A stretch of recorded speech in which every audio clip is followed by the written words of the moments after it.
Hello everyone, this is Jake Symbol ASMR, and this will be my relaxing long play of Silent Hill F, where I will remove all the scary sounds and loud sounds and replace them with soothing ambience that I captured from within the game itself, and of course offer my soft-spoken commentary and readings of the dialogue and notes throughout, all to create a nice, even, calming soundscape that you can relax and fall asleep to if you wish.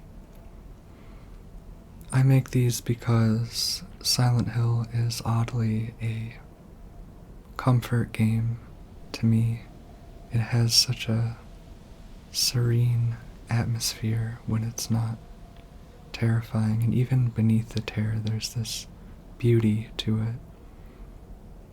And so I like to be able to share my thoughts and make a nice long video that, you don't have to hear any ads, you don't have to change the video. You can just, it lets me distill the beauty of the game into something that you can fall asleep to. This game in particular is such a bold, beautiful, risky game with just a dizzying, delirious story and so many wild cinematics and spectacles. And the story really took me by surprise, and it was like the twistiest, turniest Silent Hill story in the whole series to me, and I love its thematic connections and its world building connections and suggestions, and just so much to talk about, and I'm excited to talk about it with you. And even if you don't love the game like I did, I'm happy to have you here, and I'm happy to talk to everyone in the comments because I love discussing Silent Hill with people, and I promise to be kind about disagreements. That's my commitment.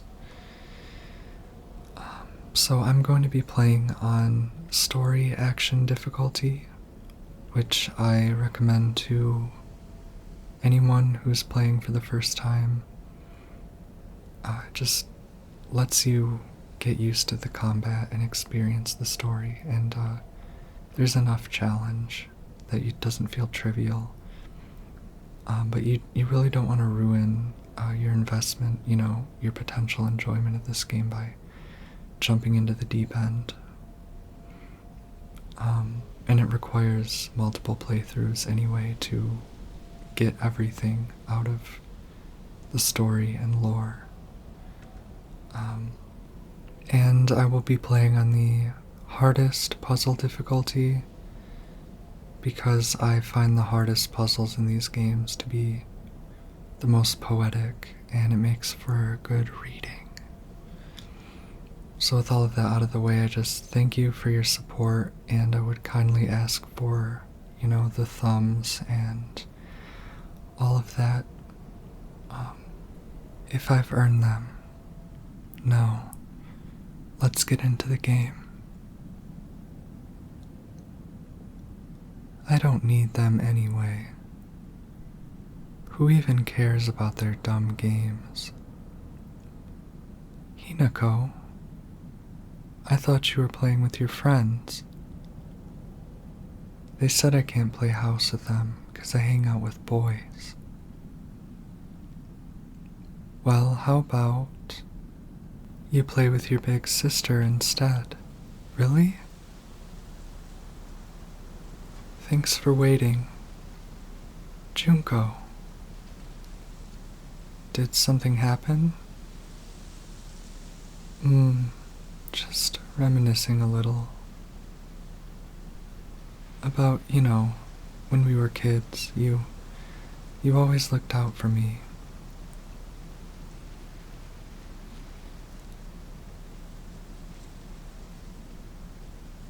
Hinako, and Hinako stands and places a bell charm in her sister's dress. This is for you. It's beautiful. Thank you. And the sisters embrace. Hinako looks kind of sullen, and the camera slithers into the trees and out towards a torii gate overlooking the village of Ebisugaoka, and very symbolically it passes through the torii gate and becomes engulfed in fog. And here we are, Silent Hill F. The developers never explained what the F stands for, which I think is really cool. They said that they want us to interpret it, and I love those conversations where we interpret it and everyone's interpretation is about as good as everyone else's. So a rain has started here and it looks overcast, but there is some sun shining through, and I don't know if this is a reach, but I do wonder about the significance of the rain, because we learn in a note much later in this game, even after the ending, that a sun shower, when it rains with the sun out, is called a fox's wedding.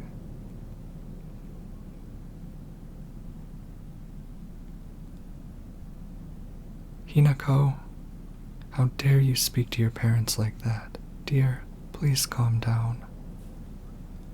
At least Junko knows how to show some respect. Why the hell can't you be more like her?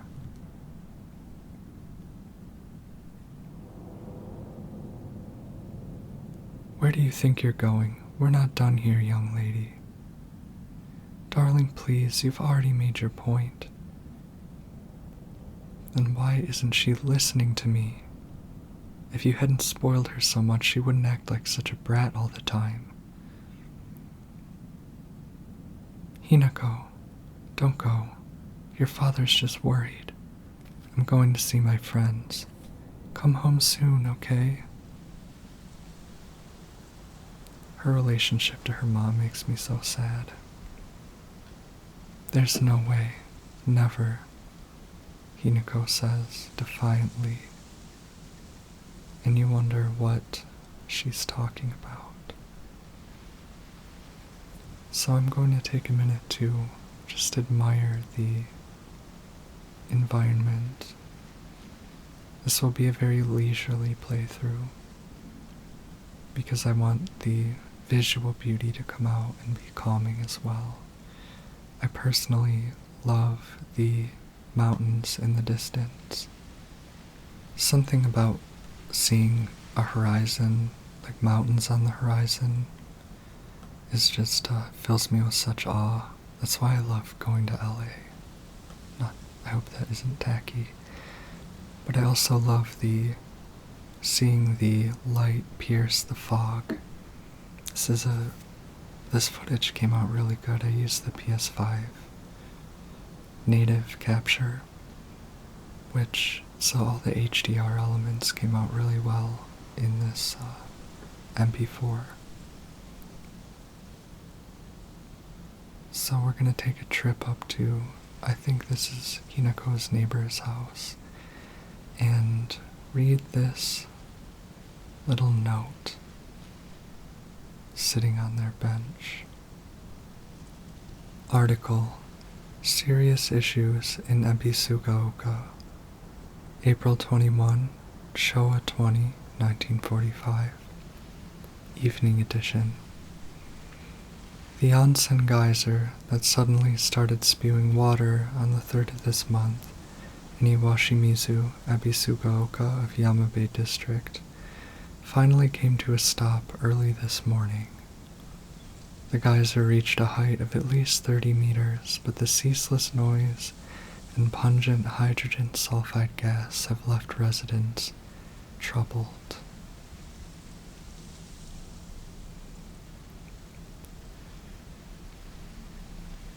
Three individuals have been hospitalized with complaints of skin sores and other maladies they claim were caused by the gas.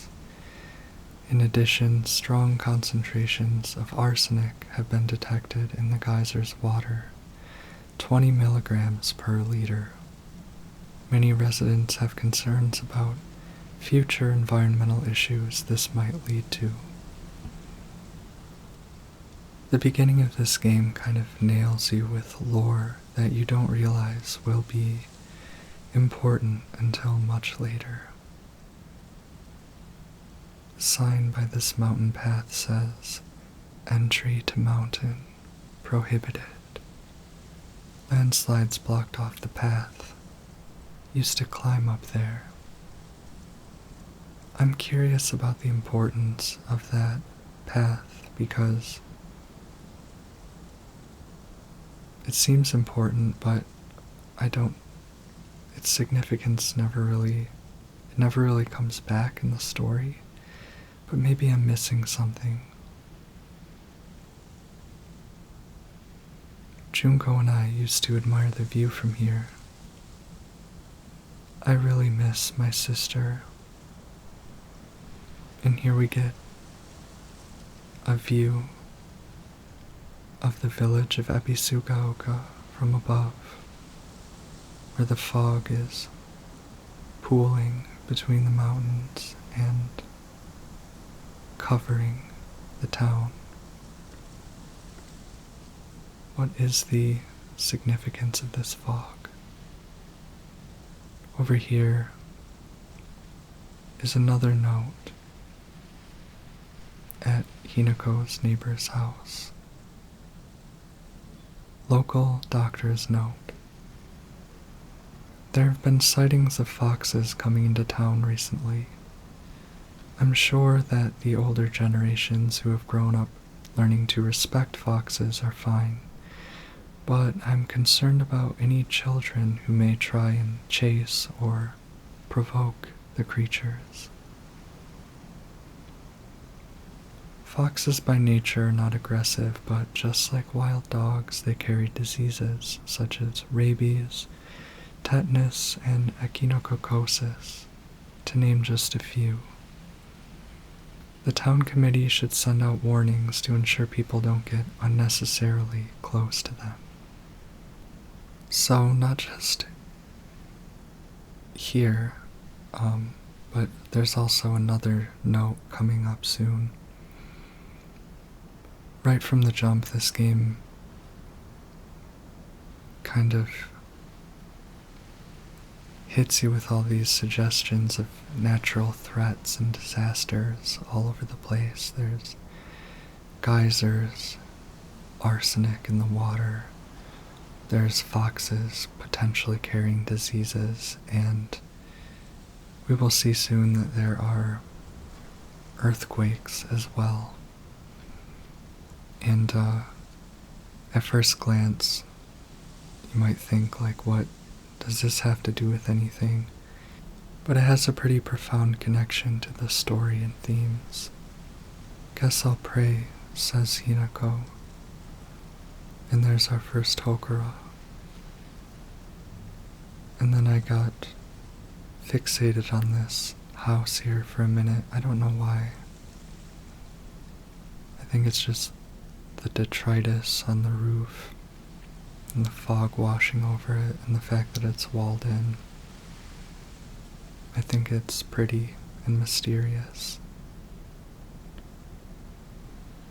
Oh gods, what should I do? Hinako is...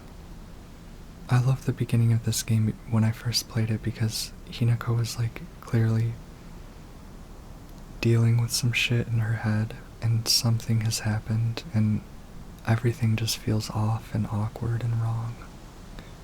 Drinking at this time of day? Hinako doesn't like drinking. A woman is only complete when she's loved.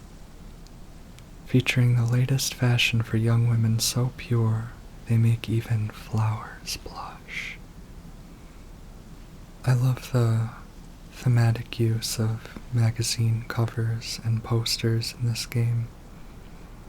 It feels so prosaic, and it also kind of reminds you that you're in modern society, although it's 1960s.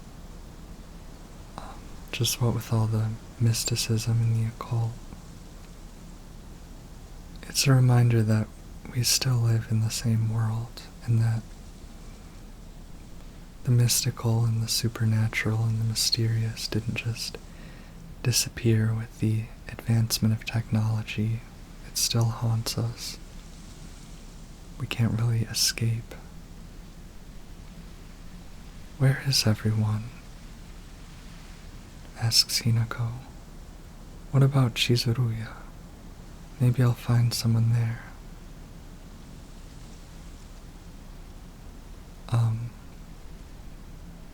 That's one of the... Let's read this note and I'll talk more about that. Article: Serious issues in Ebisugaoka. Starting around May, Ebisugaoka began seeing a high number of small earthquakes. The Prefectural Disaster Prevention Division predicts that there will be even more in the future. Residents remain on edge, fearful that these may be early warning signs of a larger earthquake to come.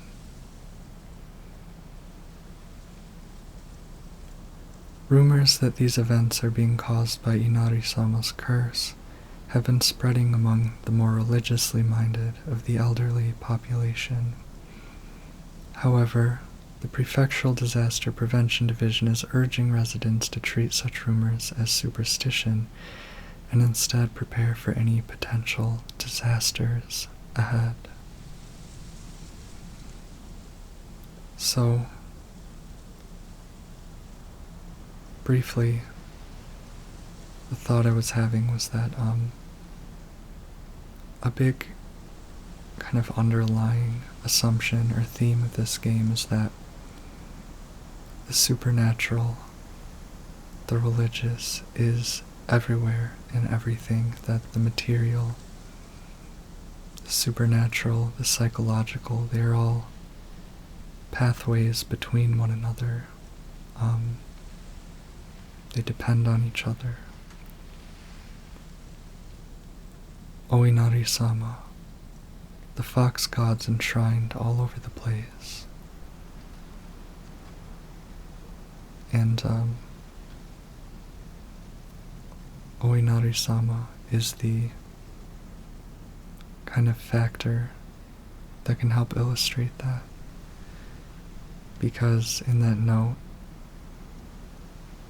the author discussed how the religious folks in the town attribute natural disasters to a curse. And on New Game Plus, when you're getting deeper into the lore, you see the literal connection between the religious forces and the natural forces.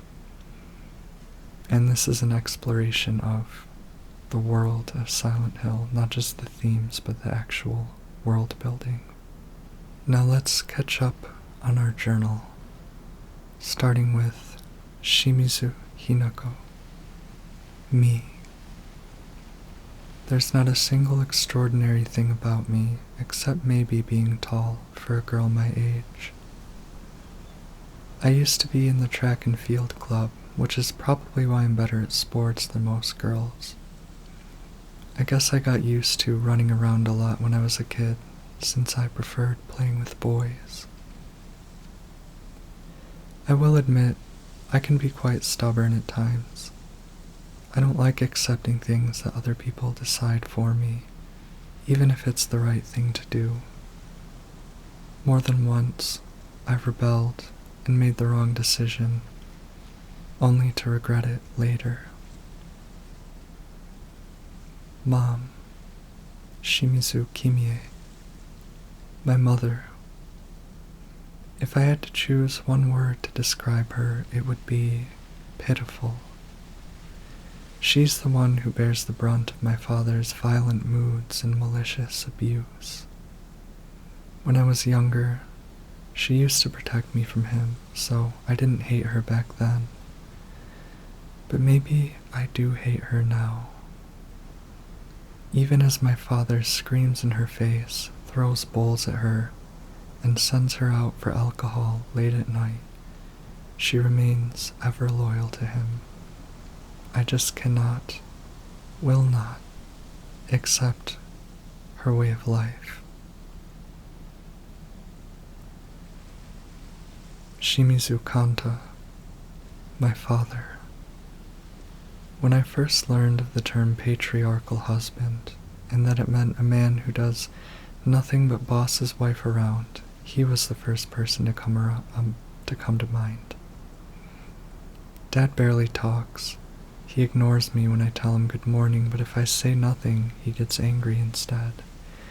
And once he's angry, he just explodes. He loses all control over his emotions in the blink of an eye. He yells at Mom, throws things around, and even hits us.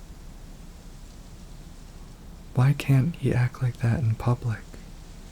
Why does everyone else only get to see his quiet, calm side? If it meant that I wouldn't have to spend another second with him in that house, I'd happily let myself be taken away. I feel that so much about the public thing. Junko, Kinuta Junko, my older sister. She's one of the prettiest and kindest people I know, and there's nothing she can't do. I can rely on her for anything. Honestly, she's the greatest sister anyone could ever ask for. She's always been there for me ever since the day I was born, until she left to get married.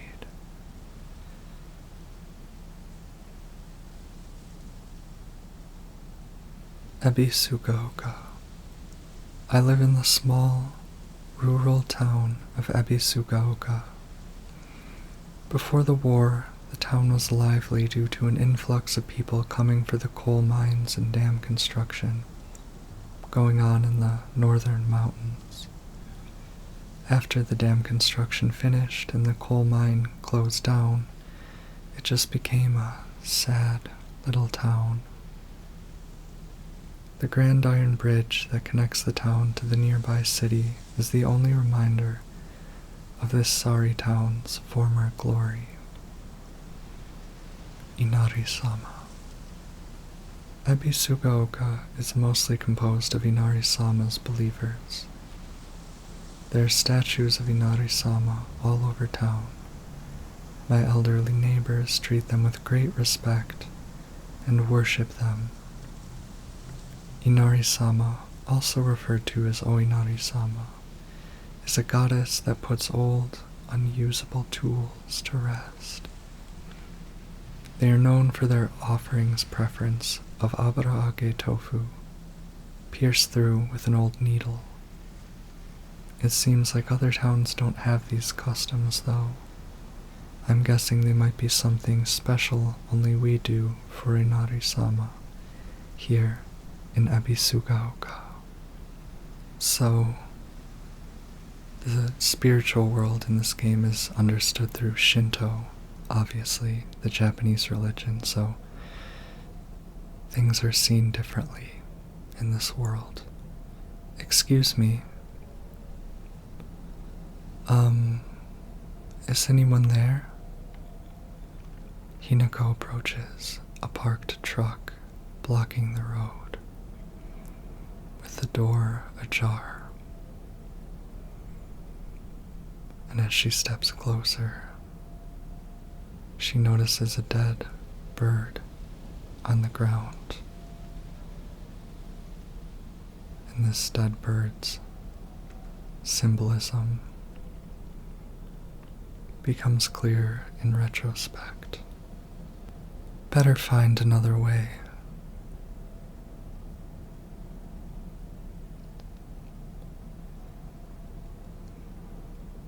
I remember there was a shortcut up ahead, and the ever-resourceful Hinako squeezes into an alley between houses, and as she does, she hears a conversation between two women. It's a curse, and it has to be. How else could she die like that? I would never. Not that family. Shh, someone's going to hear you. Right from the beginning of this game, we're being pelted with these ideas of threats and disasters and curses. It's this sleepy little town, but it's just full of danger and evil is the mood. You traitor. Sakuko, where are you off to? Don't usually see you around here. A truck was blocking the road. Chizuruya? I just want to talk to someone. I'll be there in a bit, okay? See you. You traitor. Sakuko disappears into her house.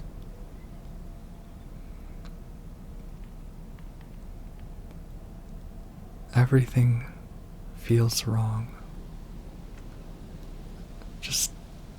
I love the way they set it up where you can see something bad happened or is happening, but they haven't told us yet. Now let's read about Sakuko. Igarashi Sakuko, one of my friends. She's always got her head up in the clouds and is a little strange. She's constantly trying to worm her way out of paying me back for the 500 yen I lent her that one time. Her father is the head priest of the Senensugi shrine in town. She seems to take great pride in donning the traditional Miko robes and selling charms during the New Year's celebrations. See, I knew this game would be... Let's read this. Missing persons poster. Name, Suzutani Mayumi. Last seen wearing white blouse, long navy skirt, beige neckerchief with black polka dots. Details of disappearance. The rest has been torn off.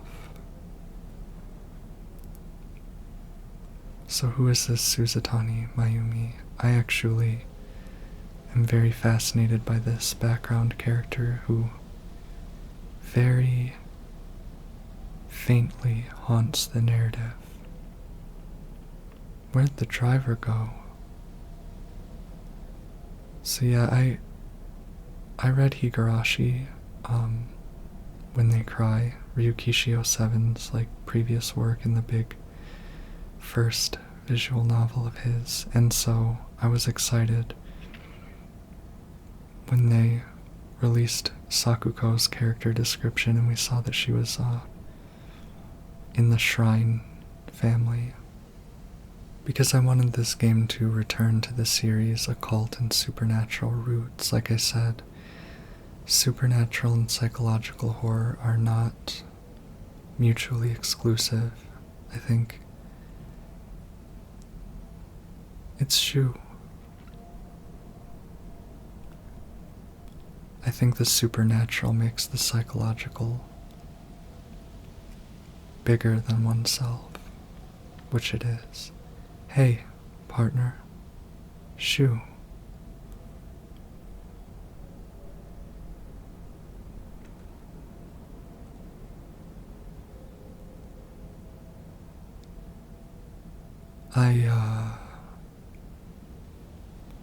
Huh?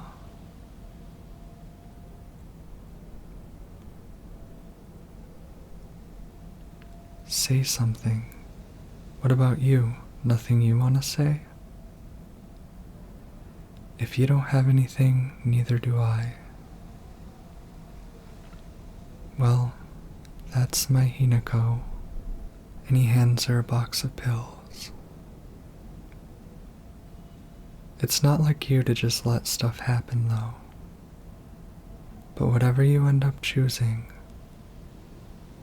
you know I'll always be there for you. Shu. Shu, thanks for waiting. And Hinako, too. Rinko. What were you guys talking about?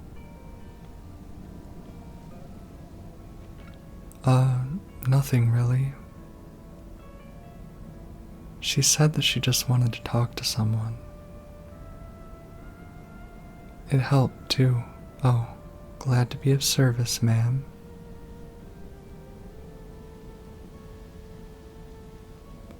If I had known you'd be here, I would have brought that magazine you lent me. Oh, you can hold on to it. I knew I wasn't getting back when I lent it to you. What's that supposed to mean?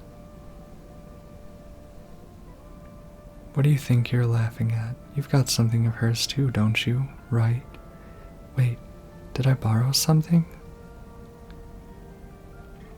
Hey, Hinako, do I get to hold on to the 500 yen I owe you too? What happened to paying her back with interest? I never said that. You can't prove I did. Okay, that does it. If I lend you something, you're signing a contract to give it back. Don't be such a meanie. And the fog is violently rolling in. Trypophobia warning. If you're not aware, trypophobia warning. Close your eyes. Hinako. Oh, sorry, what? You But Sakuko can't finish her word. Because she's being overtaken by Flora. Sakuko.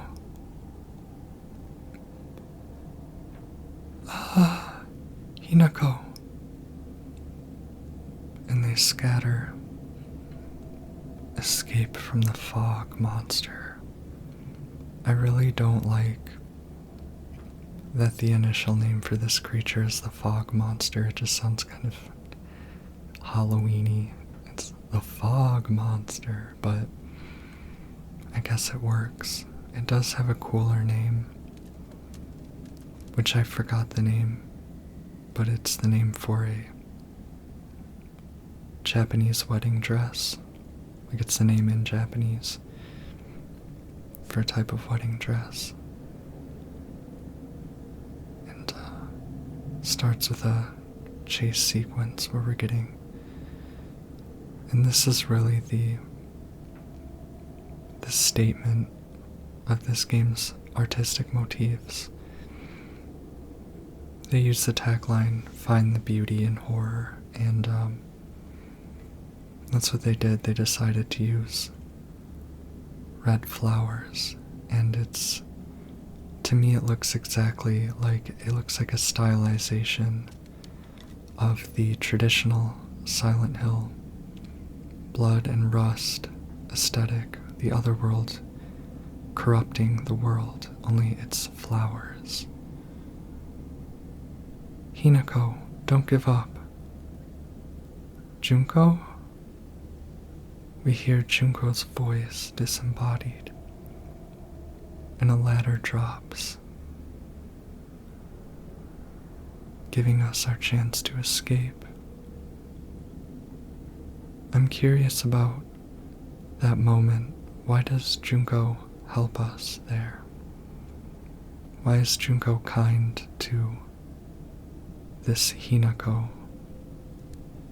If you have any ideas or you know why, let me know, because if you've played the game, you'll know why I'm asking. But Hinako falls down and scuffs her knees, which cuts like 90% of her HP for some reason. That hurt. Good thing I got this from Shu. Note from Shu. Hey partner, these painkillers should work best for you. They'll not only take care of your headaches, but also any pain from injuries. I suspect that the main cause behind your nasty headaches is from you unconsciously grinding your teeth when you're upset. Does that sound about right? If you ever need to talk or anything, just call my name, and I'll be there.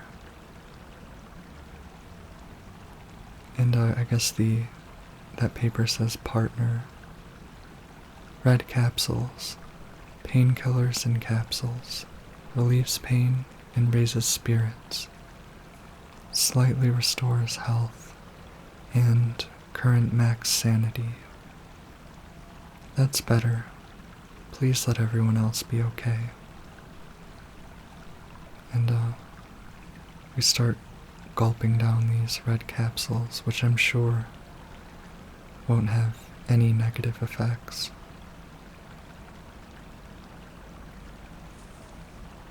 Let's read our journal updates. Shu. EY Shu. Shu's been my best friend since forever. He's my partner. We've been having play dates for as long as I can remember. When we played make-believe Space Wars, we'd call each other partner, and for some reason it just kind of stuck. Kids of the Showa era tend to look down on the other sex, but never Shu. When I rebelled against my parents because they told me to act like a girl, he was the one who understood my feelings most and stood by me. Nishida Rinko. One of my friends. She's really put together but can be a little inflexible in how she views things sometimes. Once she's set her mind to something, that's it. And recently that something seems to be clothes, fashion, and other womanly pursuits. Rinko once confessed to me that she had a crush on Shu. I told her that I was all for it, but if she can't get used to the idea of rolling around in the dirt and catching insects for fun, she might have a tough time.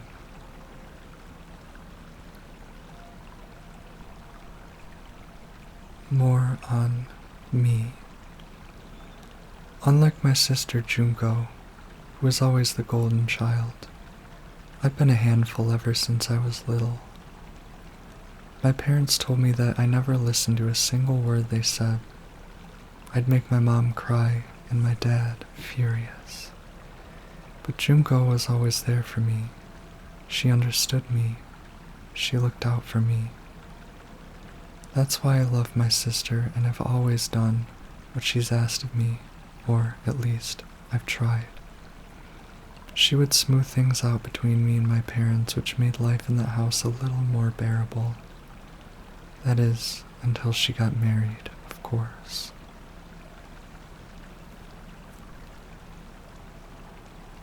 Chizuruya General Store. It might have started as a general store, but we've come to call it the candy store because half of what it sells is just snacks and toys. It's where all the kids hang out. My friends and I also meet up here, though we usually just sit outside and chat. Real small town shit. My friends and I would hang out in the dumbest places in my hometown. There was like a park. So, this is one of my favorite environments in the game. It's really pretty. I love the corrugated siding and the gray light, and they really nailed the outdoor lighting in this game. This is absolutely gorgeous to look at right now. And I love the verticality and the labyrinthine structure of it. It kind of reminds me of like lake houses and lakeside restaurants in my hometown. Something about the journal. I've heard it said that the journal kind of over-explains everything in this game, but I disagree, and I'll talk more about that because we just found a bandage. Bandages coated with ointment used to stop bleeding. Application is taught in all local schools. Greatly restores health. I like that they put in an explanation. Like all of the items mostly are things that Hinako has a personal connection to. Like she knows how to use a bandage. What is this place? I need to get back to Sakuko. I'm curious why Hinako asks what is this place, because surely she knows the Canal district of her own town. So I don't know if she's talking about, like, just the weirdness that has overtaken it, or if she hasn't been to this particular corner. Because I guess maybe they don't hang out, like, in the alleys around people's houses. And I'm just gonna look out this, so pretty. And I love the, like, constricted view we have of the world outside. Gives you that slightly claustrophobic feeling, like it's so close but so far. Shh, who's there? Is that you, Shu? Hinako says as she sees a shadow scurry by the alley, occluding the light. See, this light is so pretty. I don't mean to gas this game up, but I just like getting to see it when you're not playing it, like you really notice the beauty. Shu, Rinko? Asks Hinako.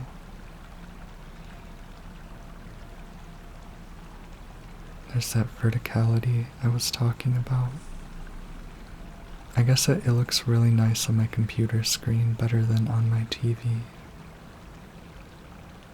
Something kicked a bucket from around the corner. And here we encounter the Kashimashi, the human figures, stumbles around the corner, wielding a huge kitchen knife, contorted into a strange position, turns its head and shows its burned out eyes, sensing us, and begins its strange dance-like walk on its hooves. Stay back! Unarmed, Hinako dashes away. I didn't notice until I saw a video about the monster that these Kashimashi walk on hooves, which is so creepy, and it reminds me of this there was this novel I wanted to write in college, and it was kind of like a surreal book, and I had this character in it that was like a young woman with hooves who would come to parties, and this is actually thematically relevant to the game, but I will explain it more later. Yokan. A jelly-like dessert filled with red bean paste, a bite-sized delight. Greatly restores health, can also be used as an offering. I really want to try a yokan, but I guess it's like old-timey food. I love red bean paste, though. What good is a woman who can't even cook properly?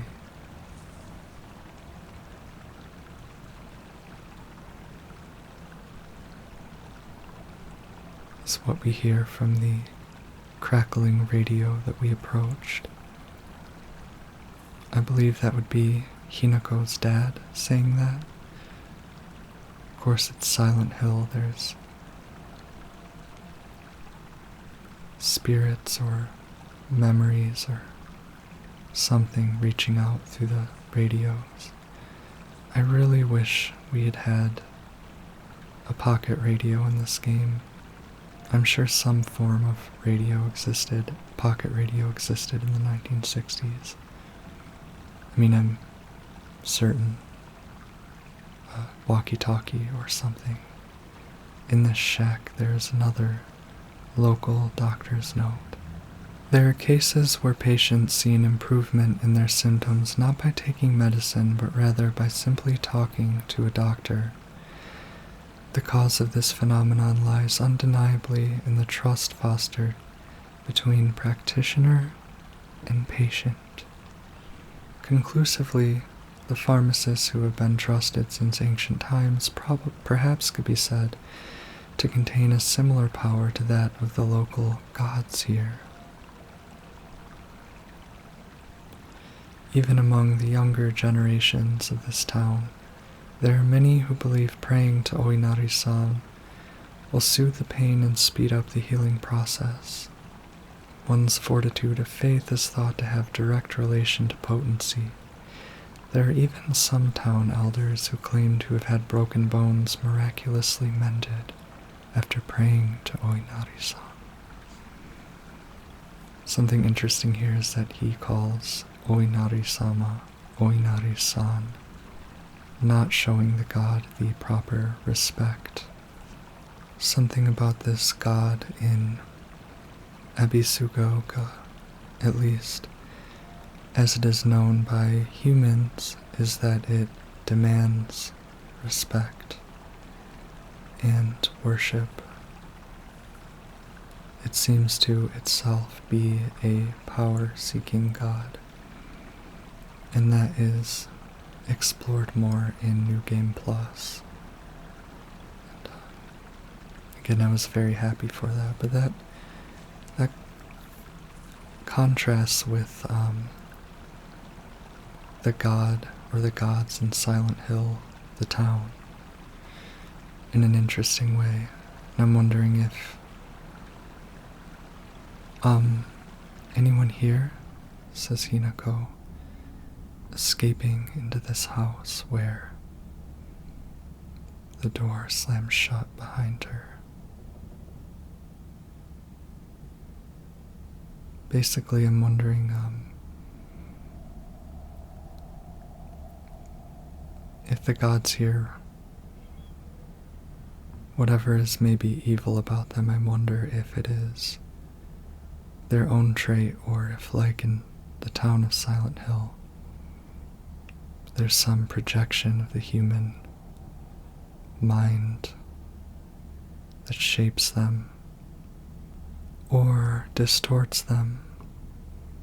I'm willing to accept at face value what we learn about the god, but importantly, just like Silent Hill 1 and the other ones, it's about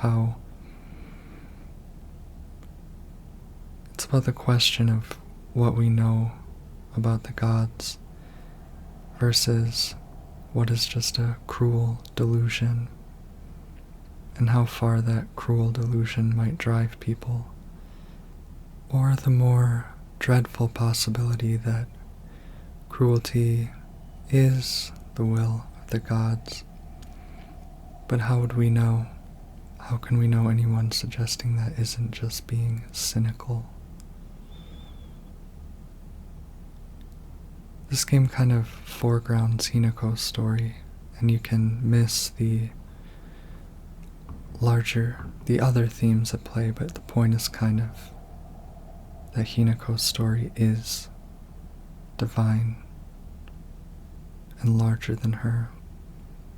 Now on the floor, we find the bloody key, a key with unknown bloodstains, not sure what it unlocks. and it is lodged into the severed face of a Kashimashi, which is still smiling even after being dismembered of its very face.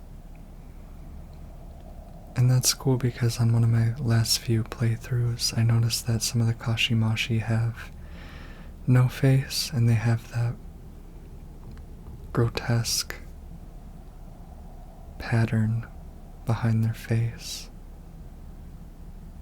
that we saw in the original announcement trailer and other times in this game when faces are peeled off. So the Kashimashi have very clear psychological symbolism to Hinako. But what I was saying was that, Hinako's story isn't just Hinako. This isn't good. I really hope Shu and Rinko are alright. We obviously know that Hinako's story is political, and that's just one kind of real-world material illustration of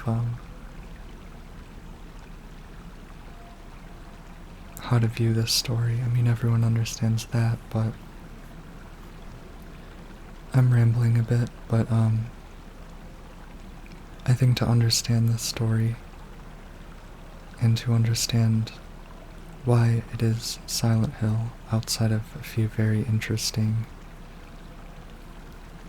connections, you can see how much it says about,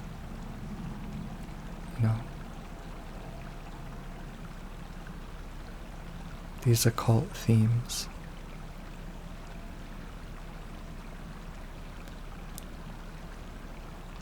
Antique comb. We've just made our first offering to Oinari-sama, gaining 300 faith.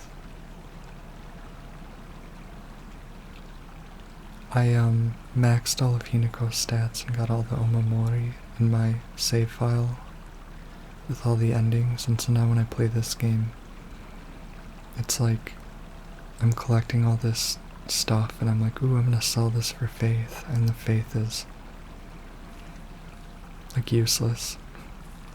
Like I have a huge pool of faith that I can use to restore sanity, and it's like more than I'll ever need, so that gets a little sad. And we just passed a little box on the ground by the Inari-sama. Now here's the journal entry on the Kashimashi. A monster that appears to be lumps of flesh stitched together. It approaches with an unsettling smile when it catches sight of me. It's covered all over with sickening wounds. I wonder if it wants to hurt me the same way it was hurt. Such a great lump of symbolism. What now? Rinko? Kashimashi stands frozen at the top of the stairs, then animates with its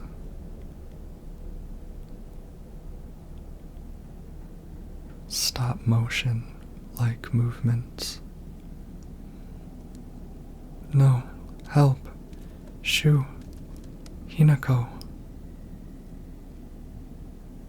Hearing the cry of Rinko, we have our first fight.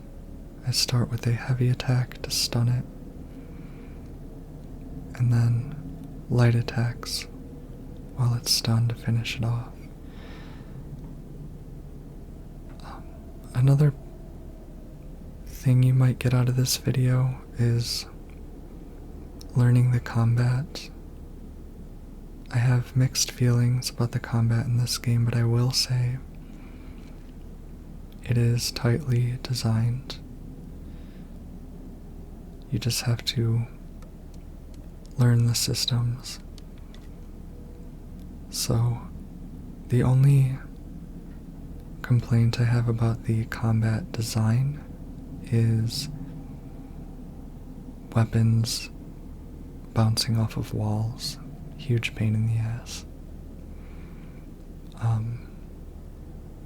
It's just like, it forces you into tight spaces, and then, I mean, I disagree that this game is a Souls-like because I play Souls-like, and this is the last game I would reach for if I was in the mood for something like Bloodborne or Elden Ring or Dark Souls, but it is a lot like the rebound in Dark Souls 1 that is just infuriating when you've got a weapon in your right hand and there's a wall and ugh.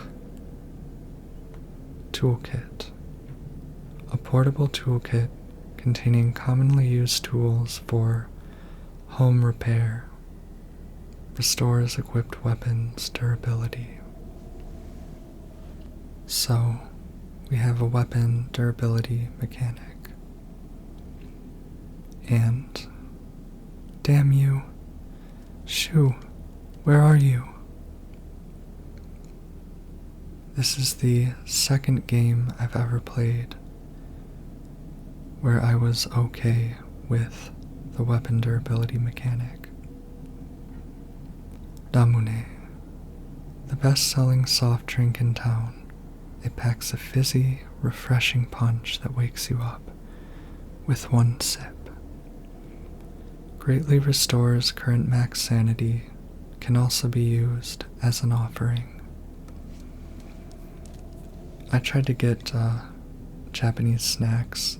Like, I tried to get these snacks in this game. I had someone from Reddit watch a gameplay and tell me what items appear. The only thing we ended up enjoying was Damune. When my best friend came into town to play this game with me, I could not find the other snacks. I couldn't find Yokon, and I'm told it's like an old-timey thing. But we did enjoy some ramen, and that was nice. I have a Japanese convenience store in my city that I like.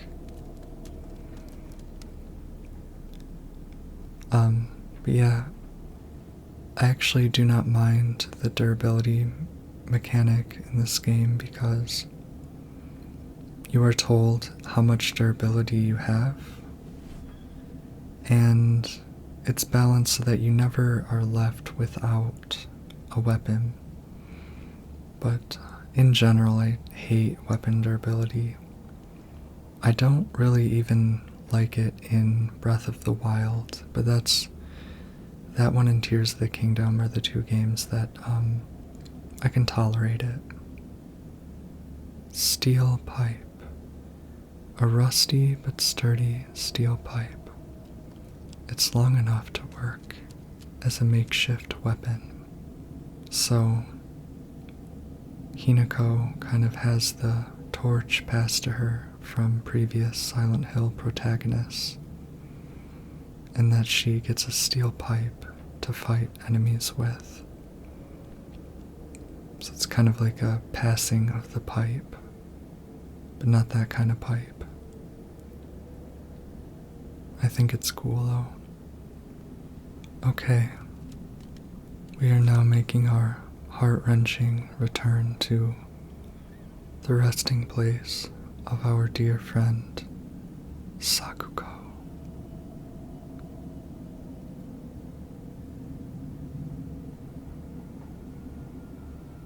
Sakuko.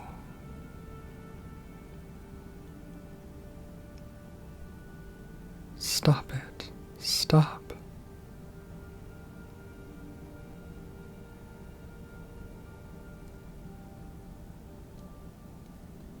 Hinako cries over her lost friend and lays her to rest, for now on the floor of her favorite candy store.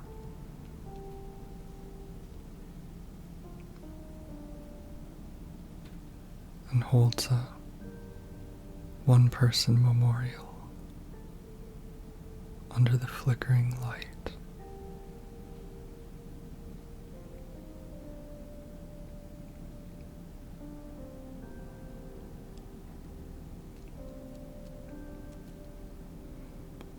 She seems to see some significance in this light, and I'm curious about what she sees.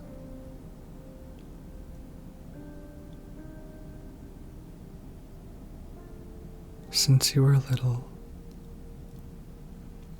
you dreamed of a different life, a family that owned a candy store instead of some stuffy old shrine. But here,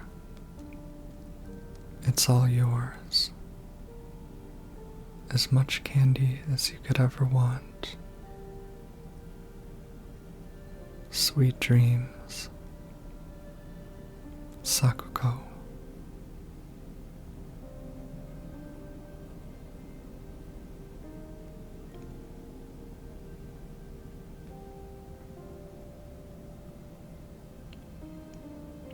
She flicks out the light and lets Sakuko rest, and now seeing. Go home. The store is closed for the day. Sakuko. Even if you're gone, I'll keep my promise. No matter what. And Hinako picks up the pipe, spurred by her duty to protect her friend's dignity in death from this encroaching violence, the violence of flowers, the violence of kitchen knives. And she brutally beats the downed creature far beyond what she needed to kill it. Throughout this game, you see Hinako become a killer. And that's why some of the parts that were derided as anime, I kind of understood it. The world is eaten away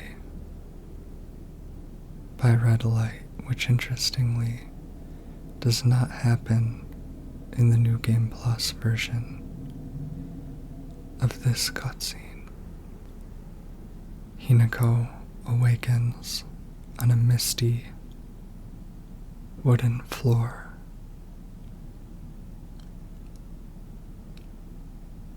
And a disembodied voice speaks to her. Are you all right? Huh? Do not push yourself. Take a moment to rest if you need to. Fox Mask is oddly caring in a suspicious way that seems perhaps manipulative at first.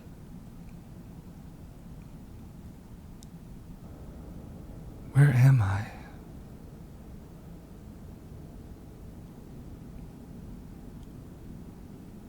What's this? We approach an altar with 5 offerings laid out. This puzzle, first of all, this is our first view of the otherworld imagery, which is very uncorrupted in an odd way. It's the first Silent Hill game where it feels like we are in the realm of the gods, and that they're in control here. Things are clean. Kutsu, respected by all and a leader of the people, was wed to Pine. Plum, loved by all and always at the center of any group, was wed to Bamboo. Chrysanthemum, who had no mate, spent their days studying under Kutsu and became known as the Sage of the East. Let the prosperity of our clan be eternal. So, this puzzle kind of kicked my ass the first time, but because you have to know what plants you're looking at.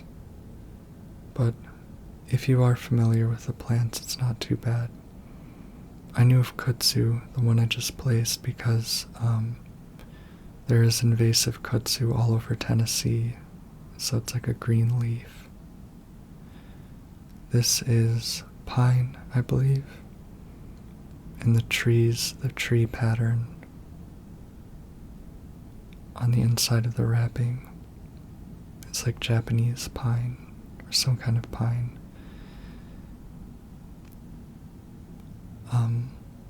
Chrysanthemum, well, this is plum, and I had to look up what plum leaves look like, but it turns out there's also plums on it. This is plum at the center of any group. I initially thought that the wine container thing was plum because it looks vaguely like a plum, but it's actually chrysanthemum because of the engraving on the bottom.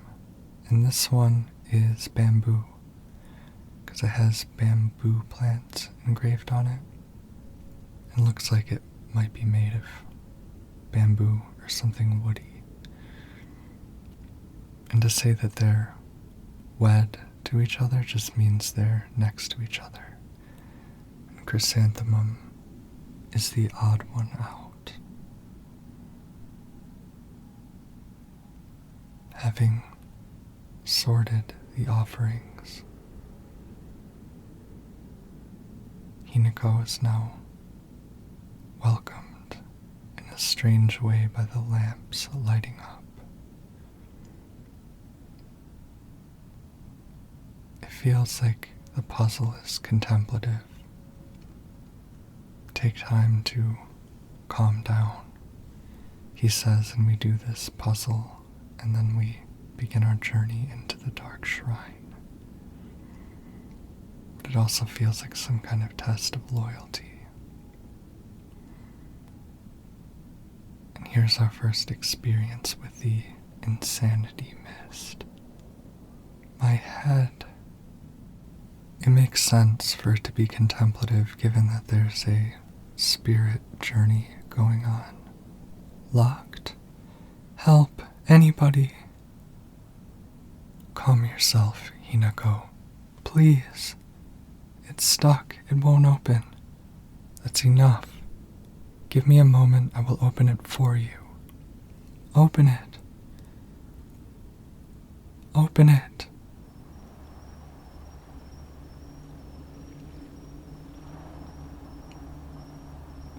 Good morning. That must have been some nightmare. A nightmare? Are you injured? You must not be so reckless. You should take better care of yourself.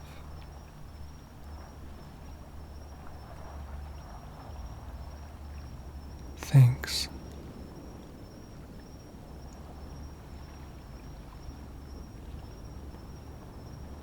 Shall we get going, Hinako?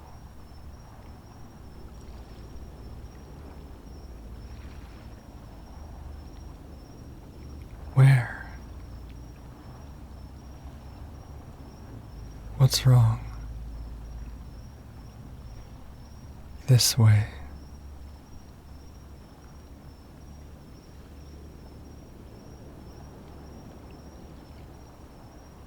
Who was that? Hinako wonders. So, this is Not exactly, but effectively, the Silent Hill F version of the other world. And in complete contrast to every other Silent Hill game, it's clean, orderly,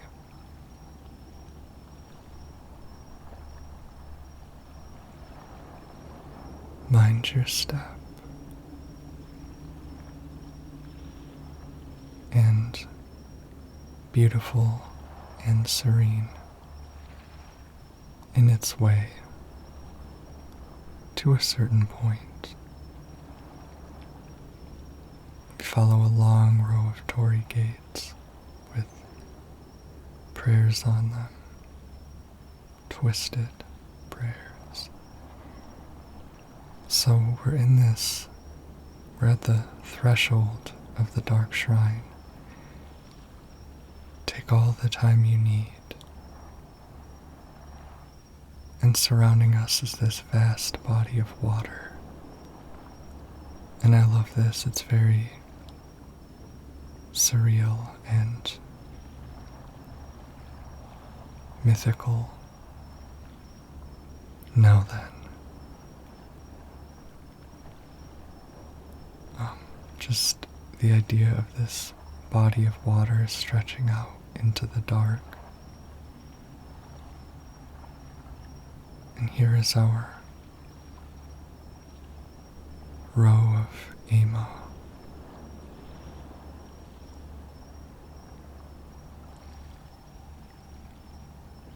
Are these patterns, symbols of some kind?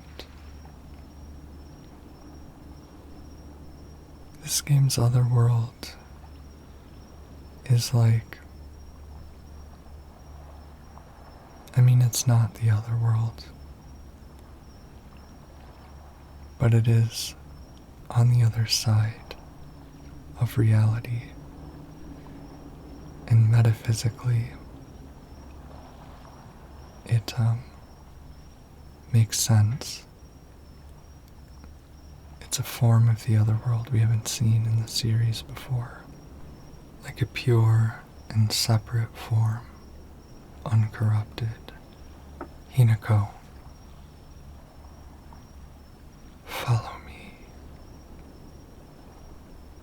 But before we follow him, we approach this ceremonial dagger that feels like it's been laid out for us. But in any case, we take it. Kaiken, a beautiful dagger used for ceremonial purposes. The blade has been intentionally dulled so it doesn't make the best weapon. However, it does seem surprisingly durable. This part's interesting because the Inari statue laughing, creepy. This part's interesting because Fox Mask is seemingly so hospitable, but also ceremonial daggers being laid out as if given to us. And Hinako follows him, but still has this sense of mistrust and self-preservation. There's this contradiction going on between hospitality and entrapment or abandonment. Wait, what's this shrine? Asks Hinako.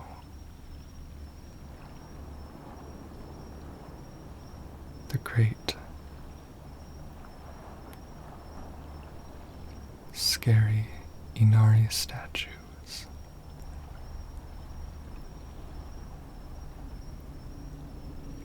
I have prepared a key for you. This way, there's this contradiction where he's hospitable, but he leaves her behind everywhere he goes.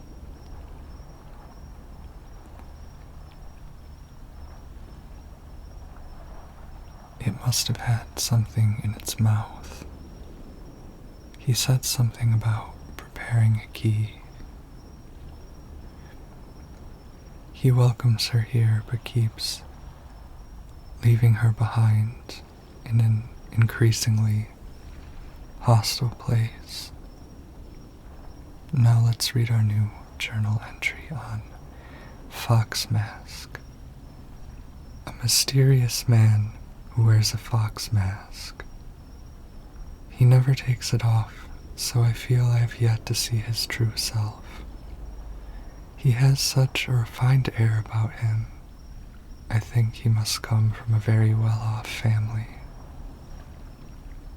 For whatever reason, he seems to know me well and treats me kindly. He's almost like a prince from a fairy tale. In fact, this whole situation is like a story from a book. Who are you, and why are you leading me down this path?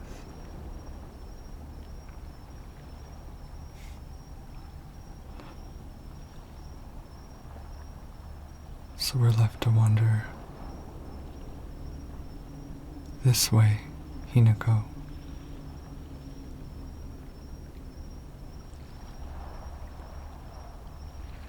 Seems to be he wants something from us. This whole area is so unique and beautiful, unique to the series at least. We've arrived. It's like a somber, serene. It's locked. Once again, Fox Mask has left us behind, locking himself into a shed with a... Wait a minute. I feel like I've seen something like this before. A lock that is missing a piece, with a combination made of strange symbols. This is the part where it feels really sinister because he told us to come, but now we're locked out, and as we will soon see, it is not safe out here.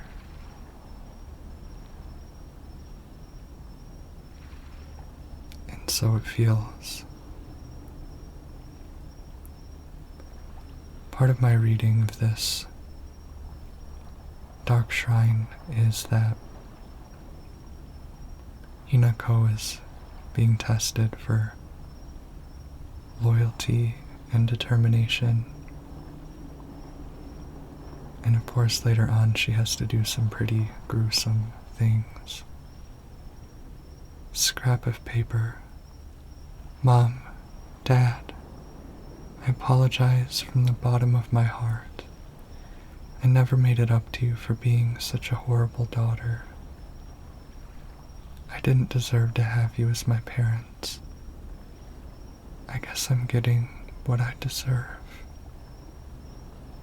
Such a sad letter, and I wonder who wrote it. If it was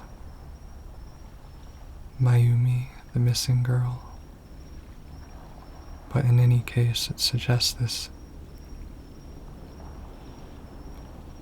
unfortunate mindset that some children are made to have, as if, of course you've got to be a good person to your parents, but as if it's the children who owe being a good child to their parents, rather than the parents being good parents. And dried carcass. An animal carcass that has been properly packaged as an offering. It gives off a vague odor. The type of offering yields a great deal of faith when enshrined, this should be an offering. And on this rock is an inscription. Mom, Dad, I don't think I'll make it home. I just wish I could see you one last time. Signed, Mayumi. The name of the girl on the missing persons poster. Divine water. Fresh mountain water. It's said those who drink this will be blessed by the gods. Fully restores current max sanity and reduces sanity damage taken for a set time. Can be used as an offering. It's just such a sad way to frame being taken from your parents. And this place is kind of the theme in the notes you read, is as a place of despair and loss. It's your first step to the other side of a place you can't come back from. It's dark and desolate. Here's another note. Blood-stained letter. For those who have yet to abandon hope, I have hidden the omamori that protects against evil behind the ema at. I can attest to its efficacy, however, no power is absolute. You must remain vigilant. This heirloom belonged to my grandmother, and now I pass it on to you. I do not think I have much use for it now. It's made very clear that you are trapped here through the environment and the notes and inscriptions, but we don't know what kind of entrapment this is or why. Omamori cat is the item.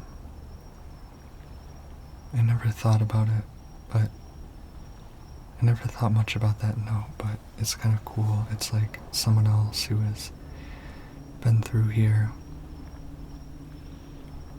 is leaving notes and telling us that there is an option to escape somehow.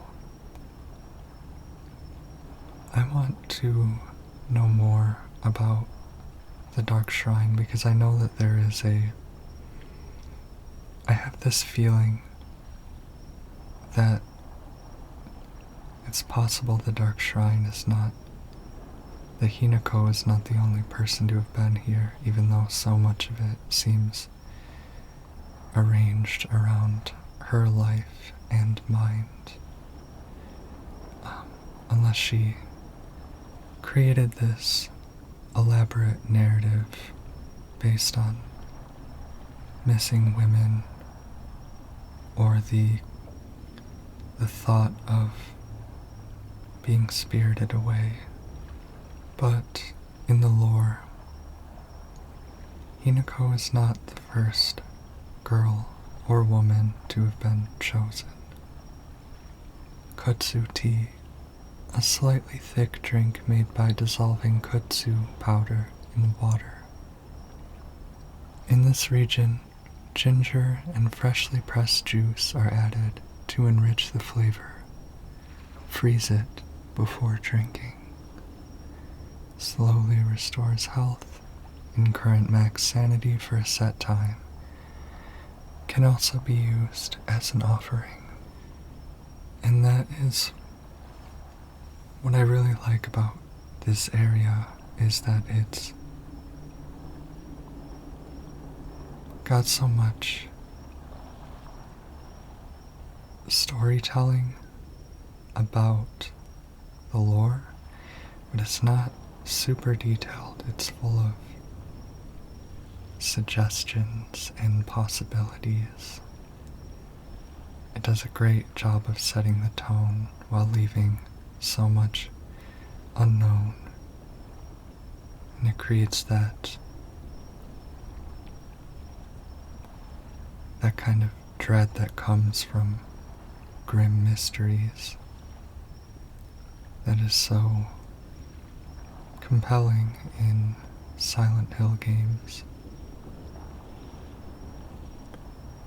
It's very much, this area is very much to me like one of the Soulsborne Elden Ring games, in how opaque a lot of the lore is. And, funny enough, there's like a ongoing argument about whether this game is Souls-like. But the funny thing is that, for me, the reason I got into the Souls games was because of Silent Hill. To whomever happens to read this note, it becomes so easy if you just stop and give up. After all, you are already among the dead. This is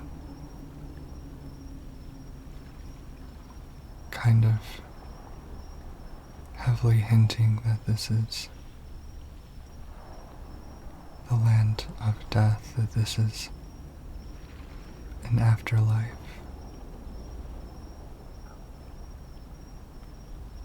It's obviously symbolic of Hinako's situation and how she feels about it, but I think that learning how to how to piece together and understand the story and lore of Souls games actually helps think about this game, because this is obviously a more typical adventure game storytelling for the core story.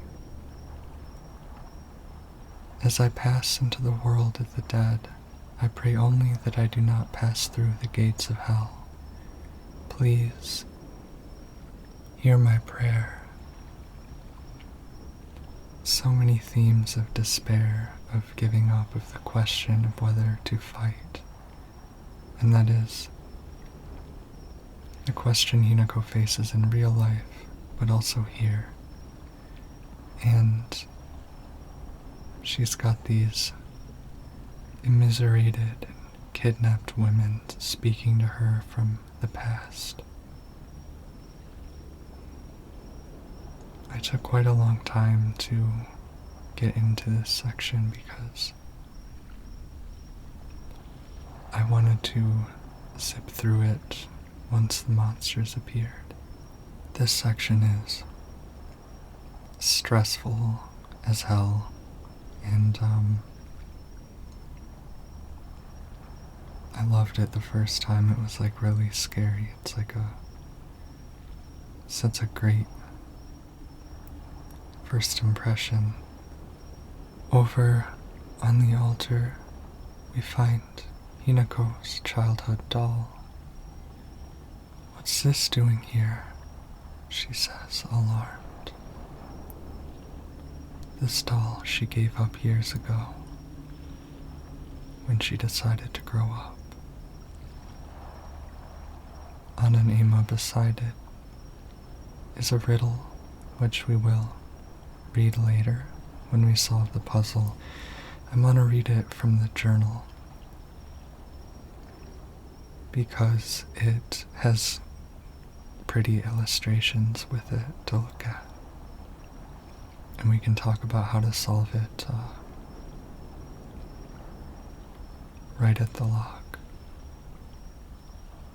So Hinako hears a stomping, some approaching figure. It slams its hand down and we see shackles on its wrist and chains. A gaping hole in its chest, and little sprouts, it seems, of red spider lily, and its face blown open and full of apparently insects. It attacks. So these ones are not too hard to deal with because their counter windows are really easy to remember, like right here. And counter. I was really glad when I beat this thing that I checked my journal entry for it. And we will read that in a bit. But the journal tells you that it's blind. In this area is much easier if you just know to stay out of earshot and tread quietly. Also, we picked up Inari sushi a minute ago, but I'm rushing. So here I just found the yokan of the umbrella to get the symbols. So, the doll that Hinako has seen over at that altar is a discarded tool, as it were. And this game deals explicitly with Tsukumagami, which I don't know much about, but from what I understand, it's the idea that discarded tools eventually become kami, minor gods, develop a spiritual life of their own, and Tsukumagami relates to the Inari faith. Here behind the ammo we got the combination lock dial that was missing from the lock. In New Game Plus they gracefully have the lock complete so you don't have to do this part. Really all it takes though is sneaking, is walking instead of running, and being careful not to get too close to the monsters. But obviously Tsukumagami, I think that the doll has become a kami or is possessed, but I think it has to do with Tsukumagami in that it is a discarded tool. Tsukumagami is also relevant to obviously weapon durability, which I think it's cool that I know they chose that mechanic for like gameplay balancing, but I think it's cool that it can feel, a traditional dish made of sushi rice stuffed inside seasoned deep fried tofu skin. It has a soft, juicy texture and is said to be Inari-sama's favorite type of offering. Fully restores health, stamina, and current max sanity, can also be used as an offering, so that's our Inari sushi that I didn't read the description for earlier. Anyway, I know weapon durability was a gameplay balancing decision, but it's cool they worked in Tsukumagami. So now let's read the puzzle for this door. To those corrupted souls who dare encroach upon our sacred land, may you be met with calamity and destruction. The yokai of the carriage had their heads removed. The yokai of the umbrella, their arms, and the yokai of the kettle, their legs. Only the losses of each shall purify this corruption. So, first night I played this puzzle took me forever because I was overthinking it. I thought, you had to use a process of elimination, but all you have to do is count the indicated appendages and then take that number from the list of symbols. So the yokai of the carriage had their heads removed, 2 heads, take the second one.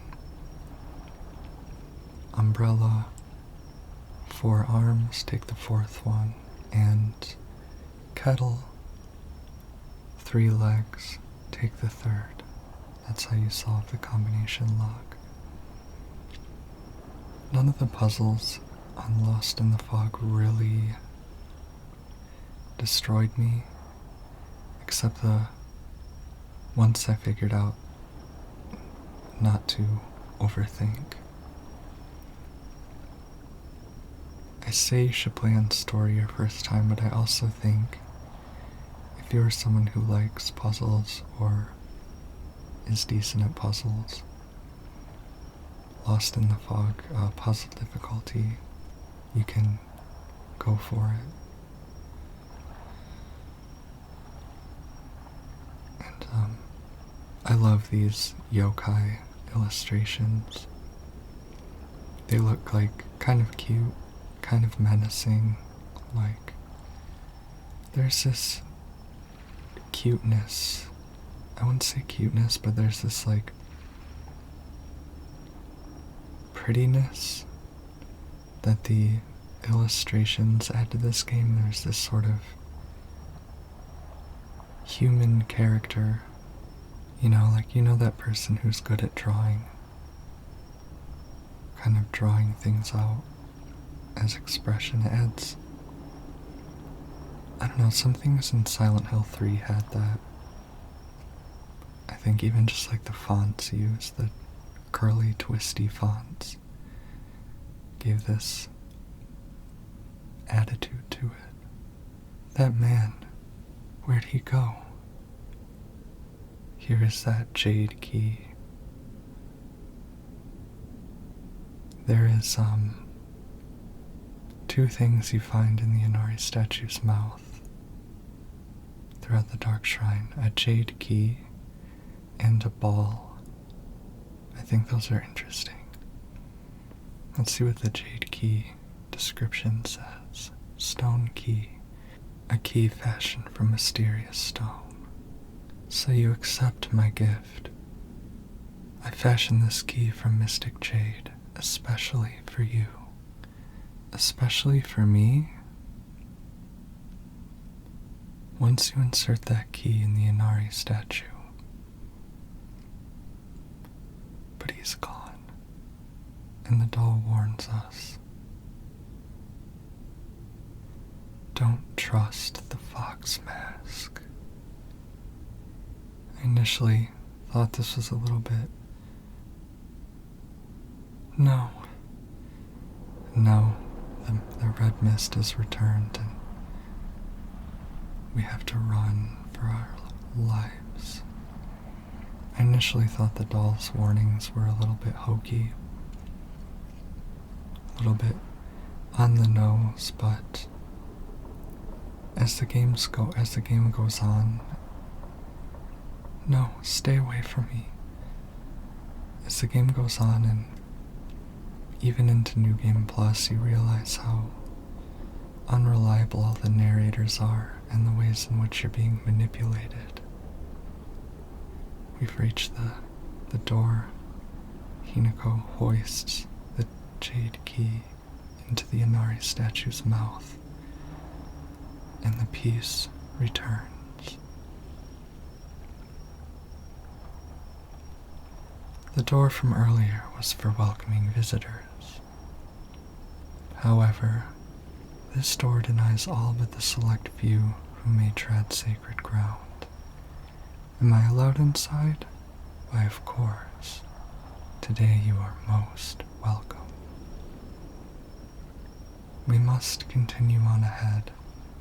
Shall we rest first? I'm okay, I think. Tell me if you need a break.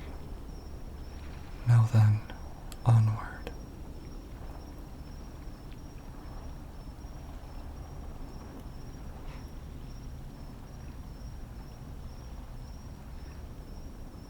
Hinako tries to shove the door closed as something approaches, but she is knocked back. And a shadow looms over her. The shadow of what we will learn is our doll. And the world is once again eaten by red light, as it was in the fog world.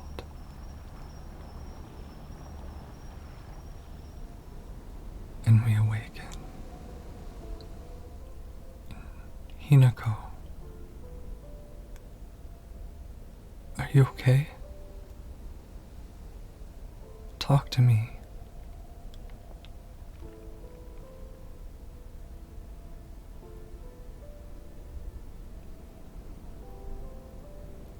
Thank goodness.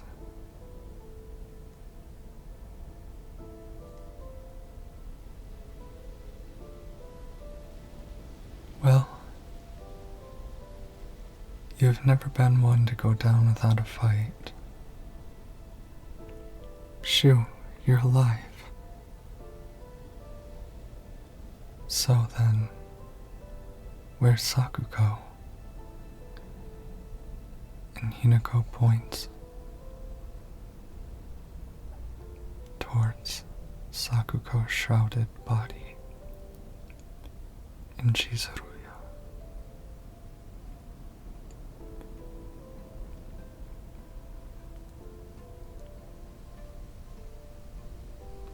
What is happening? Not a soul left in town. Some kind of terrible dream? There are monsters around every corner.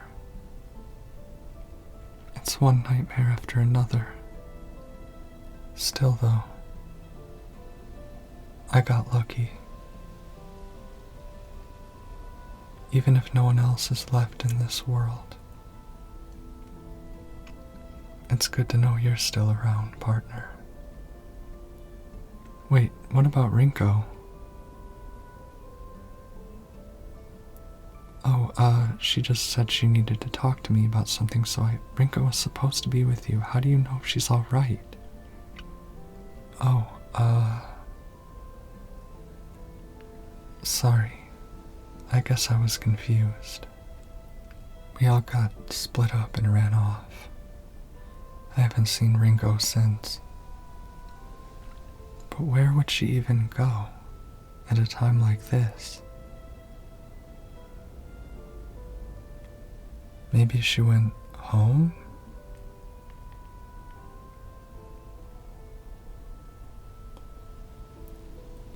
Let's go find her, partner.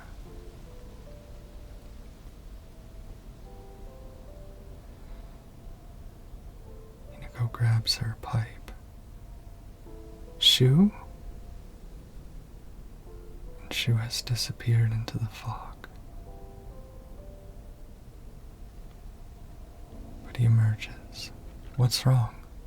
Keep up or I'll leave you behind.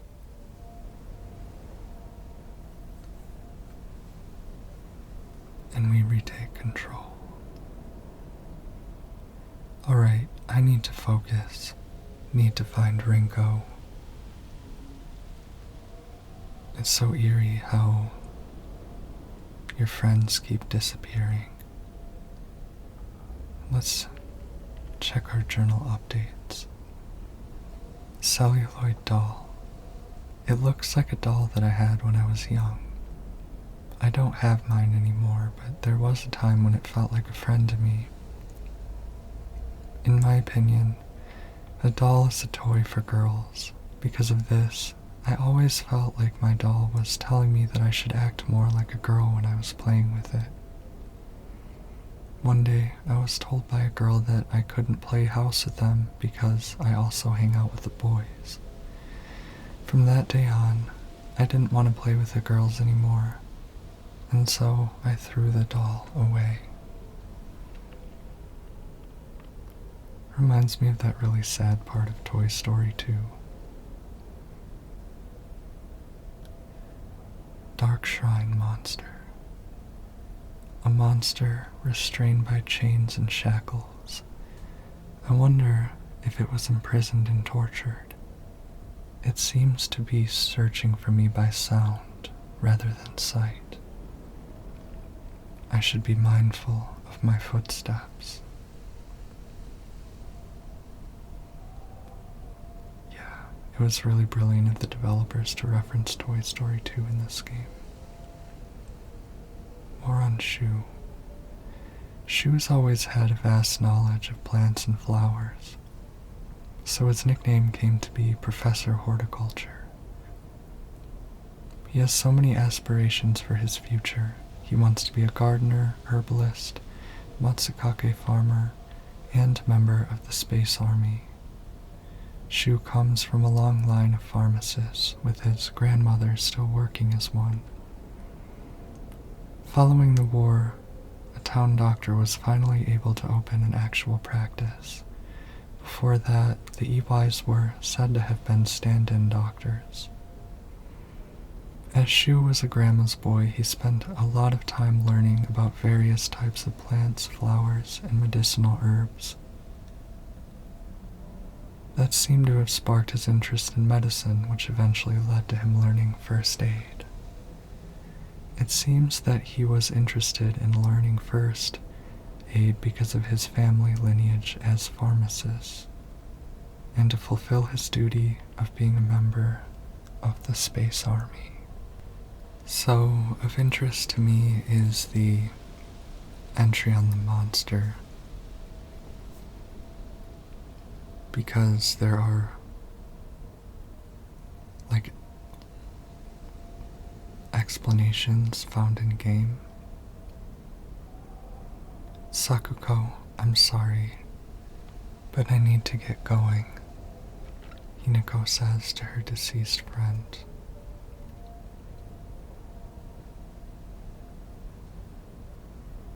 It's eerie not seeing anyone around.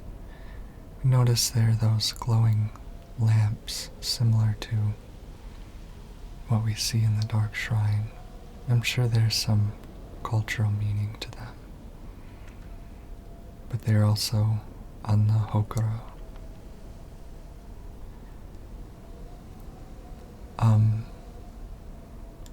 The monster in the shrine has its head blown open and looks like insects inside. Sorry, I know this is a relaxation video, but that relates to something we're gonna see soon in the doctor's house. And we'll talk more about it later, but unlike most Silent Hill games, this one does not have a hospital. However, it does still have themes of medicine and pathology and healing. I think we've already read a note about how there's apparently scientifically backed power to just talking to a practitioner, be they of traditional medicine or modern medicine. And I think an important, often overlooked theme of this game, or under-discussed, is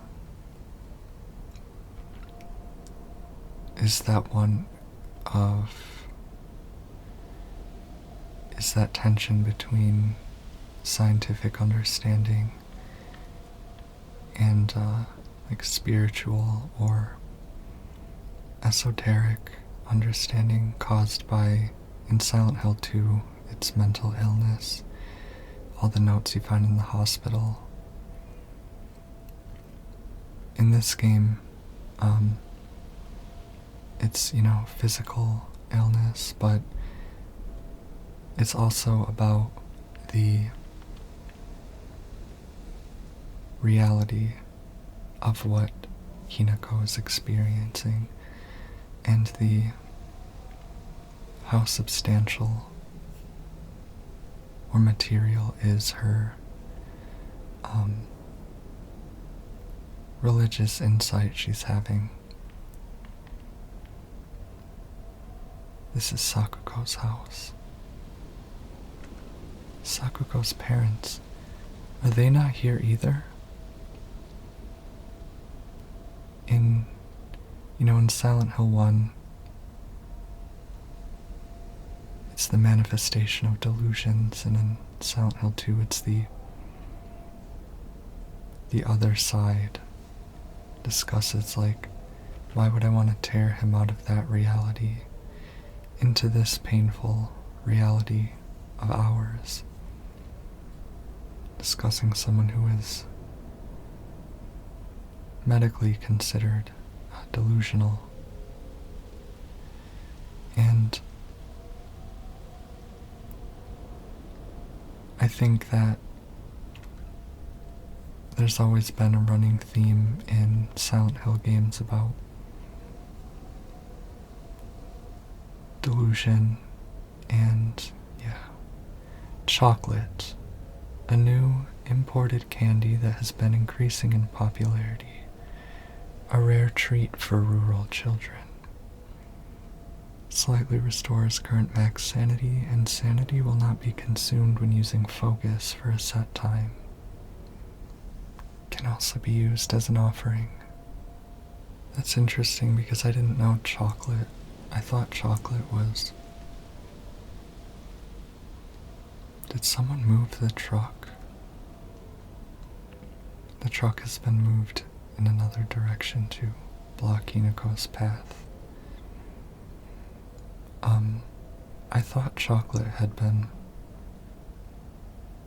widely produced and affordable in Japan for a while. I wonder if this is a particular candy bar or something. If you know history, let me know. Be an interesting piece of trivia to know. But for what I was saying about delusions,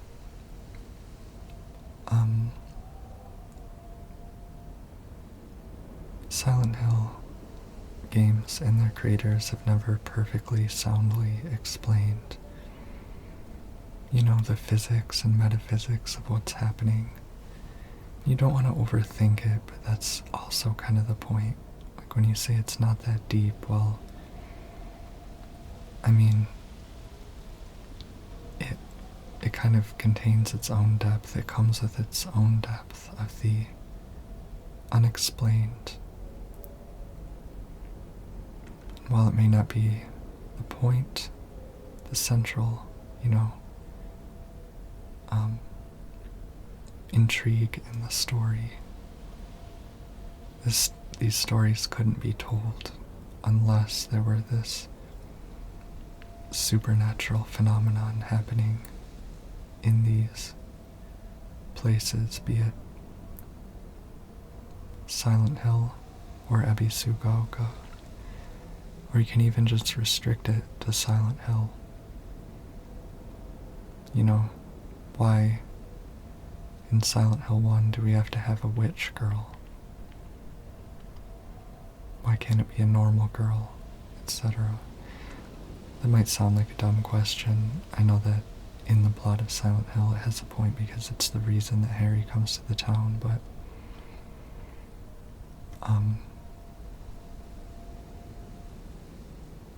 you could tell a story of similar intrigue with a very similar type of,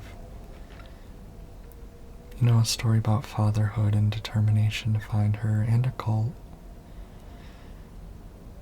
Please tell me that monster is not around, Hinako's saying. This is where earlier we ran from the fog monster.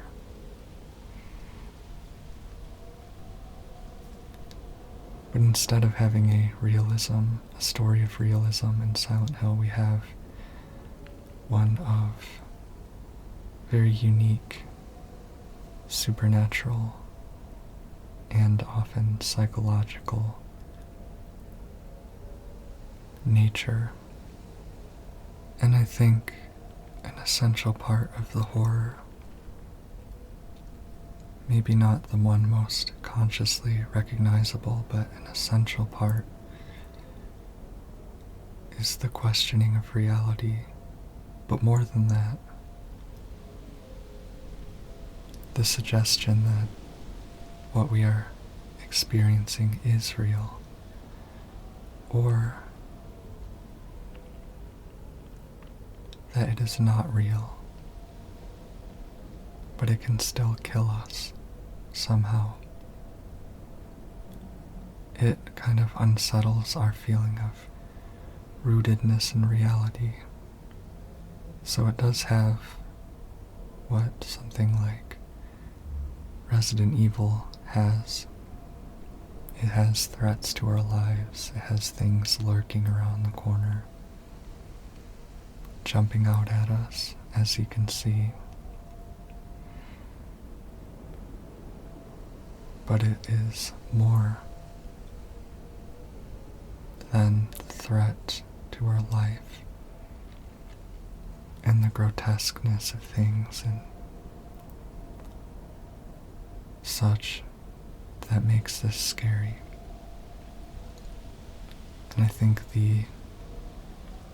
even the more visceral aspects of what makes it scary, like the music from Yamaoka, and in the Dark Shrine, Kensuke Nage, who makes great music. I loved his songs for this game. I even think the music is kind of a sonic representation of that spiritual, cosmic, existential dread. Akira Yamaoka has an old interview where he is comparing his music to the music in Resident Evil. And he says something, I need to remember it. I'll maybe look it up between takes and say it later, but the music of Resident Evil is too certain or structured. The basic idea is that, it's too musically certain. And so, even though it is scary, it's only scary in a certain way because it is coherent and predictable. No, let him speak for himself. Maybe I'm getting it wrong because that sounds critical, but he likes to throw curveballs in his songs. What a creepy scarecrow, Hinako says, about the scarecrow in a blue shirt over this little plot of plants. He also explained in a recent interview for the Return to Silent Hill movie that he likes to make music as environmental design. And they previewed this song. I think he might have done original music, but we'll see. They played this song that sounds like musique concrète, like it's not even instruments. And basically, he's like making the music out of the real world. Now here's something I love and wish there'd been more of, which is this kashimashi repeatedly stabbing the door of this building. Higashi, an assortment of small fruit-flavored candies that melt in your mouth, fully restores stamina and prevents stamina consumption for a set period of time.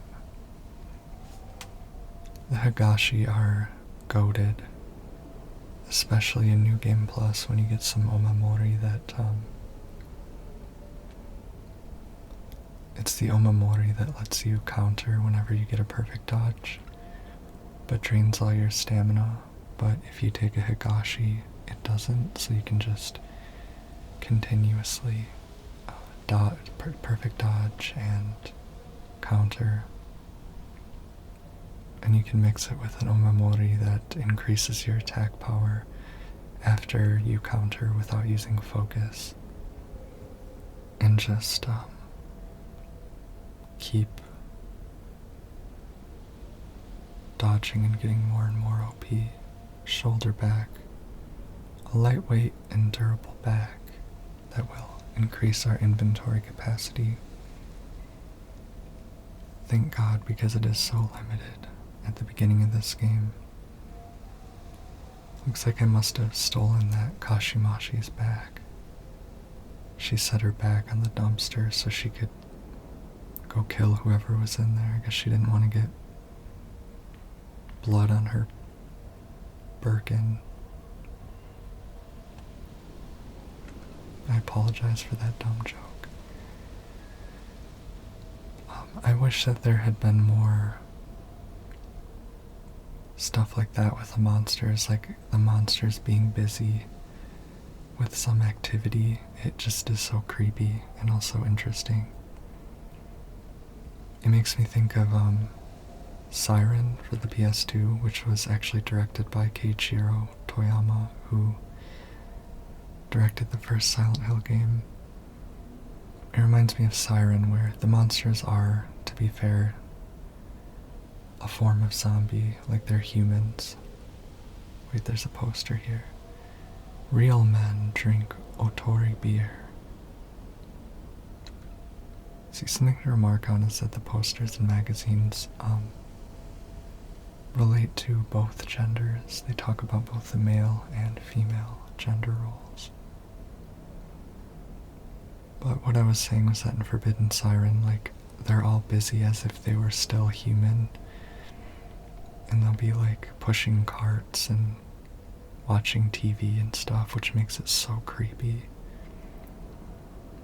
And I would love to have seen these Kashimashi, like, doing, I don't know, or seeing the other monsters behaving like animals. In some fashion, it definitely would increase immersion, make the world feel so alive, and make it more interesting to explore. On this bench is a local doctor's note. Traditionally, the residents of this town have long relied on folk medicine for medical care. Even to this day, a number of the more elderly members of the community still turn to herbal remedies over modern medicine. Too many times do I get these older patients come to me only after exhausting the usefulness of these traditional remedies. I just wish they would come to me sooner before it is too late for them.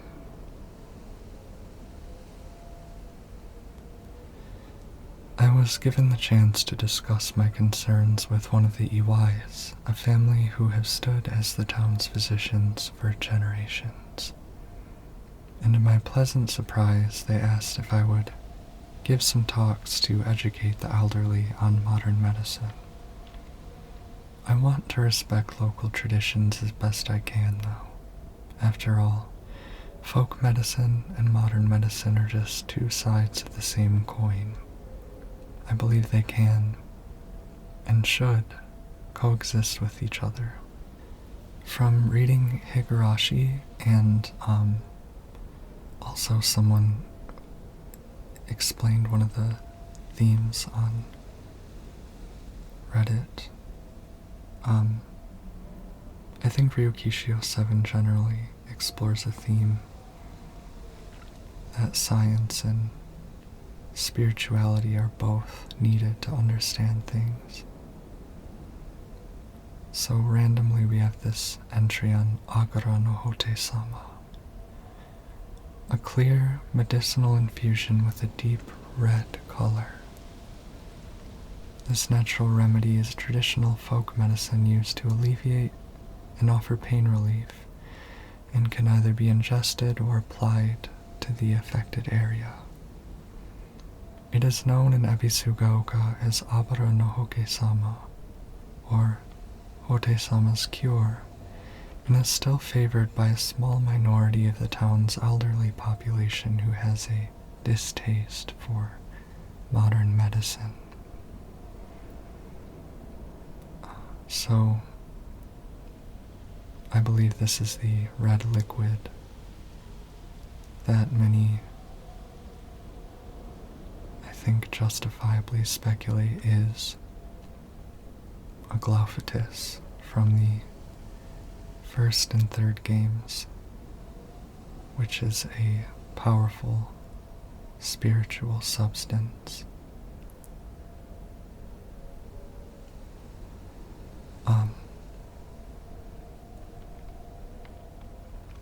So it is interesting in Ebisugaoka, I just noticed from rereading that journal entry that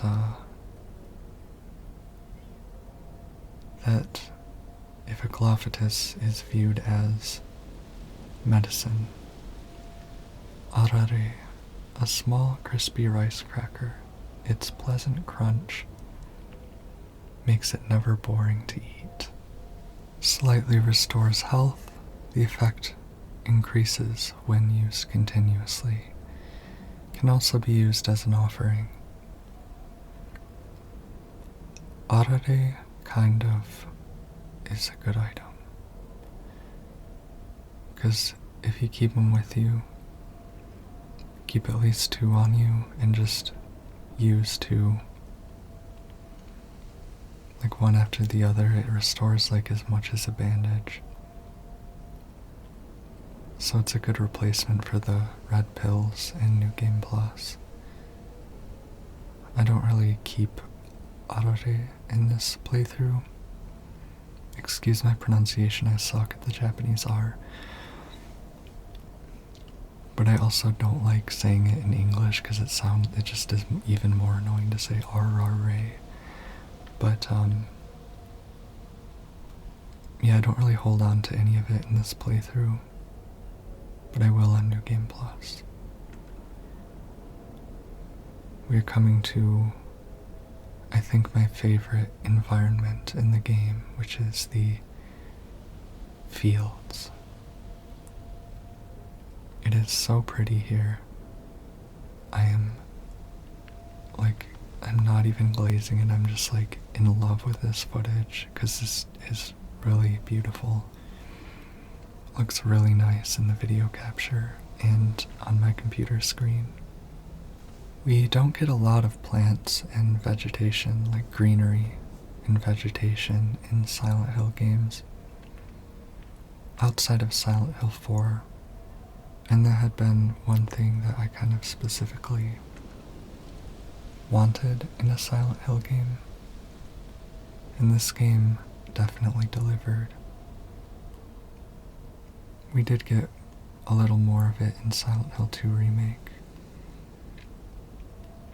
Like there were more plants around town, and there's the forest in the beginning, but in this game there's a lot, and we get a spooky forest and stuff. I was always wanting like forest environments. Forests are so spiritual. Every culture with a forest seems to attribute special spiritual life to it. That's why I love it. The plants generally, and of course it's so innately serene but also scary. The wilderness. Until like a couple centuries ago, the wilderness was pretty commonly understood in the West to be a place of just abjection, desolation, and death, until it became easier to navigate and an ideology emerged of, sickle, a well-maintained tool for cutting grass. It's easy to use, but I have some doubts about how long it will last. A farming tool as a weapon. But I think there is like a beauty and terror thing when it comes to the wild. Not, Shoo, where are you? What is it, partner? Everything that's happening to us. Do you think it could be some dream we're having? because we just want to keep playing Space Wars together? Well, we could pinch each other to find out. No. I can pinch myself, thank you very much. Shu pinches his own cheek and it jiggles. I think it's cute. Sorry, seems it's not a dream after all.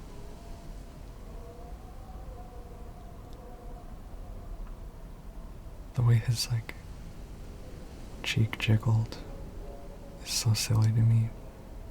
I like that they animated that. So, journal entry, Space Wars. This is a game that Shu and I played together when we were kids. Basically, aliens, known as the Galactic Imperium, would arrive in UFOs in droves, and we would fight them to protect the town. Playmates would come and go. We called them new recruits and fallen ones, respectively. And in the end, Shu and I were the only ones left standing to combat the Galactic Imperium. Such sophisticated terminology. I think it's funny how they integrated Space Wars into the actual story to set up for a UFO ending. So here we are in the fields. I love it for its pretty vegetation and all the straw and hay and just the country. I always, I grew up going to a lot of rural places. This is the doctor's house. Doctor, are you home?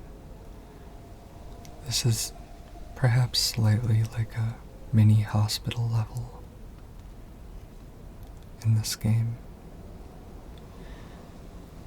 It is the physical place where we explore those medical themes, only there are no medical monsters, no nurses or anything like that.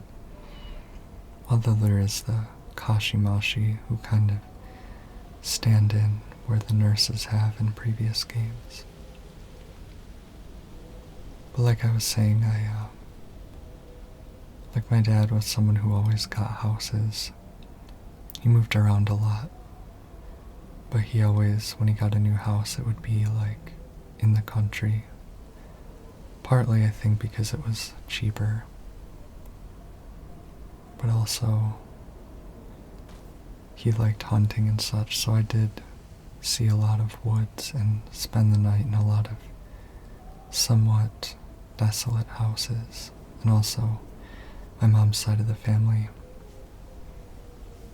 came from, farmers, so I would visit them, but it was always simultaneously such a beautiful place and so spooky when the night fell and I thought about how far I was from people and imagined things lurking out of view in the night.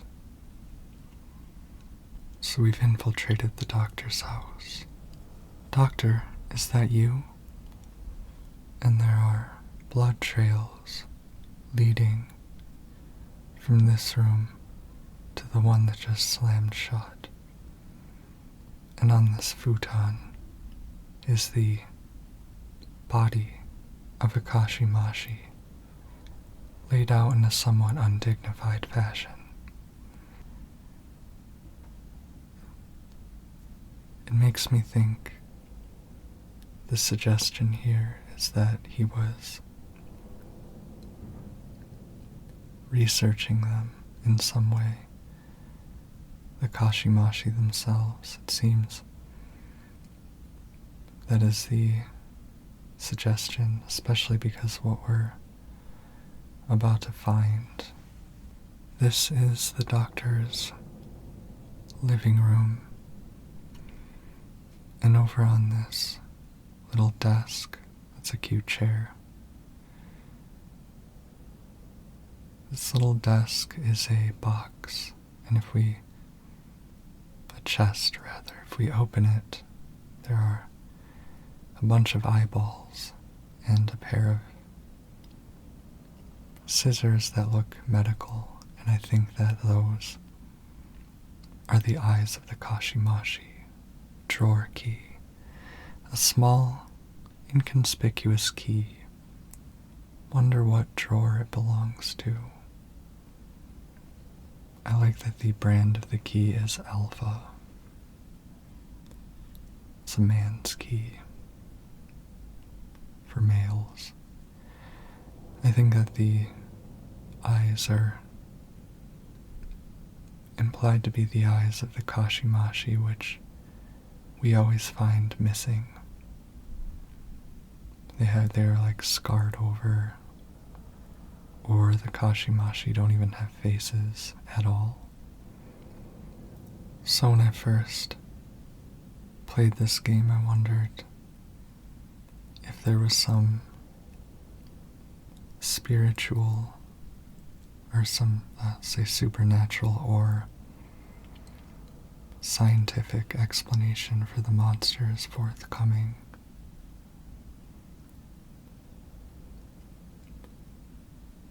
Now I think that the Kashimashi is missing.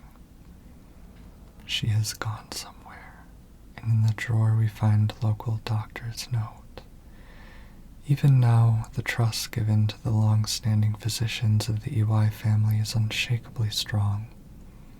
When I spoke to the eldest working member of the family at a gathering, I was astonished by their outstanding bounty of knowledge. Though, as they discussed the details of their practices with me, I got the hint that they might still be using controlled substances in the treatment. Uh-oh. However, I think it best that I look the other way in this situation.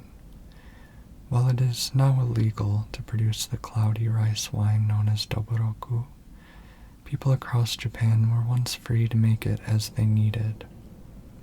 Perhaps operating within the gray area of legislation between traditional and modern medicine has always been the role of local physicians here. So the people of this village use controlled substances, including perhaps hallucinogens, medically. Is someone there? Asks Hinako, seeing the door now ajar, and the blood trailing in ends at a bloody mess. And on the table is an autopsy report. Undetermined cause of death. Undetermined cause of death, case 09. Body was astonishingly malnourished, and the calvarium had split open like it had burst from the inside. The cranial bones had been hollowed out and filled with insect eggs, later identified as belonging to various species including locusts, grasshoppers, and crickets. No evidence to suggest that they were put there by human hand. Seemed to be planted by insects naturally. Highly unusual behavior considering the current harsh winter temperatures. Yet another corpse to come through with an inexplicable cause of death. At least this one was easier to stomach than case 08. All bodies with unexplainable causes of death are kept secret and swiftly handed over to the police department. In turn, the police department immediately disposes of such bodies without so much as a customary glance. Additional notes. This man was suspected of blaspheming against religious doctrine. He seemed to bear some kind of grudge against the Inari faith. It's always the same with these strange corpses. After all, There can only be one outcome for not paying reverence to Oinari-san. The writer seems to, perhaps himself, or themselves, I think it might be the doctor, but they seem to not have proper reverence because they use san and not sama. Claw marks? On the wall are claw marks, and I think, in retrospect, that maybe they are made by a fox. Omamori pine increases max health. So, the lore of the cult is told in a very subtle way in this game with much left to the imagination. Just like in the old Silent Hill games. But whenever there's an unexplained cause of death, the police dispose of the body without an investigation, which suggests that they are intimidated by the cult, or that they are infiltrated or working with or for the cult, which is spooky and really not uncommon in the real world. People with ideological motivations or other motivations often just join the police or local governments and such, but I think that that unexplained cause of death that the doctor is talking about is what we are seeing in that monster in the dark shrine that we saw. Because we saw its head was opened like the doctor described. The calvarium was blown open. Sorry again for the gory details on what is supposed to be a relaxation video. And that the insect eggs were planted seemingly naturally. So I think that monster is a victim of whatever curse is causing that disease. And the doctor seems to not be compromised in sharing this information because he notes how the police never seem to do anything about it. And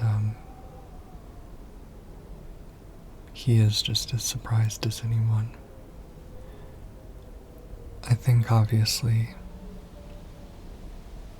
there are monsters, definitely in the fog world, that reflect Hinako's psyche, but I think that that one in the dark shrine is something more literal. Now here, behind this house, is a very heartbreaking note, but I got obsessed with looking around at the fog before reading it. Letter to home. I no longer recognize my husband. He gets blackout drunk most days now, and when he's drunk, he turns violent. I don't think I can keep on living this way, not with his cruelty day after day. Where did the kind man I met when our marriage was being arranged go?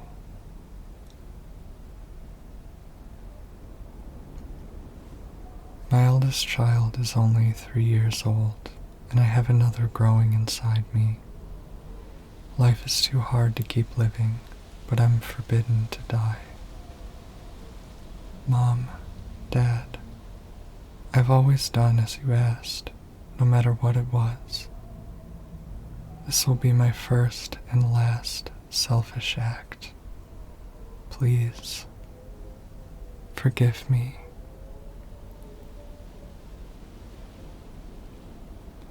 terrible.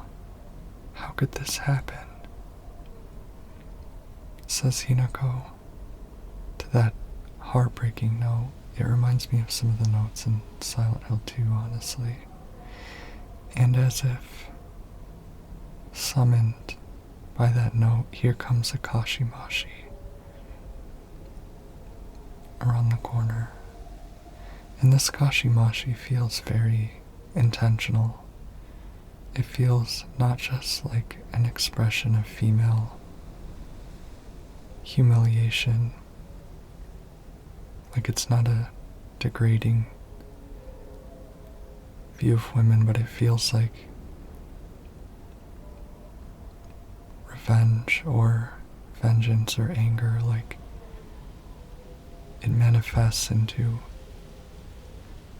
this monster coming around the corner to kill us. And in that moment it feels like an expression of rage, while also being an expression of indignity and I don't remember if I mentioned it, but Kashimashi is a word that means like clamorous or noisy, and it's part of a like a folk saying, like an idiom about women, like where there are three women it gets noisy or something like that. So the phrase itself is kind of a reference to the condescending view of women, and at the same turn where that Kashimashi is like appears vengeful, it's also a sort of mocking, degrading, condescending view of women's anger, women's revenge. Obviously, you see that resistance against like oppression, be it individual or collective, is usually met with some sort of mockery. In the case of individual women, it's met with like she's crazy, she's unstable, she's,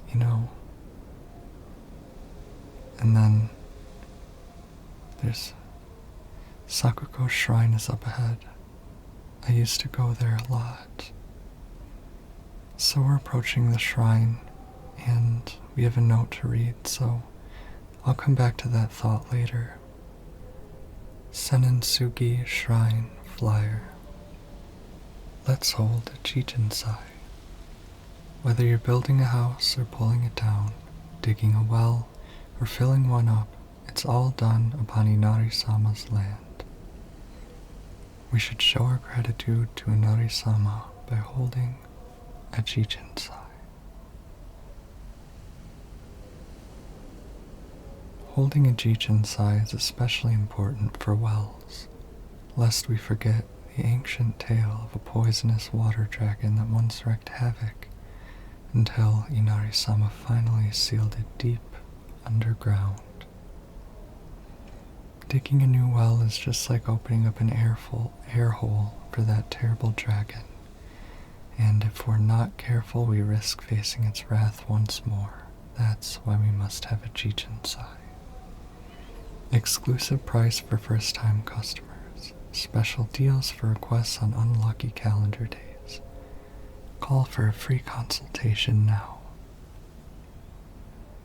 It's funny how the last part of that, basically, it's like an advertisement. In New Game Plus, there's a series of documents you find, and one of them kind of implies that he views the religious people in the town as grifters. The people who promoted the changes in faith over the years, he thought it was basically all people trying to make money. Key to Sakuko's mailbox. plain mailbox key. The surname Igarashi is attached to the tag. Is this the key to Sakuko's mailbox? And there's also a note here. Letter from Sakuko's mother. Dear Sakuko, you mustn't ever speak again about how you hear otherworldly voices talking or singing. Puberty is a difficult time. You may hear and see strange things that you can't explain. The same thing happened to me when I was your age. However, it's nothing more than your imagination playing tricks on you. If your friends find out, though, they'll label you the strange girl. They'll abandon you, ostracize you. Because around here, once rumors spread, people will never look at you the same again. I do wonder if Sakuko actually has divine insight or not. I like all the spooky girls in this game. Sakuko always said she'd make the shrine as popular as it used to be back in the day. It's so peaceful. There's a peaceful soundtrack that plays around here. It's eerie. It is really eerie. I love it. And I like it that we don't really get close to the Senensugi shrine. We don't go inside, we just stop by here and we hear that eerie sound, and it sounds really important. There are two parts in this game where an eerie sound plays near something of importance. And, so I don't know, I think it's a motif suggesting something. Actually, three. There's one by the great tree, one by the Hakukosu flowers, aka White Claudia, and one by the shrine. Now, let's check our journal entry on Senensugi. Senensugi Shrine. A lonely little shrine situated on the outskirts of town. The name Senensugi Shrine sure sounds fancy, but that's all that it has going for it. Even though Ebisugaoka is full of elderly believers, this shrine rarely gets many visitors. They instead go to what's closest to them, and that's an Inari statue. Sakuko's family serves the shrine, including fulfilling the role of head priest. Sakuko is quite proud of this fact, but I don't know if the same could be said about her parents. I remember what Sakuko once said. Senensugi Shrine didn't used to be the small shrine that we know. The real shrine was situated on the mountain, and it was much more impressive than it is now. Long ago, there was an actual 1,000-year cedar that was worshipped as a divine vessel. Unfortunately, it was struck by lightning and burned to ash. Upon losing its divine vessel, the shrine was abandoned and became the small shrine that it is today.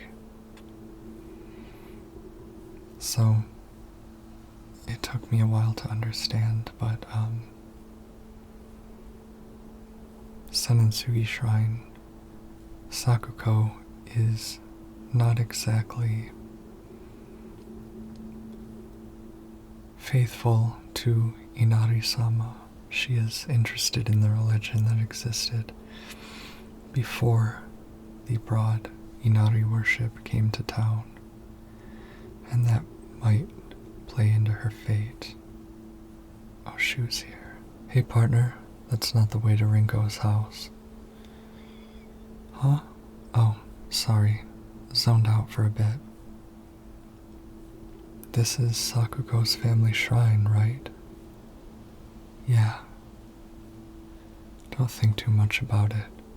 Let's hurry up and find Rinko. Right, let's go. But we turn, and Shu is nowhere to be seen. Once again, simply gone away much faster than seems possible. Some people completely skip that scene, and it must kind of, I don't know, I'd hate to have missed out on it. It's so creepy and such a interesting hint as to what's going on. So right now, I'm going to backtrack all the way to Sakuko's house. You don't have to do that. You can come back. You can do so later when you return, like late in the game. But I like this little detour, and there's no need to rush. This is a relaxation video. So I am not prioritizing efficiency. I am prioritizing vibes and making excuses to spend more time with you, my dear YouTube fan. I assume if you've listened this long that you're a fan, at least. But this is a sweet, interesting thing about Sakuko that we learn, and I want to learn it now. Because it, I don't know, it contextualizes our friendship and adds a little mystery. There is such a focus on the friendships in this game and the everyday lives of the characters. There's a lot more, compared to other Silent Hill games, there's a lot more detail given and focus on our characters' day-to-day lives. Here there's a Kashimashi just staring at Sakuko's mailbox, which I find interesting. Like it's nosy or something. It doesn't even spur into action, it just stands there. Like it's not even there to ambush us. Okay, let's see what's inside. Omamori spider. Greatly decreases weapon durability consumption from performing light attacks. This is a great new game, Omamori. Letter from the hospital, Prefectural University Hospital, Department of Psychiatry. Mr. and Mrs. Igarashi. Test results. We have compiled the results for Igarashi Sakuko below. 1. Results. No abnormalities found. 2. Observations. Shows characteristics of mild autism. All other test results were within range. 3. Notes. It is not unusual for pubescent children to claim they can see and hear things that are not real. As they mature, these issues tend to resolve themselves on their own, so I believe there is no need for concern. Regarding her fear of the dark, her response is proper and natural. Continuing to scold her may only worsen her condition. Please do not trouble yourself over Sakuko. Simply raise her with love and affection and let her mature at her own pace. As I was saying, there is a lot more of a focus on the mundane details of the characters' lives in this game. It's not the only focus or the only point. Some people don't like that, and they think that means the story is like petty or trivial. It's just some kind of like teen child drama. But it's very much Ryukishio 7's mark on this game because his visual novels, I mean at least Higurashi, are actual slice of life. Like they are murder, mystery, paranormal things, but they are also very slice of life, and there are long segments which mostly drive me fucking crazy to read because I just want to get them over with, but I kind of find it to be a flex as well. Long sections that are just like these adolescent characters and children like playing board games and pretend games and having like food eating competitions and just all sorts of, you know, day-to-day stuff. And sometimes it comes into play thematically, and a lot of times it's just a way to get to know our characters. What could have caused this? The small bridge has collapsed into what looks to me like darkness. I think it's the canal. But the slice of life stuff, this game isn't slice of life, but it has that element of interest in mundane details, like the kids hanging out at the convenience store and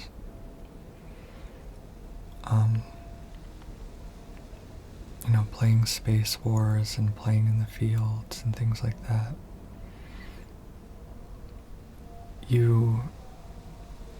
I think that Ryukishio 7 as a writer is a very empathetic person, and he doesn't take mundane things lightly. I mean, just like in anything, who you are arises from the mundane. Who Hinako is arises from her playing pretend and being ostracized by girls and playing with dolls and playing with her sister and all that as a kid. And, you know, I think some people don't really identify with her plight, and they think all these details it's all just mundane personal drama or, you know, everyday suffering caused by the expectations of society and the life path. And I think this feeling of things being mundane turns people off. Me personally, I realize that you have to have a certain degree of seeing significance and attributing life to the people and the little things that they do in their lives and what makes them who they are and what they do on a daily basis.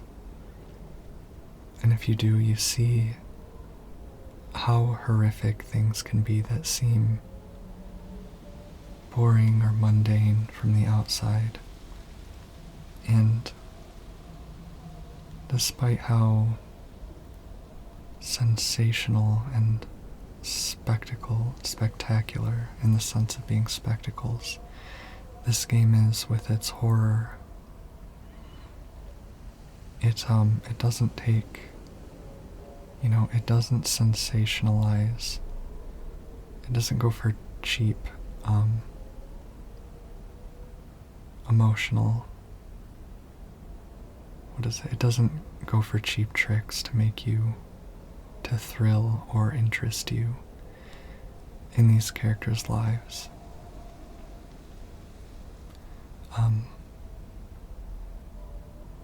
The arranged marriage thing, for example, I've always been told it's bad, I've always understood that it's bad, but I've never known someone who went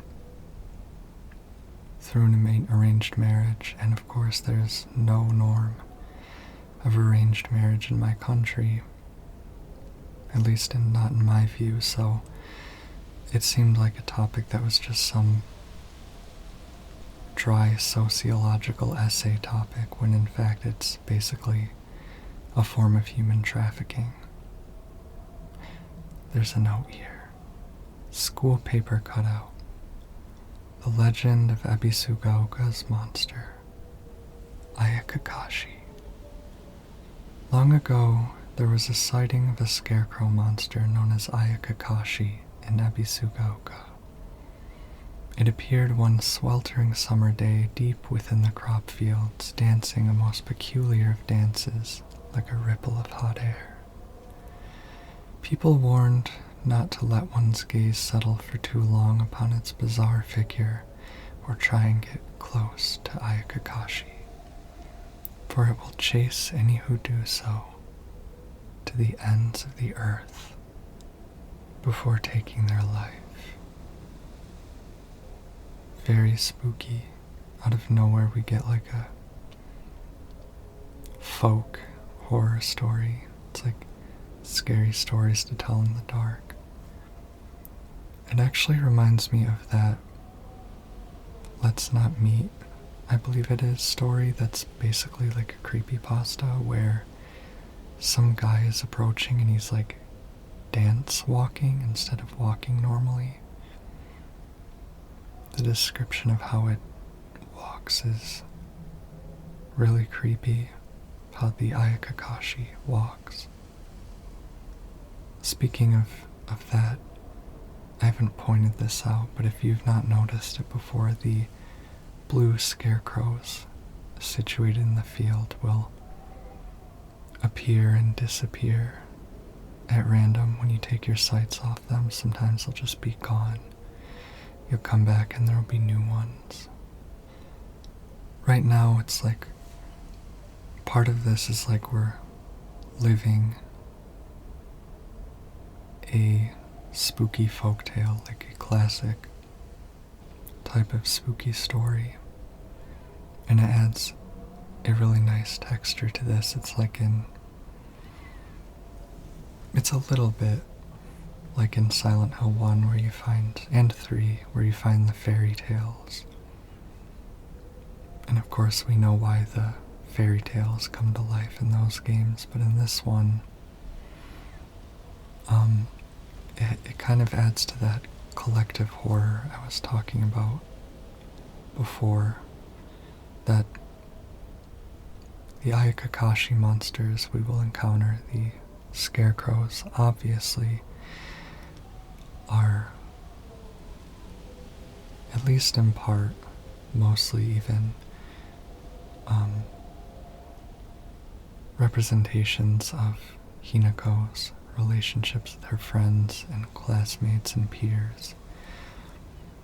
But they manifest as a collectively feared, spooky local myth, folktale, a campfire story. And it's cool how they go for,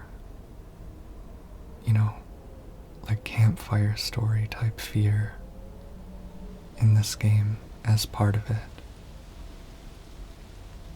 It's got like different layers of horror, and similar to, the religious themes and imagery expressed or mediated by Hinako's psyche, or imposed upon her from outside. This campfire tale that she's living is kind of collectible or collective knowledge that helps her make sense of the world and helps everyone make sense of the world. So nothing personal in this psychological horror is ever completely individual. I think that's a big thing to keep in mind for writers or even enjoyers of psychological horror, that nobody is on this planet alone, and we know things through shared and collective knowledge. It's very hard to make sense of the world with no frame of reference. So, we're not just, living some mundane details of Hinako's life, sensationalized. We're living the horrors of a community's life as well. We're experiencing them. And I really, again, this is like my favorite environment, the irrigation channels are so pretty. You can only see so far into the fog. What was that? Hinako asks. I obviously did not include it, but there was a nasty roar. Big, wet roar coming from somewhere nearby. And that is the sound of the ara abare.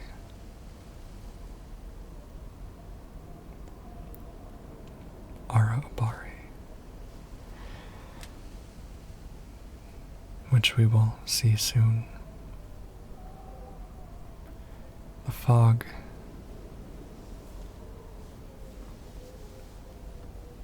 is interesting. The fog is pretty. I'm sure you know if you care this much, but the fog was first introduced into Silent Hill in the first game because the developers used it to obscure the horizon and constrain the field of view so that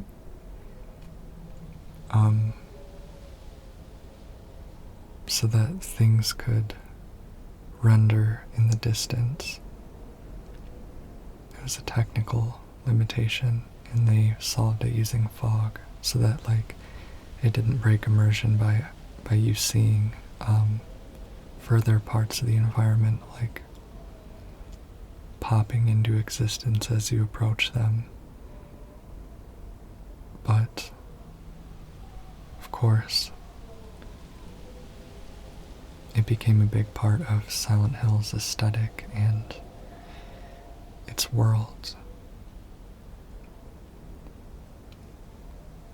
But that doesn't mean that the fog has no meaning just because we know why it was created, or just because it was created for a practical reason, because it was a good story. It was left a mystery, of course, but it being a story, you can imagine what the fog is, what it's for, and it makes sense in this spooky, ghostly world. Disgusting. Hinako, don't go anywhere near that weird stuff. It might be poisonous. Go around to the garden on the right. This way. Got it. Now we will descend into this stranger's yard,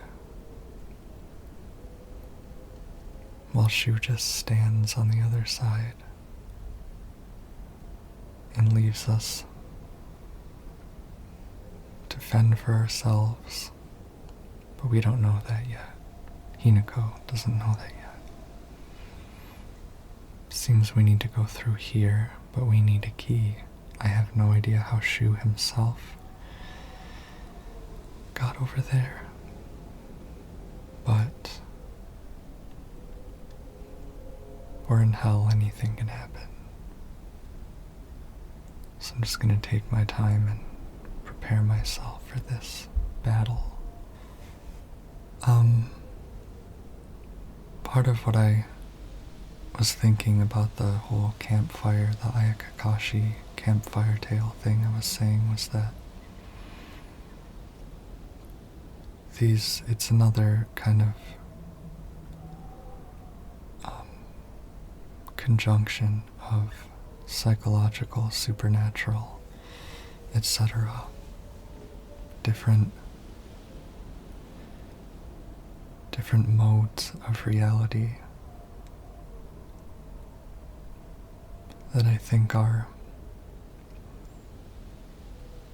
pathways into each other, knowledge and reality kind of colliding. So Hinako reaches for the key and hears an unsettling sound, and is suddenly ambushed by this huge, fleshy, flower-encrusted beast. And this is the Ara Abare. When I put the name of this creature into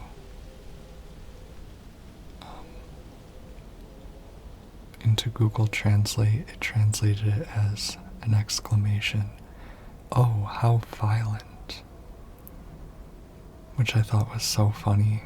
And I know that I've heard other people explain it as it just means like Ara is like an intensifier or something like that, and it's just like super violent is kind of the name of it. It's just a way of naming it like mega violence or ultra violence. But I heard that the names of the creatures in this game are sort of wordplay. Like Ayakakashi is a mashup of Ayakashi, which are like water spirits. And here's the storehouse key. An ancient-looking key might unlock the storehouse.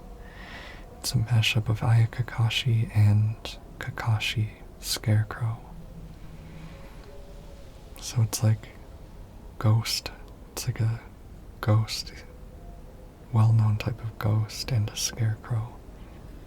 This is a very tense part. The Ara Abare is already coming back to life. We come in here to escape through the window. Hinako, the storehouse window, hurry, and get ambushed. You okay? Yeah, I think so. Good, I didn't let you go down then. She told me to look after you no matter what happens. She did? Yeah, a while ago. Anyway, let's move. Right, time to go. The first part of this game is just a succession of really stressful parts. There's the Dark Shrine. There's like the part where you're unarmed, then there's the Dark Shrine, then there's that Ara Abare encounter where you have to run past the Kashimashi in the storehouse, and then we are about to do the Scarecrow puzzle, and then the Dark Shrine part. It's like crazy. So I'm mixed on my opinion of the Ara Abare. It kind of looks like, reminds me a lot of the Hunter Gammas in Resident Evil, like frog-like. And it has that big silly mouth with like human teeth. Like it's kind of a funny monster. And I guess that's okay that it's kind of funny because they obviously had a sense of humor with naming these creatures. And, you know, there can be a grimness to humor, especially in like Silent Hill 3. A lot of the scares contain like jokes, like you're being made fun of. like in the haunted house and stuff like that. Here is the journal entry on the Araabare. A giant, repulsive lump of flesh that is filled to the brim with a maniacal anger. It howls awfully as it swings its large knife in any which direction. Its unfettered anger is no different from that of a wild animal. No, it's far worse than that. I think it represents I think it obviously is like the picture of a patriarchal man's rage. By patriarchal man, I mean what Hinako said in her journal earlier. And she did outright mention that it's like a wild animal. And she also talks about how, here's our first emo that we can use. A wooden plaque. Place it in a hokura after writing your wishes. And this allows us to improve our stats. Remember, Hinako talks about in her journal the wild transformations like tadpoles turning into frogs, being part of puberty, and I don't know if that exactly relates to the Arabare, but it's another animal metaphor, and the Arabare does happen to look kind of frog-like. I haven't, thought enough about the significance of flora and fauna to like the themes and the manifestations in this game, but there are a lot. When I saw the the promo material, I thought it would be even more focused on that, but maybe it is and I didn't see. We used to play here a long time ago. Takes me back, yeah. I got lost here when I was a little kid and cried my eyes out. It's hard to picture a tough girl like you crying. That was a long time ago. Don't think I've cried since. You tend to keep things bottled up inside. That's a bad habit of yours,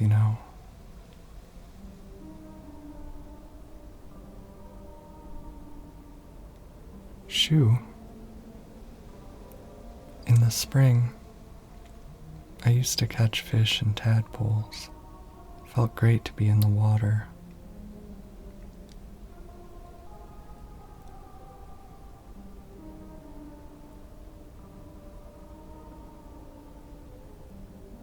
I used to get yelled at for getting covered in mud when we played in the rice fields, remember? All this going on, yet the memories just keep rushing back. Makes you miss those days, huh? Hey, I'm here for you. Whatever you need, you can rely on me. Thank you, partner. Alright, let's go.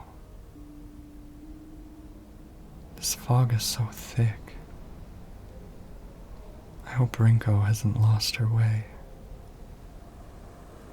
We turn and he's gone. Partner? And we are alone in this endless field encased in fog, unsure where to go, and on this hay bale is a red letter.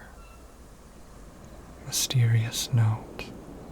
The field that's all misty is really scary.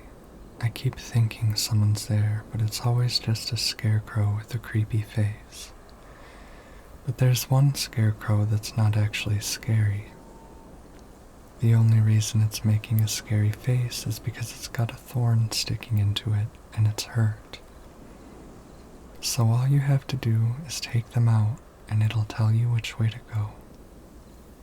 But don't get too close to the really scary scarecrows. Someone said there's a monster who's only pretending to be a scarecrow that likes eating little kids. I'm sorry if I read that too creepy if you're trying to sleep, but I can only make this so calming. Remove the thorns, huh? What does that mean? On the hay bale sits Hinako's doll, as if guiding us out. It's your funeral today. I think I'll give you a standing ovation. And so we have to find the scarecrow who's giving a standing ovation. The riddles are written on those faceless generic scarecrows we were seeing earlier. I really like how this riddle is written. In Lost in the Fog difficulty, it's so creepy. It's got this refrain, "It's your funeral today." I helped the wrong scarecrow. So now I'm having my first battle with the Kashimashi. Oh, that's so gross. I just noticed that, like, its skirt doesn't, like, you can fully see its nether area. And it is a scarecrow, so it's not like, you know, it doesn't have the human anatomy there, but I don't usually say things like nether area. I'm just trying not to be vulgar. Because YouTube. Flashcards. It's okay. You don't have to be afraid anymore. There's like a scroll wrapped around the nail that was stuck in the eye of Kakashi's side.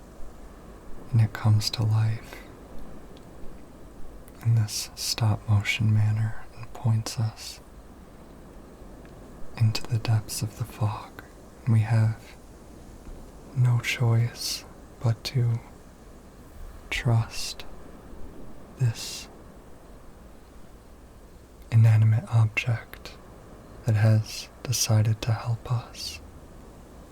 So we continue into the fields and find another faceless scarecrow. It's your funeral today. Good riddance. It feels as though I finally got this painful burden off my chest. So we need to find a scarecrow that has gotten rid of a painful burden. As we can see, so many scarecrows have blades stabbed into them.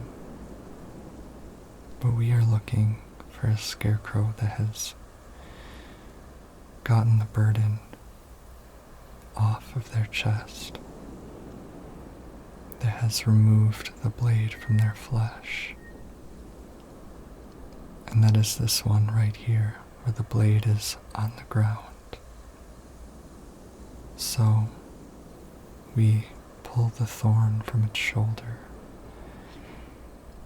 Flashcards. That's what I said to you when I saw you so scared.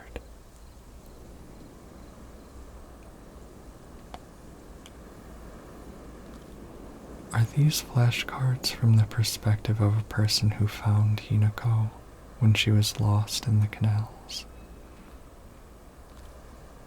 I never really thought much about it. There's just like so much going on. Sometimes I just see cryptic things as cryptic, but of course, the people who wrote this were like thinking something, but yeah, it's from a perspective of that's what I said when I saw you when you were scared. Another scarecrow. It's your funeral today. You hurt him, and now you're leaving him behind. I hope you suffer for what you've done. Very angry poem. This is from someone who really resents Hinako. Maybe from Hinako herself, projecting it onto the scarecrows, this blank face. So we need to find the scarecrow who has left a hurt man or boy behind. There's the hurt one. And I believe that this one looks like it's fleeing, but it's this one. I wonder why I called you over. And once again, the scarecrow points us in the right direction. The only nice scarecrow of the bunch. Okay, that makes sense if it is the adult who found Hinako. Although, why would she be wondering? Or why would this adult be wondering? If I saw a child lost, I would simply call them over because it's the right thing to do.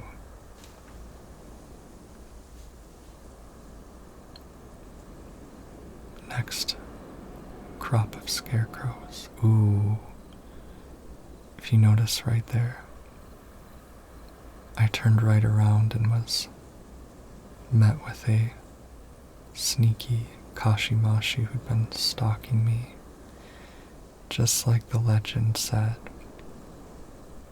it will pursue you to the ends of the earth if you take your eyes off it. Of course, I won't include the sound, but it was following me. It's your funeral today. You were such a thorn in my side, always getting between me and him. So this one we need to find.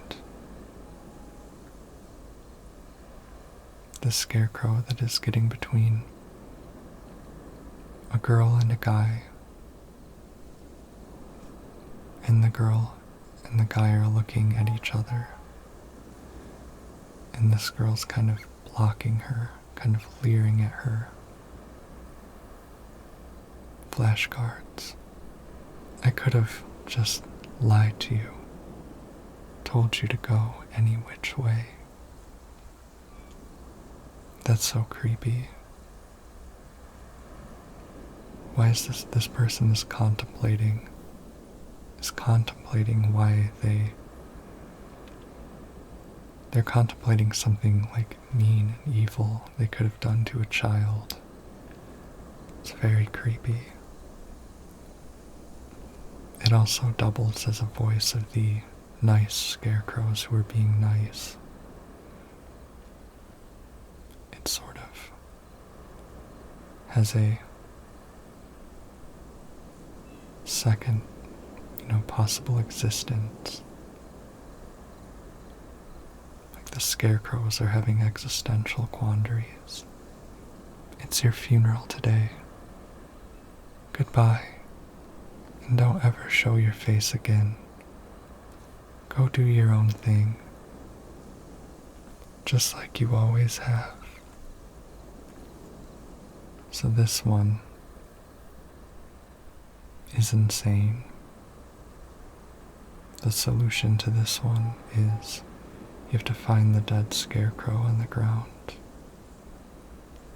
and follow the way its hand is pointing. And then follow the next one, a chain of dead scarecrows, And it's like these are pointing like the helpful Scarecrow does. And it's like there's been a succession of kind Scarecrows who've died, but they were still choosing to be nice.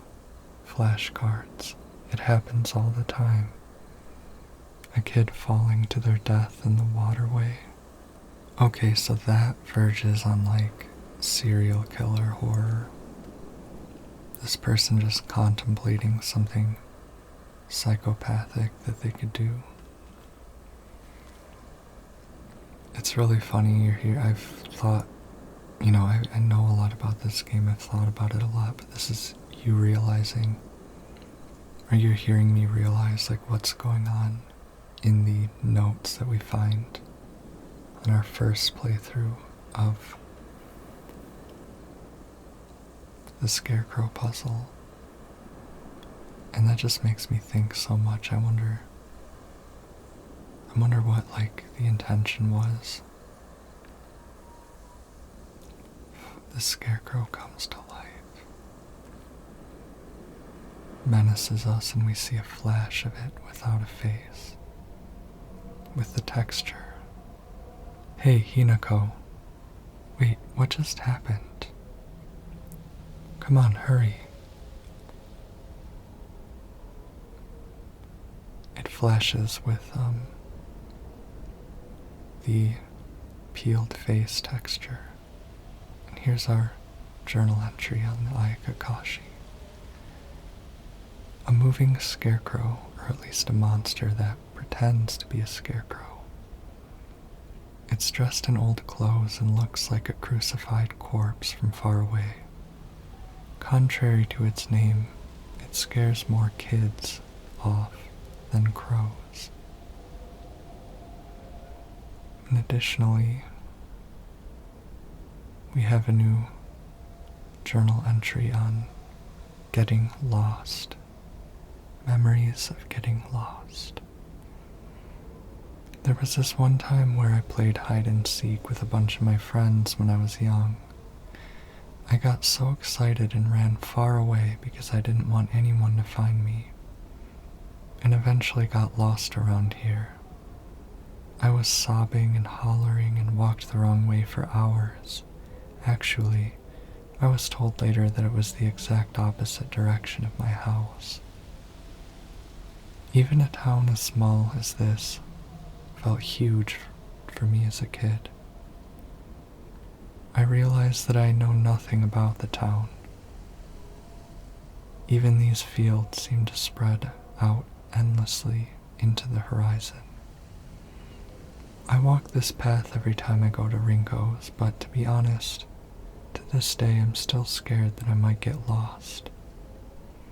I mean, I've been told that I should probably just ask an adult for directions if I get lost, but then I remember that one time when I walked in the footpath of the rice fields for fun and got smacked by an old farmer all of a sudden.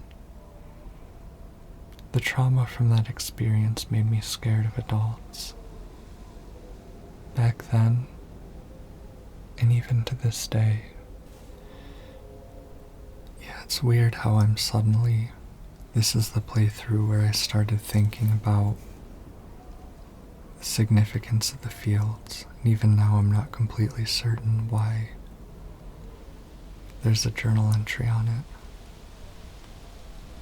Here's our illustration for the field puzzle. It's interesting.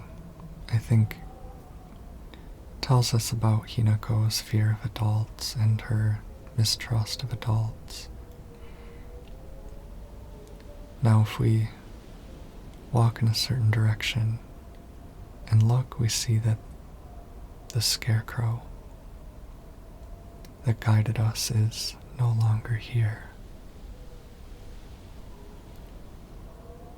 Hinako. Is she here?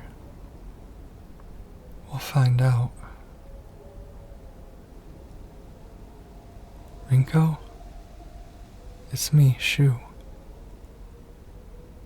If you're here, say something.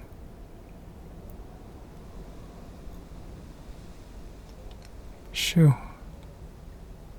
You came for me. Oh, Hinako.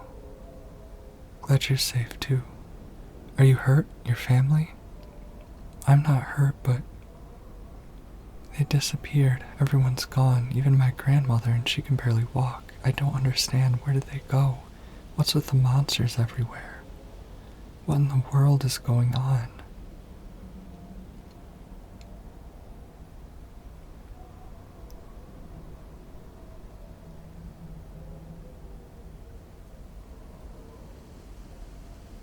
Ringo's got a big ass house.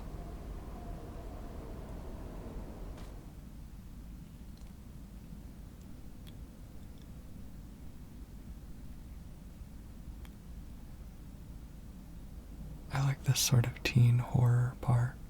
This like teens gotta fend for themselves kind of thing. Sakuko, I can't believe it. I know, it's not safe for us to stay here. We've gotta get out of town. Out of town? What about our parents? Everyone. We can go get help. But we need to do something and do it fast. We're not abandoning them, but we can only help them if we keep ourselves alive. But we're trapped here. There's no way out.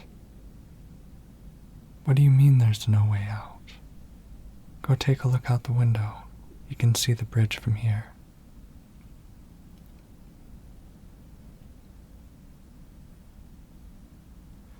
No way. The bridge.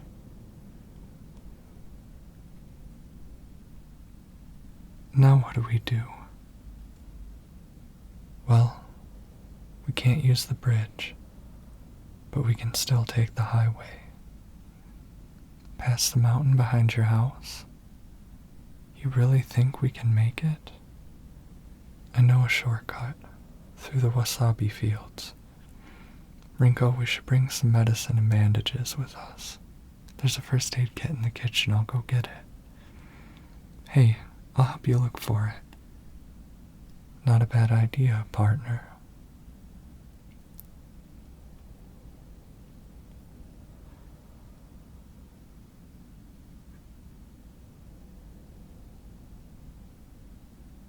Where's the kitchen again?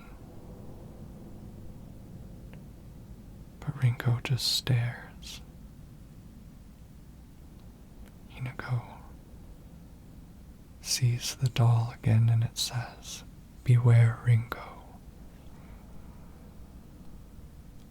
As we turn around to look, suddenly something knocks us down, and we fall unconscious for another visit to the dark shrine. I noticed that the bridge is like blasted from underneath. It's as if something came out from below. And I think that has to do with the geysers caused by the water dragon, according to folklore. So Hinako awakens again on a wooden floor in the darkness like earlier, where she was knocked unconscious. And she takes her lamp to find what happened. It seems Fox Mask was happy to leave us laying out on the floor. We look over the railing and it looks like the indeterminate waters just stretch off still, and the shrine is built over them. There he is. What? He can't wait for me to catch up. We saw Fox Mask entering a distant door with his blue lantern and closing it behind him. So now, once again, we are left alone, trying to catch up with this man who is so welcoming and so happy to have us in this shrine. Very different type of scenery here. A lot of amber light. This room has been ruined. We just heard the sound of the clamor of things being knocked over and destroyed. And on this table we find messy scrawls. Wonder what that pretty little thing's chirps will sound like when I tear off that mask of hers. The girl before last was an exquisite specimen. I can barely contain myself every time I think about her. Seems like something has just destroyed this room like a bowl in a jewelry shop before we came. And, like I said earlier when we saw the scratches, in the doctor's house there are scratches on the floor here. And I think it is supposed to be the scratches of a fox. I think the fox spirit is,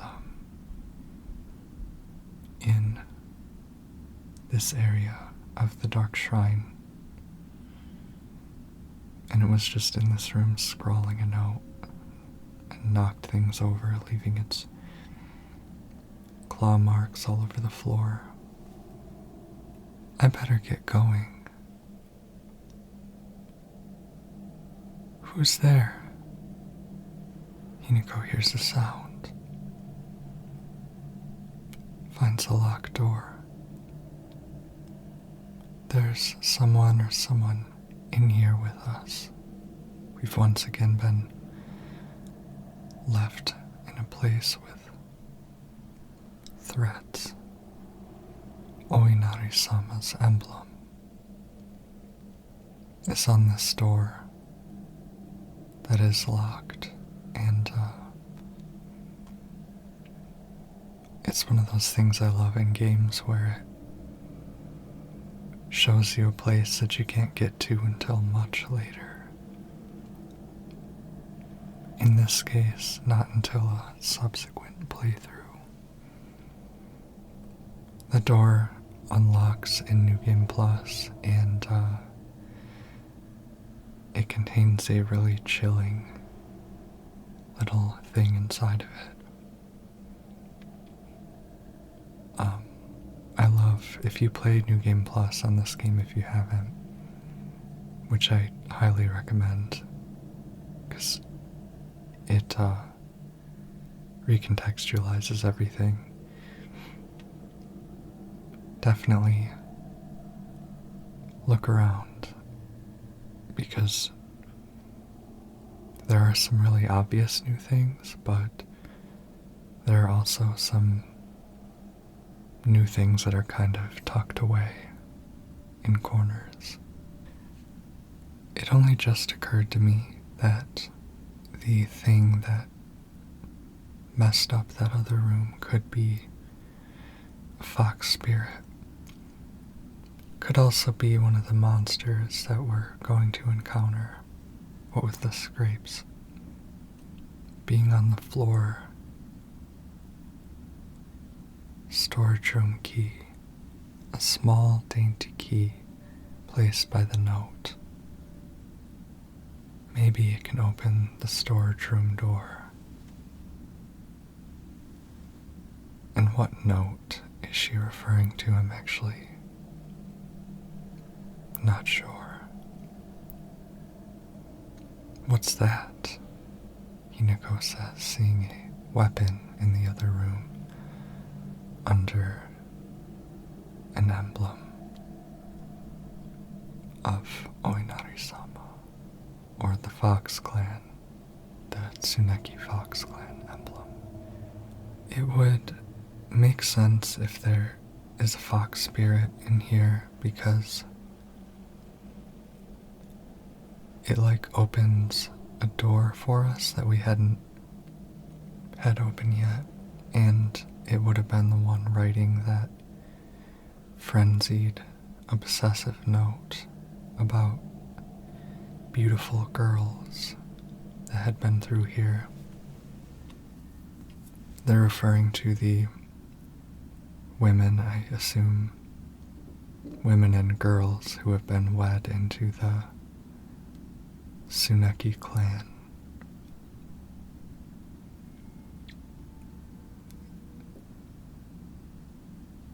So that's,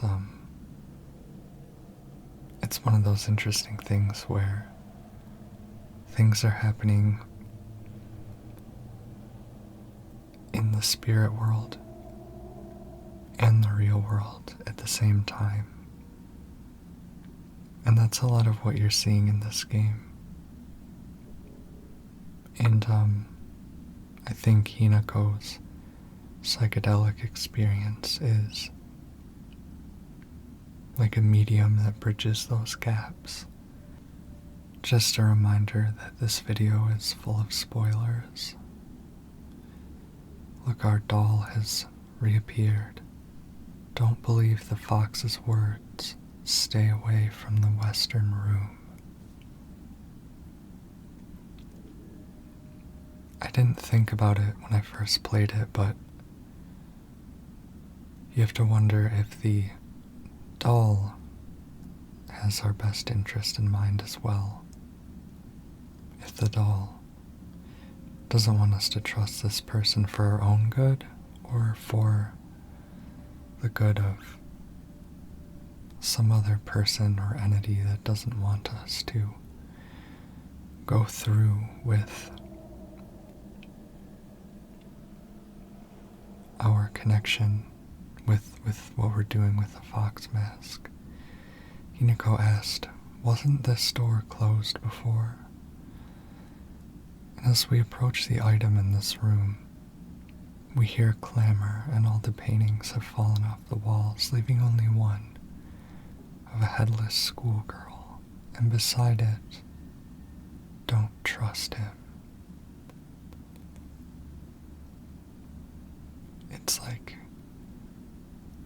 It's like another instance of the clamor from that other room. Inari sculpture. A sculpture in the image of the god Inari. It looks like it might fit somewhere. This is so funny. This is like the second time during this recording that I've realized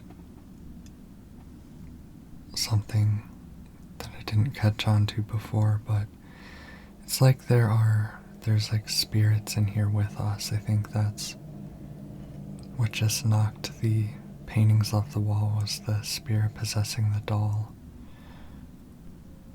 Or the spirit that is the doll, whichever it is. Ancient note.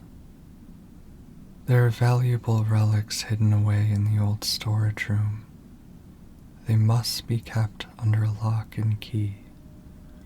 The last girl slipped in while I wasn't looking.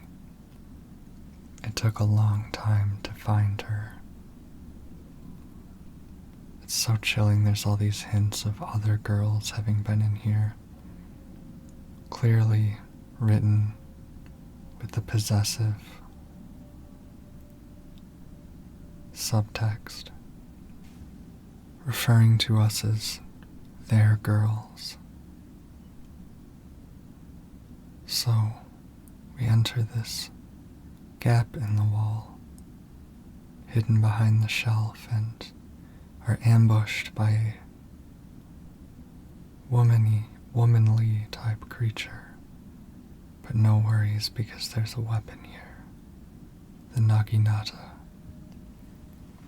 An exquisitely crafted ornamental polearm that is extremely sturdy and is able to be used as a weapon. But I'm just gonna run for now. This must be special. Sorry, I'll hold on to it a bit. For a bit, says Hinako.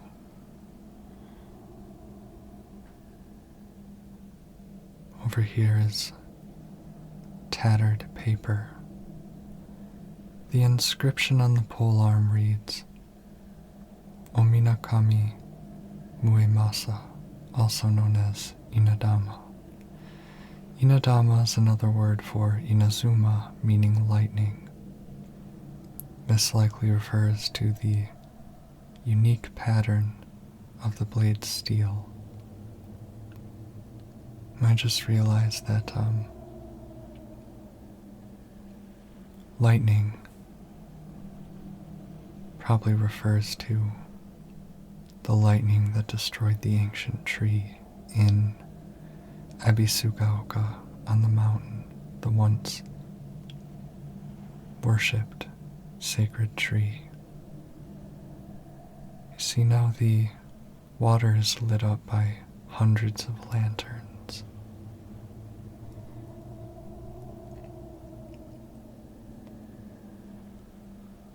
They have a really pretty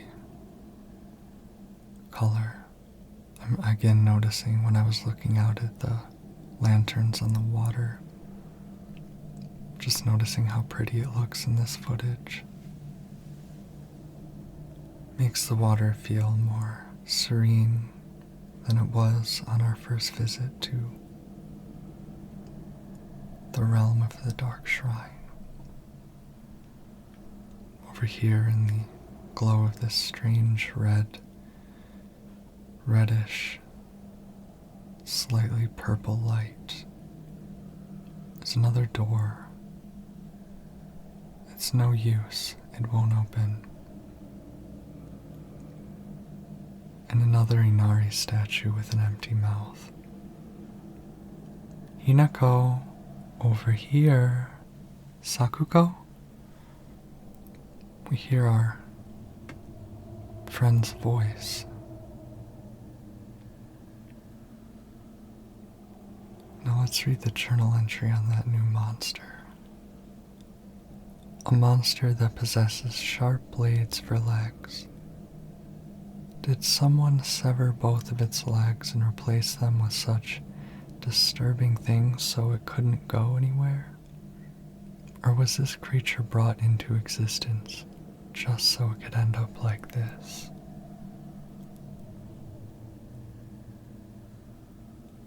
And more on Sakuko. Sakuko is very in touch with her spiritual side. She seems to always have some god or apparition visiting her dreams, telling her about this or that. According to Sakuko, there's been quite the supernatural disturbance around Ebisugaoka. Something about an ancient god who's furious about having their followers stolen from them. And now they're out for revenge or whatnot.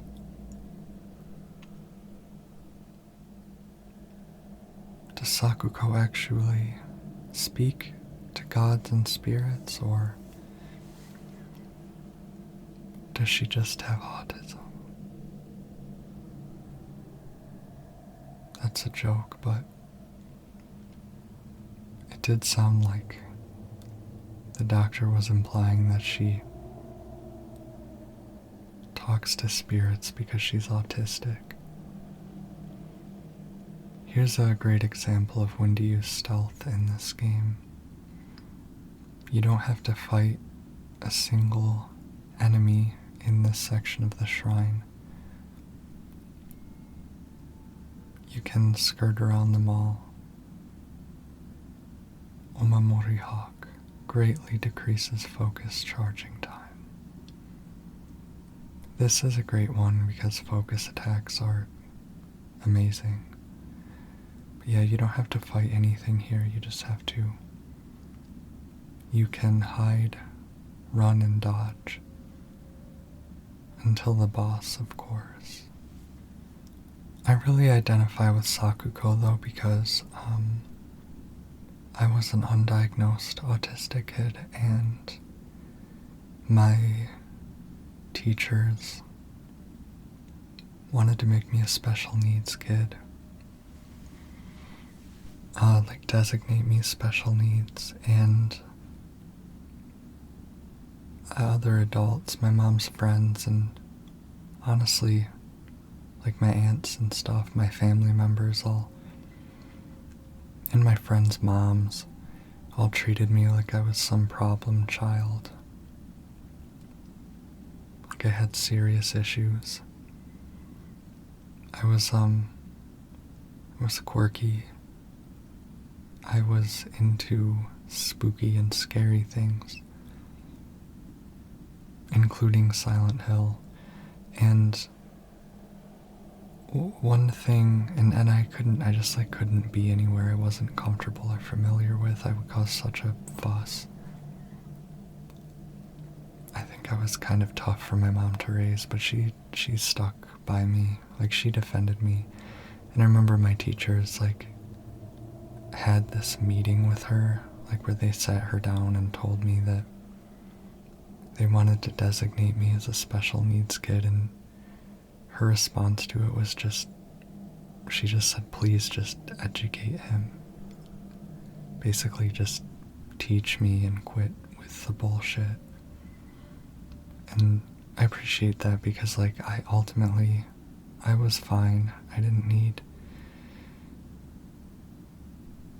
a library in a place like this. Housemaid's note. February 15th. There can be no two ways about it. The family is indeed cursed, and I am the only one who knows the full story. I must tell the master all I know, for if I do not, the curse will certainly befall me as well. May the gods have mercy on me. The housemaid of this family will be hearing from her again. So, all the secret arts, medicine, succumb to us, spirit and flesh, says this book here. In this strange library that seems to contain insight Hinako couldn't have access to. Family Physician's Log. February 1st. Symptoms and onset are as follows: headache, fever, vertigo, chills, vomiting, diarrhea. At first, I believe signs pointed to a seasonal cold. However, after prescribing medicine, symptoms did not improve. In fact, they worsened. More medical mysteries.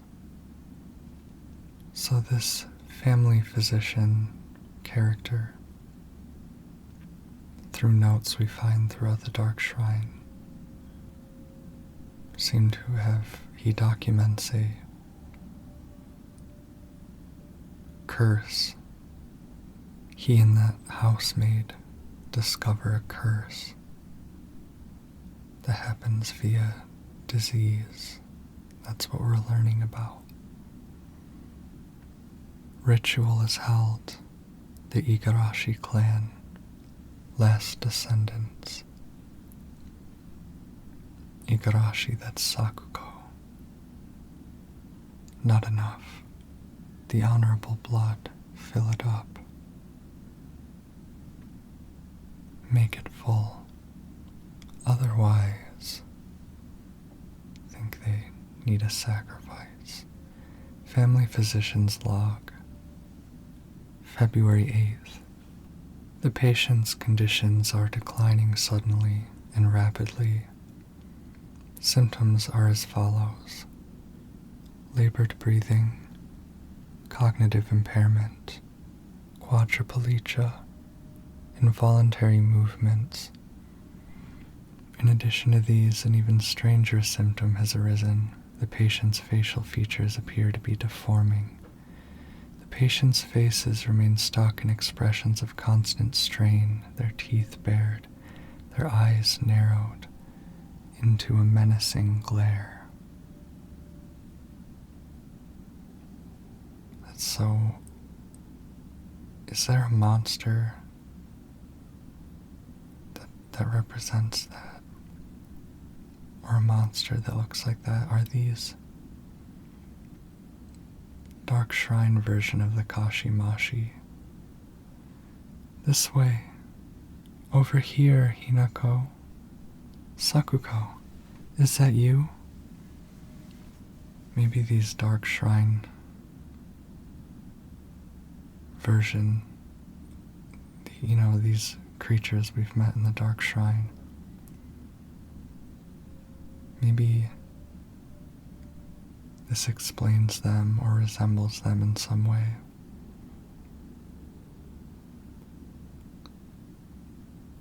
The curse, though, has something to do with the succession of worship in Ebisugaoka. They mention the Igarashi clan because of their connection to previous objects of worship. Research notes on Enmi Jugenroku. The wish to have one's romantic desires fulfilled is as old as humanity itself. Consequently, there have existed many arts by which people attempt to make such dreams come true. One such method was to employ a sorcerer known as a Jugonshi to perform an incantation written in the Enmi Jugenroku. After such spells were suspected of causing chaos and turmoil in the imperial court, their practice was expressly forbidden under the Yoro Code in the first year of the Tempio Hoji era, 757 AD.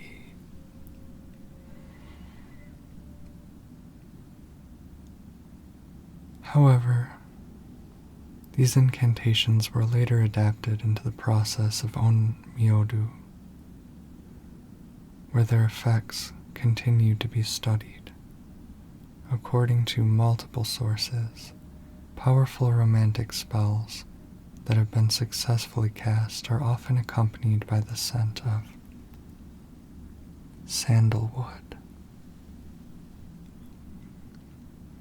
And I need to remember where the scent of sandalwood is elsewhere in this game, because I'm pretty sure we can know.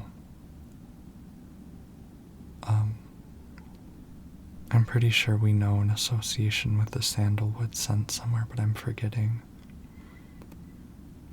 Anyway, this library is indeed a library of lore for this game.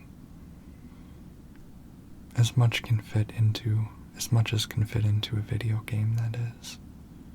This was full of reading material that taught us a lot of things that will make more sense later and in subsequent playthroughs. So we're still on our way to meet Sakuko. And I'm gonna take this creature out just because it's gonna pursue me if I don't. I like the Naginata a lot because it has a thrusting attack. It's the only weapon, aside from like the knife heavy attack, it's the only weapon in the game with a thrusting attack. So Sakuko,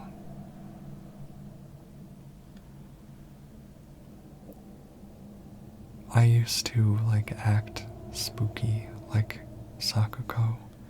That is why I was saying I identified with Sakuko, because I would act spooky. Because I thought it was cool. Only I wouldn't lie and say that I was being spoken to by voices and such. But I could see myself having done that. I guess I just didn't do that because I didn't want to make it come true. And I didn't want to I don't know, I would have felt bad if I like scared my mom or something. But I was definitely a kid who like was into, I just wanted to seem spooky, and so it seems like Sakuko actually is a little bit in touch with the gods, but also she has trouble forming relationships, and she's awkward and strange, maybe as a result of her being sort of divine. But it might be her way of getting attention or being seen and validated by others.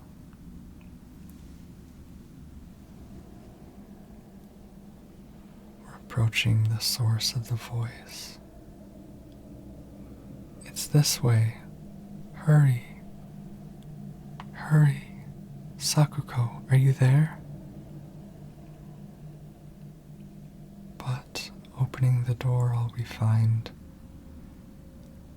Sakuko is another altar, this time with a stone orb. This seems to be made from the same material as a stone key that Fox Mask had given me. Maybe it serves a similar purpose. When we take the orb, we hear a noise and turn around.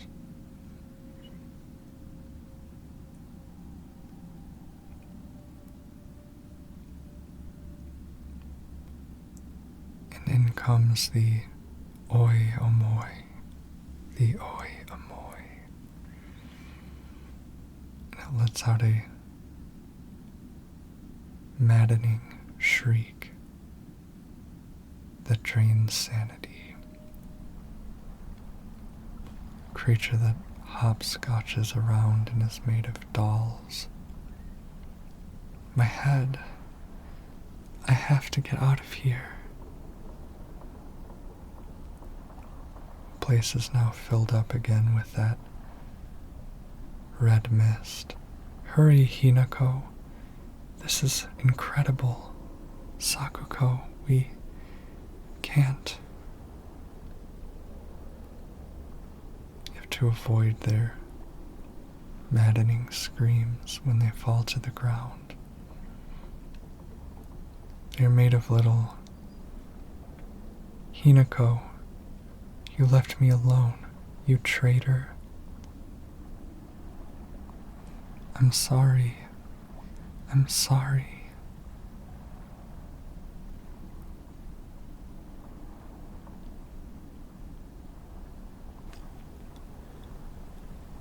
I don't want to be alone by myself. It's lonely. It's sad. Struggling with loneliness. Sakuko's fear is loneliness in the dark. And it makes sense for someone who kind of has trouble making friends. I was afraid of the dark a lot as a kid too, because I was into spooky things, and my imagination always thought the dark was just where evil lurks. So we've escaped the red mist of insanity. We have a new monster to read about. A bizarre monster that looks like a bunch of celluloid dolls intertwined. Each of these dolls was most likely some child's best friend. To think that it would appear this way in my nightmare. So it's discarded dolls, like I was talking about earlier with Hinako's doll. Blessed Hand Mirror. When taking fatal damage from normal attacks, This mirror will break instead. Health, sanity, and stamina will be fully restored. That's an omamori, the only omamori that is not an omamori, but rather just a mirror, which is interesting. I noticed that in the journal entry on the Oyamoi, Hinako outright refers to this place as her nightmare. To think that it would appear this way in my nightmare, which I find interesting. Thing sort of represents the losses of many, many women, the collective grieving of women over the loss of what they love. And it goes with this theme of this pattern, the subtext of women being kidnapped. Sakuko is on the bridge ahead of us, weeping. Sakuko? Her tears fall on the wood.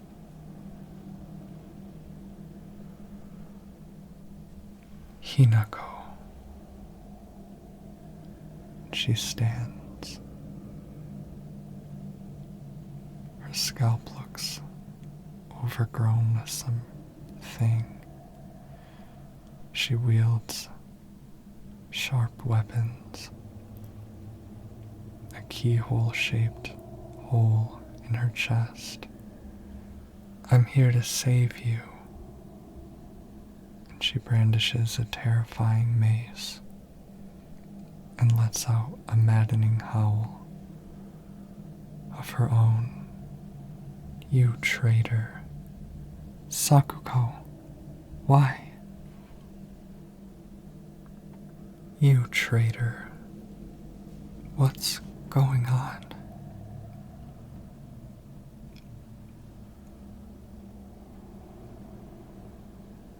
Why do you resist? Hinako and the bosses always talk shit throughout fights. Hinako, I'm here to save you. Sakuko, please stop this. Please don't leave me. I'll forgive you. Come back.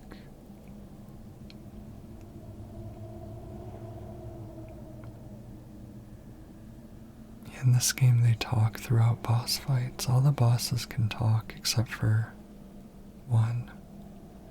Stop it, please. And I did a pretty decent job in this one, except I didn't use any counter windows. Dodge this. I have no idea why they put a Matrix reference in this fight. I feel like they must have made the post-fight cutscene, which my first thought was like the Matrix, or just anime generally. I don't know why I thought the Matrix, because just it's like action-y, it's weird. It's silly. The more you refuse to give in, the more you'll suffer. I have no idea what you're talking about. I know you want nothing more than to not be here. And can we appreciate how gorgeous this arena looks with the red mist and everything? Wham, she's gone. Or so we think. But then she looks up and pounces. Are you injured? No. Fret not. This is nothing to fret over. Heed my command as law and yield to me. Be gone.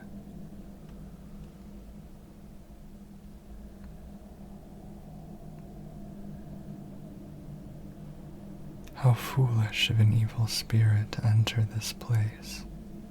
What was that? An impurity that haunts you no more. Rest assured, you are safe now.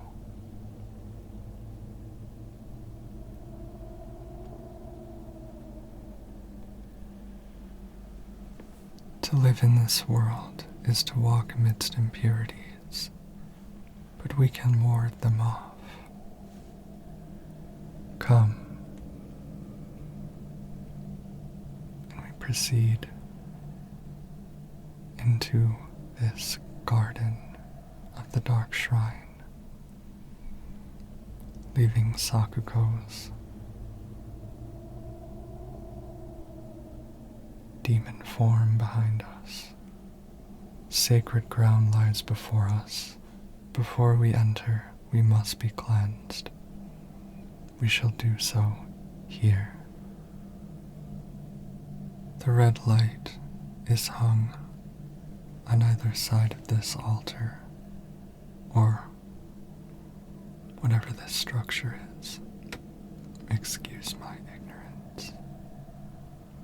That red light that signifies panic and insanity, and looks very beautiful in this footage, and deepened and flooded the arena while we fought Sakuko. In the center is a leering Inari statue in a very Kanti pose.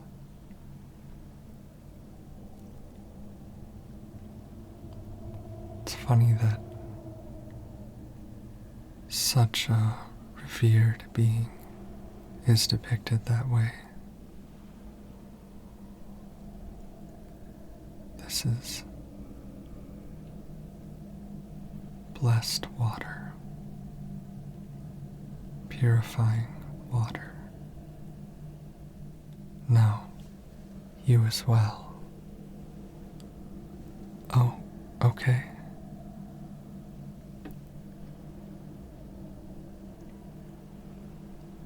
She bows to Inari-sama, and the water becomes lava. No, calm yourself. It is but water.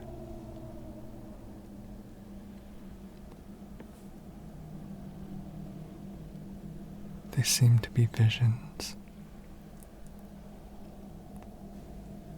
I wonder if the lava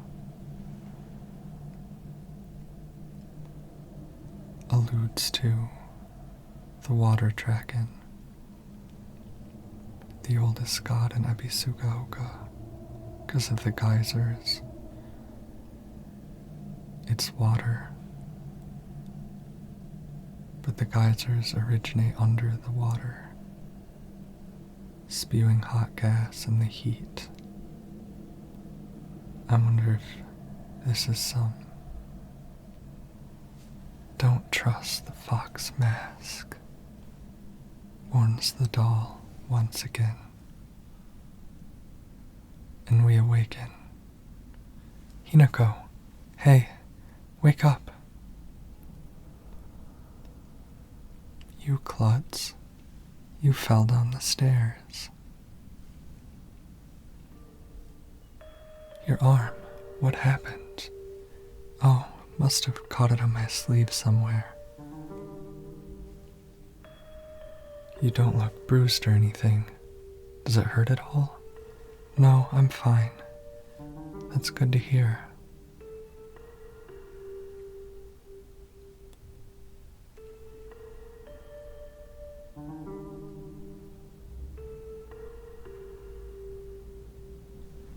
What's wrong?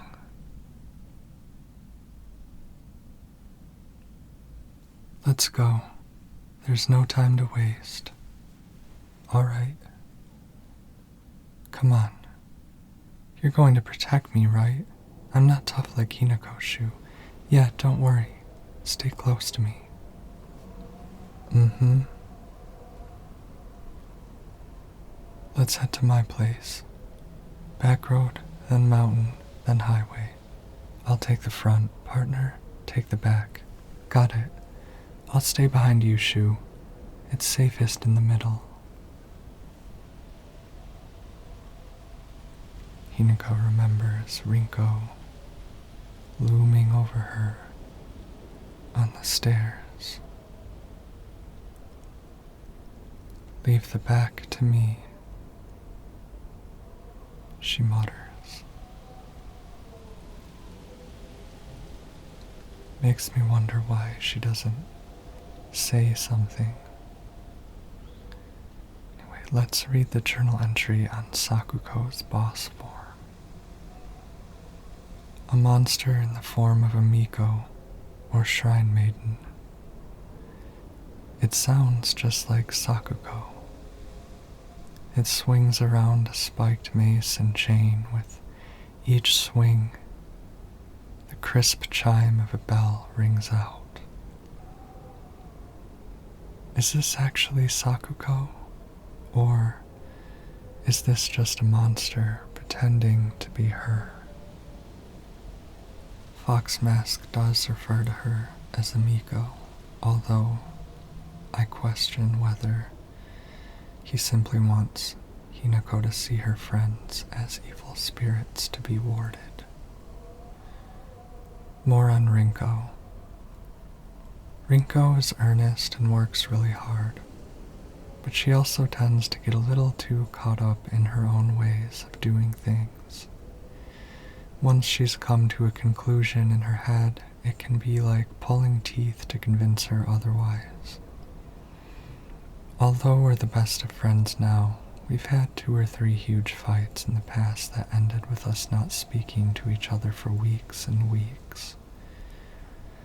I'm sure we'll end up fighting again in the future, but even if we do, I know we'll be able to make up again.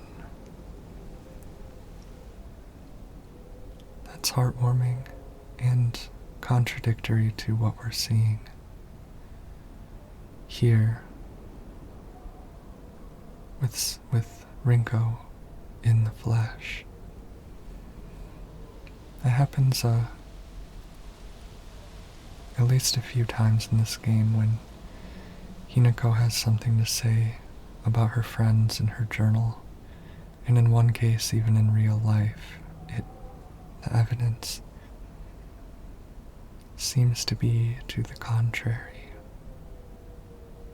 For example, she said that Sakuko always dreamed of owning a candy store, but then we learned later that Sakuko apparently wanted to bring back the shrine. I like the Sakuko boss fight a lot. And in fact, all the boss fights in this game. Except maybe the one at the house. I don't hate it, but they're very different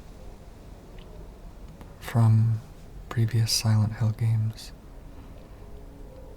And it's one area where this game does not beat the Souls-like allegations, but in a good way, I suppose. I find them fun, and it's really a part of the game where there's so much levity to them, weirdly. Like, they're really intense, but they can all talk, and Hinako and the bosses all talk shit back and forth, and it's really actiony, and it just suddenly becomes like an action sequence. Hinako, over here. You okay, partner? No monsters on your tail, are there? No, I'm good. Shu, how much longer are you gonna keep up this partner routine? You talk to her like she's a schoolboy. I call her partner because she's my partner. I've never treated her like a girl. Now that you mention it, yeah, you haven't. Enough small talk. Let's go. Rinko is just so toxic during this section. Inappropriately toxic for the life or death situation they're in. I guess that's kind of the point, though. So what I was saying about the bosses, they aren't the fleshy abominations that we're used to in Silent Hill, or at least that we got used to after Silent Hill 1. Bosses in this game all have like a divine, humanoid concept, sort of like Incubus and Incubator in Silent Hill 1. But there's also an originality to it. Partner, is it just me or are there more of those weird monsters? All sorts of weird aliens kept popping up when we played Space Wars, right? Hinako, has anyone ever told you that when you talk to Shu, you sound kind of manly? Just got into the habit of talking like this, I guess. We've been hanging out with each other since we were little kids. Huh, so that's why you two didn't get into a relationship, huh? We don't need to talk about that right now. Let's go. Thank you, Shu, for saying what was on my mind, because why is Rinko insisting on this conversation at the worst of times, right now?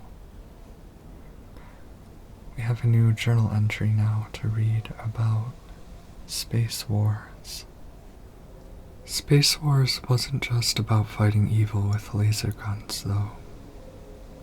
We'd pretend to analyze the enemy by drawing alien sketches. During PE, we'd say that the class was a training camp for the space army. I think we played with dolls, too. Right. I think that's when we were training in first aid in order to assist the injured. I remember playing pretend like that, except I would often just do it in my own head and pretend that in gym class we were being trained as agents.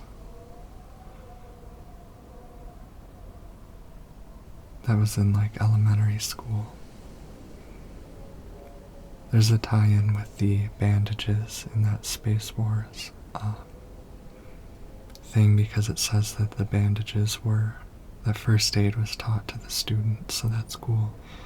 When we use a bandage, we're like playing Space Wars in a way.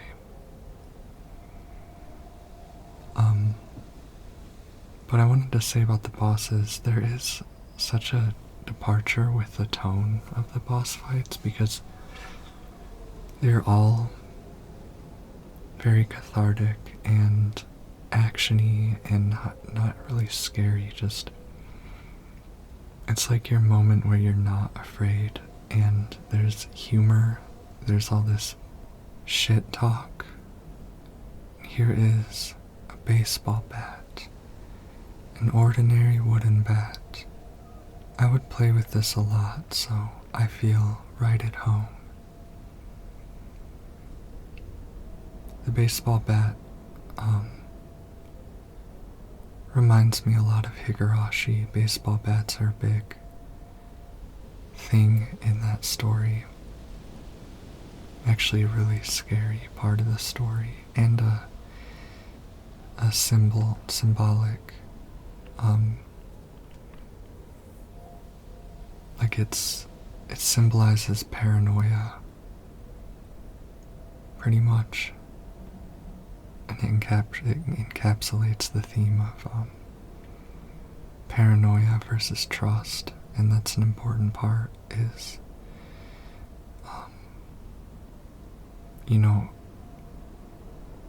how a lack of trust can tear people apart, and how people are pitted against each other.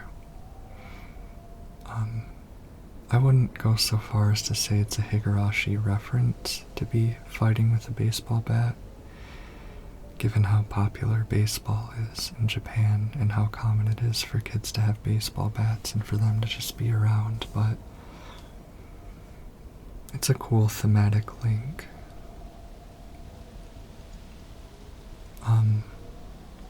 But yeah, I know I commented on during the Sakuko boss fight, the dodge this, the Matrix reference, and just how silly it is. And I can definitely see playing this as a Silent Hill fan and being like, okay, what the hell? Like, this is so corny. But personally, the game earned enough goodwill with me up to that point that, well, it did two things. It earned its goodwill through creating such a good mystery and creating a mood that is very Silent Hill. And it also was just so confident in everything insane and crazy it does. Like, this game it's so confident, when it does something unexpected and risky, and I believe that the developers knew that they were making risky choices, it commits to them to such a degree that it just feels overwhelming and insane and kind of dizzying, and that's why it won me over, because it's so confident. It seems to know what it's doing with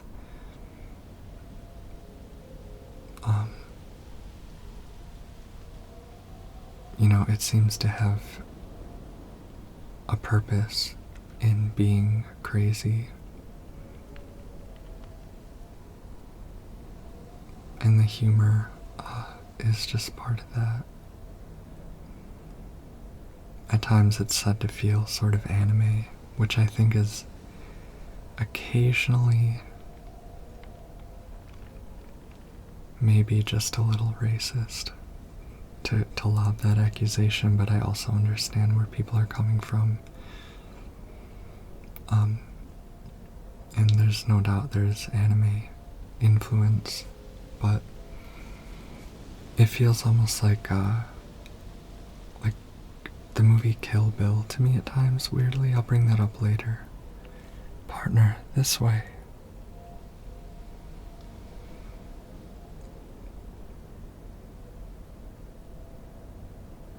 The town is becoming infested with red flora.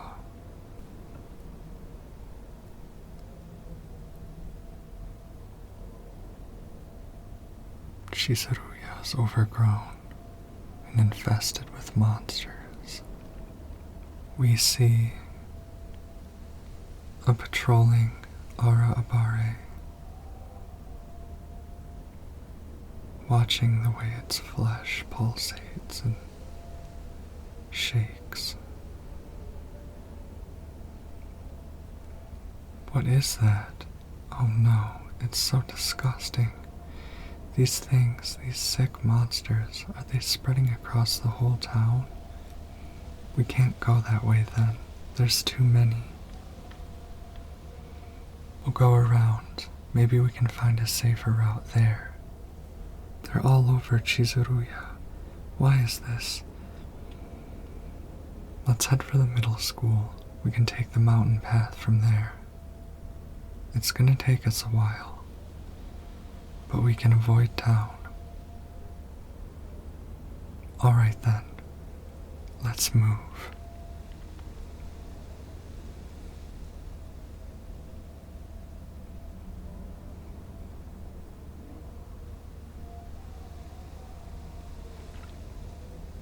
I love this treatment of the monsters. The way the characters react to the monsters. Because it's always interesting thinking about how the characters collectively experience the monsters and not just individually. And in this, they're very much all in it together.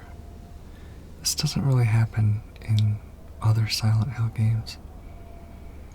Well, it does actually, but with that whole scene of us like, strategizing and stuff, I love it. It has this tinge of teenage, thriller type thing.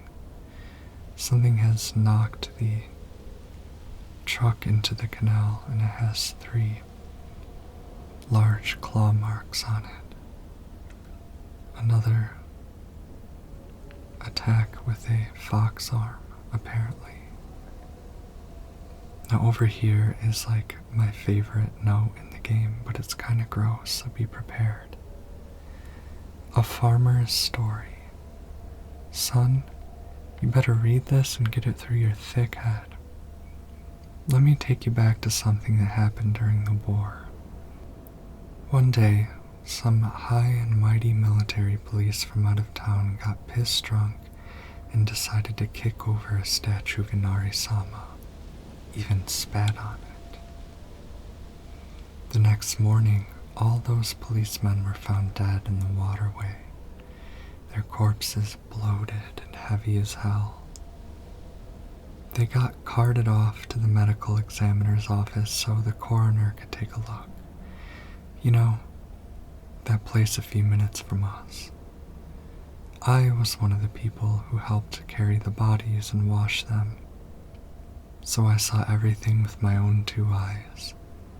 When that doctor put his knife to their bellies and opened them up, a whole swamp of stomach-churning gunk came pouring out. And I don't mean their guts either. From neck to navel, hell, even right up their asses, those bodies were stuffed full of decomposing rats, birds, frogs, snakes, you name it. And that look of frozen terror on their faces, I'll never forget that. Anyway, moral of the story is that you better not ever disrespect Inari-sama in any way, even if you're drunk. I love that note. It's so out of left field with the tone and stuff, and it's so shocking, and it's like so insane that it's funny. And it's written in this like country register, like this is an old farmer, he talks like country folk. It reminds me of like a Stephen King character, just like Stephen King writes a lot of like vulgar blue-collar characters, which I don't love. I don't really love when Stephen King does that, but in this it's just funny. It's like, Jesus Christ, man, why are you describing this to me? But it also is so, such like a delicious tease of, like what is going on behind the scenes in this town. A delicious tease of something that we don't see much of. We have to kind of learn about the cult of Inari-sama through piecing it together. But it seems like people's bodies being infested with insects or filled with. I'm sorry, this is so gross. I keep talking about it, and I realize it's gonna like make people click off my video and ruin my flourishing YouTube career. I'm gonna lose all 4,000 of my followers. But you know what the note described. I won't mention it again. It's just grotesque, and part of it is like a doctor earnestly, like in good faith, reporting on what he found, and it seems like the insects are seemingly supernaturally making their way into the body. It relates to, or it kind of is another example of the supernatural being the governor the arbiter of the natural, of nature, just like the water dragon is the arbiter, is the water dragon kind of controls the geysers and stuff like that. Like I only mention that because it comes up, you know. Or Inari worship holding the water dragon at bay.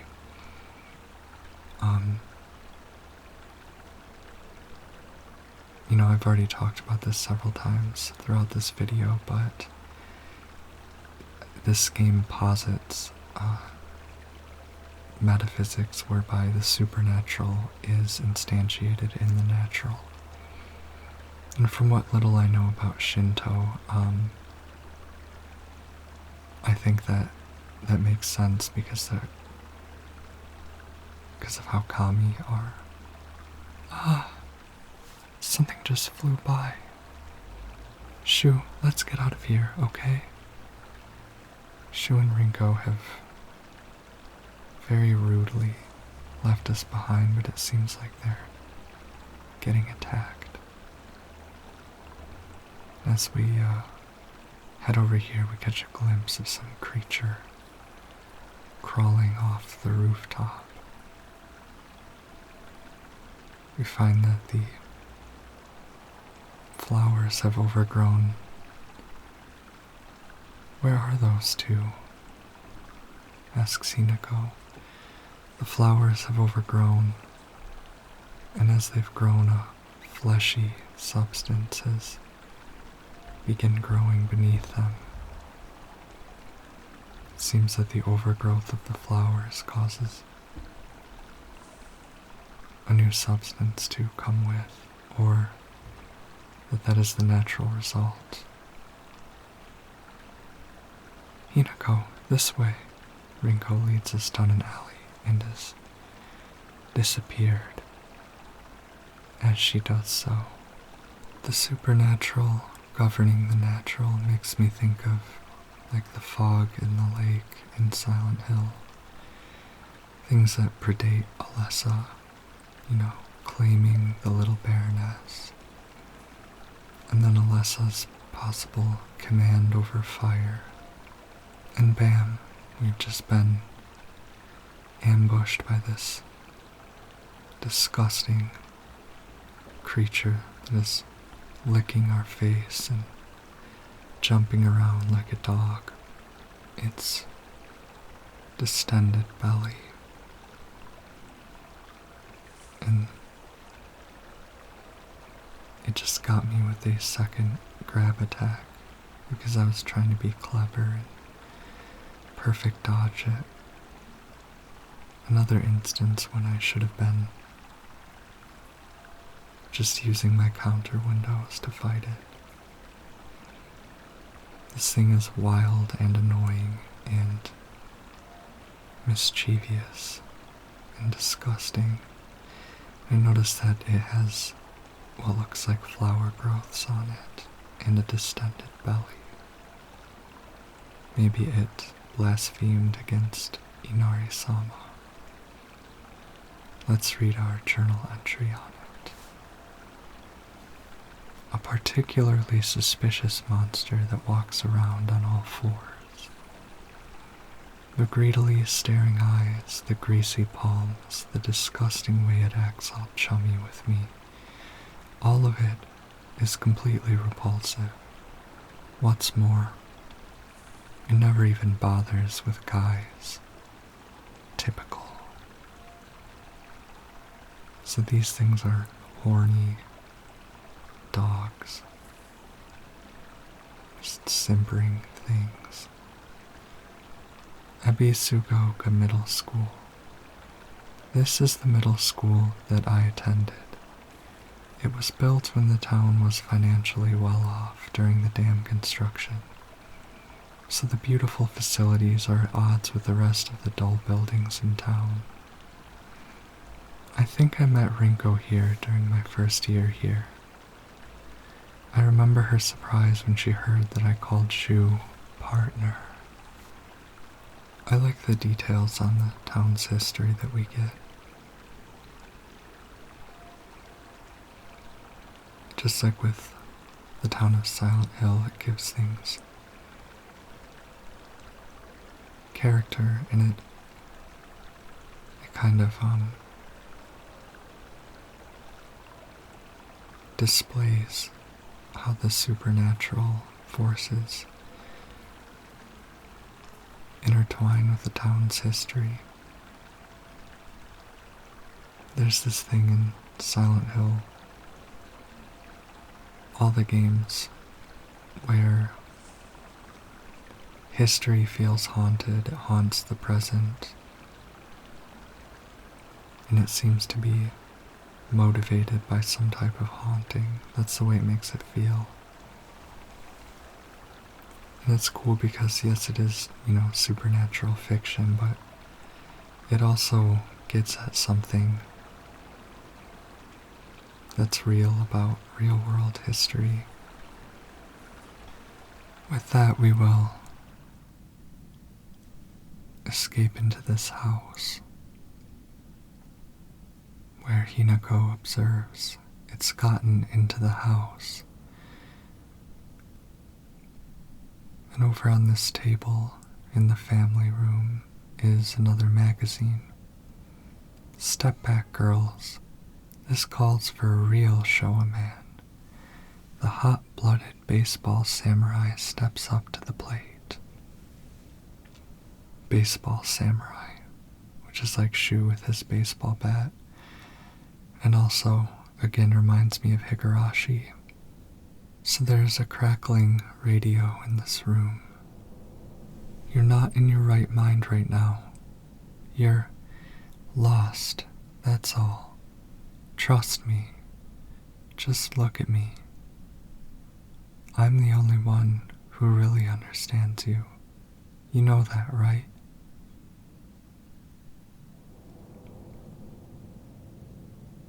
Someone is trying to perhaps manipulate us, or thinks they know what's best for us.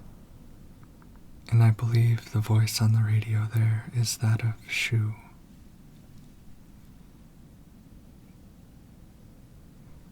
This game is not misandrist. It had a very predictable, anti-woke reaction, but it treats its male characters without lessening, without trying to trivialize the impact of misogyny.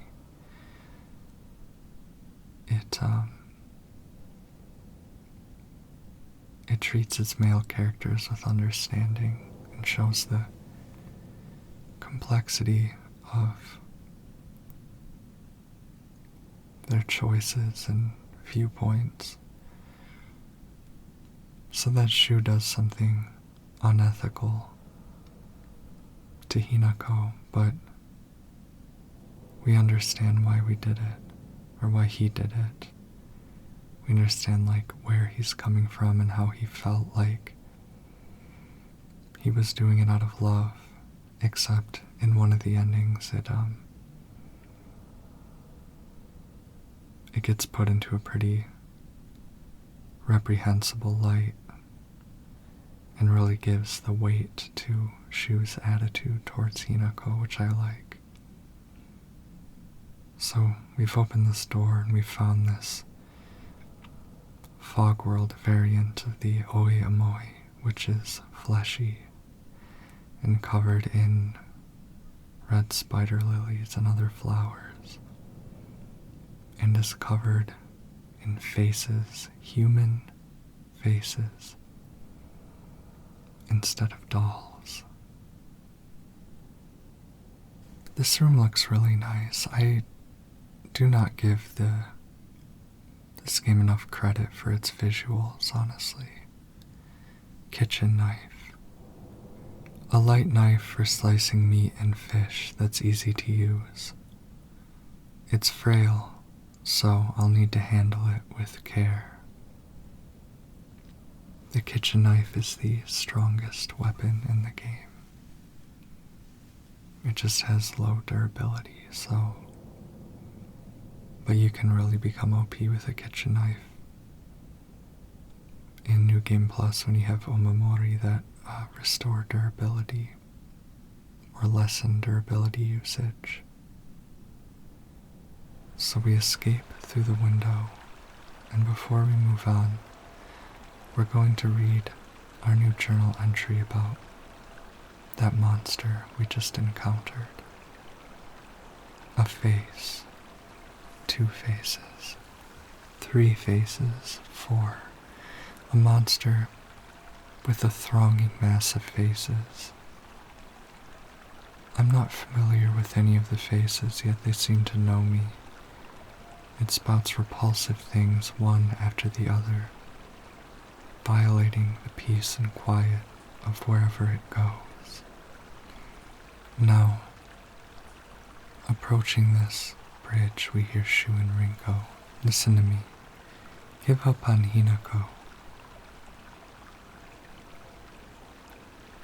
Too late at this point. You can't help.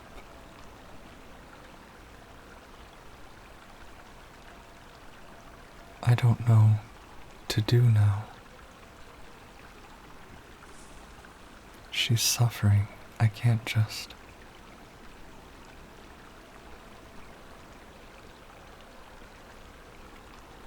And that is all we hear for now. Something is going on with Hinako that we, the player, are not yet aware of.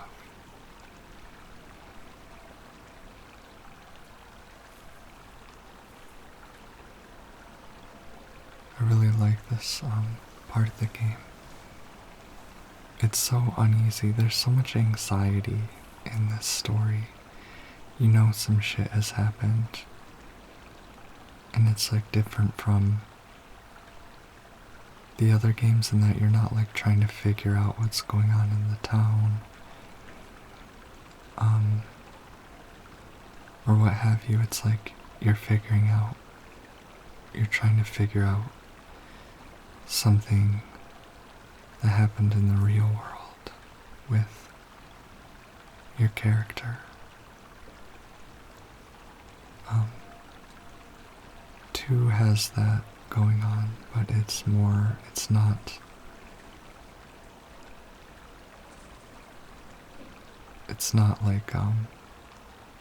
like you're kind of misdirected towards more pie in the sky questions about what's going on, and then it hits you unexpectedly. In this game, it's like everyone seems to know something, and they knew it before the fog rolled in, and you're trying to figure out why, what they knew, what happened, etc. So I just upgraded my stamina at the Hokura a minute ago. Stamina is worth prioritizing. First Omamori, then stamina, then health. Always add a little bit of health just to make you more survivable. You're lying, aren't you, Shu? Beats me. You really think you can fool Hinako? Hinako, you're late. I was worried about you. He wasn't worried at all. He knew his dear partner would be alright. Oh yeah? Thanks.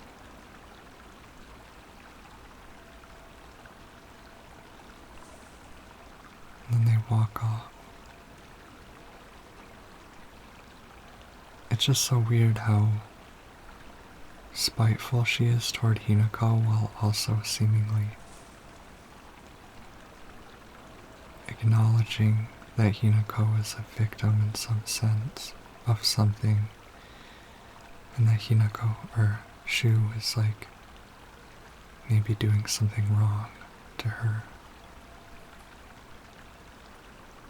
It's like there's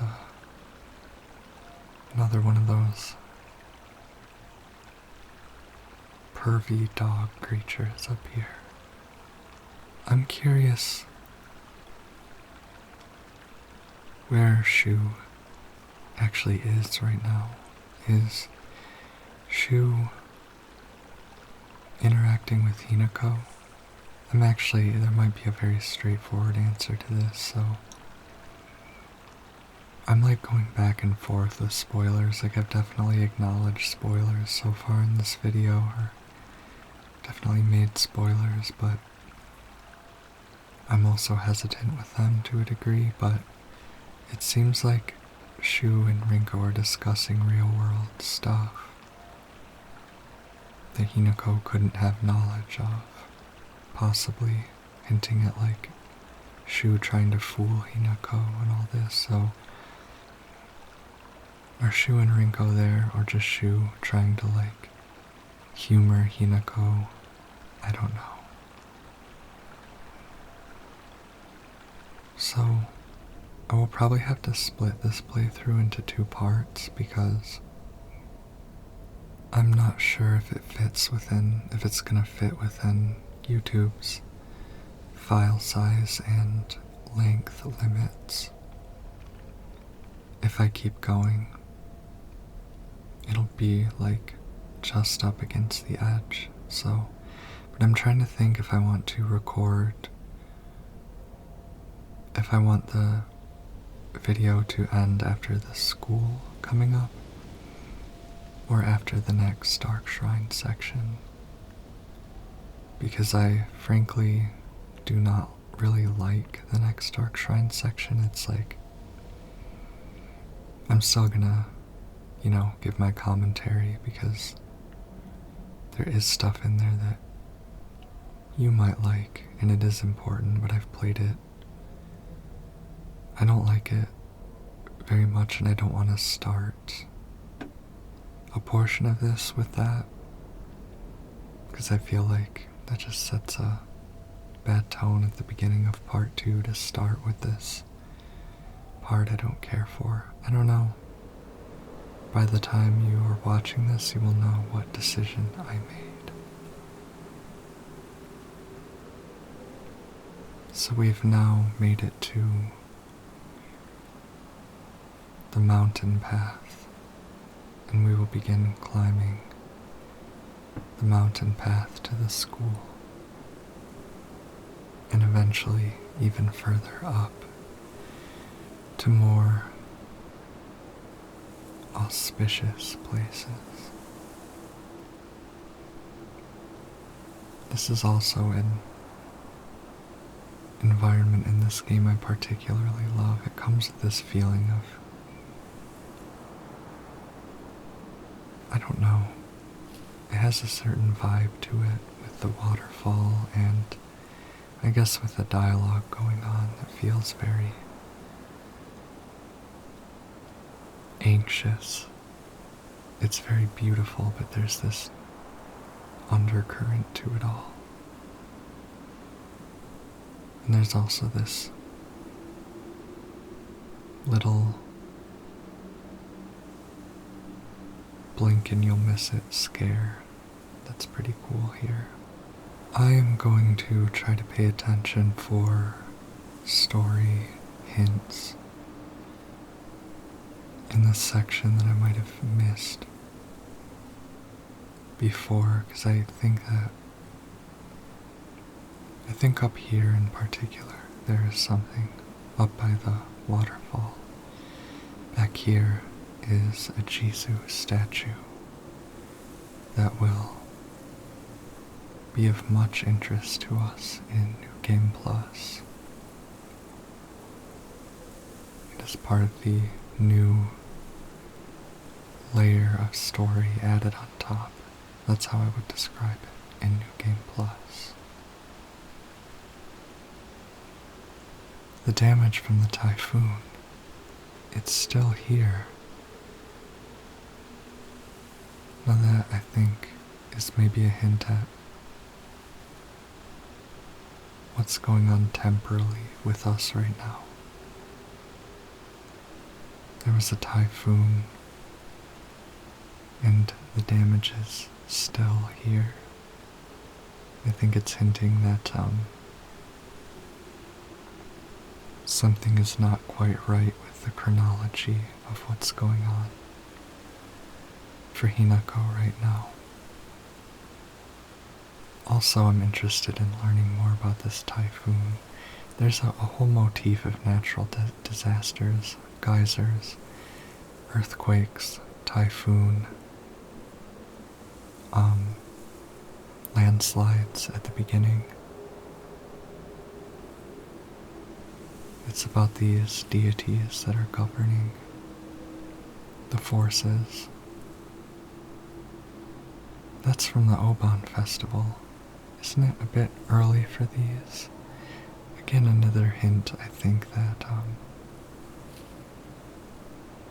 we are not exactly in time where we think we are. Now let's read about that lantern we just remarked on. Evil warding lantern. A type of revolving lantern that has a long history in Ebisugaoka. The picture silhouette rotates inside the lantern due to the air current that the candle makes. Normally, revolving lanterns are for entertainment, but the ones in Ebisugaoka were specifically used to ward off evil. In Ebisugaoka, there is a custom where women in unlucky ages hang it on their front door during Oban. Okay, so it has gender significance, it smacks of gender. And, I'm only just noticing now, stupidly, that the lantern is what we see in the next Dark Shrine section. Warding evil, so yeah, cut it out. I don't want to talk about that right now.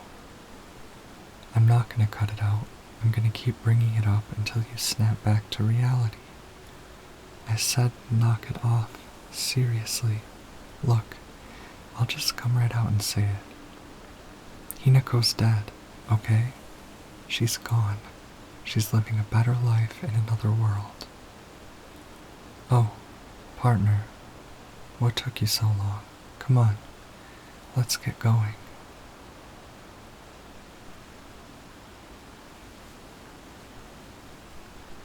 That line, Hinako's dead, was included in a trailer. And I remember people being just a bunch of dipshits were like, oh, did they just reveal? They just gave away the twist. And it's like, no, of course they didn't. Of course that is not the twist. If they're putting it in the trailer. Silly goose. Me and Shu used to hang out around here a long time ago. I mean, I imagine you did because it's your school. But, no, they must have hung out, like, in this area, but not around the school. Okay, random new journal entry on Space Wars. Not to brag, but we've taken down the enemy's mothership, the giant UFO, on many occasions. However, each time that happened, the Galactic Imperium would deploy more and more troops from their home planet. As we grew older, we were able to have a better understanding of heroes by watching television, and I think we came up with some elaborate backstories for the enemy leaders. By this time, it was a world that only Shu and I knew. Now, somewhat related, if we look across the broken path, we see two Kashimashi, or no, two Ayakakashi, two scarecrows. One appears to be Shu staring at us, and the other, I think, is Rinko. They weren't there before, but it seems they're pursuing us, as the Ayakakashi does. It's locked. There never was a lock here, though. The key should be somewhere in the school. Can we take a break now?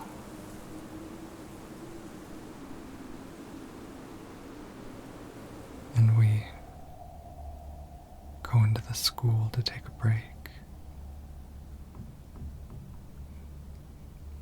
Shu looks like such a badass with that baseball bat. Shu and Hinako.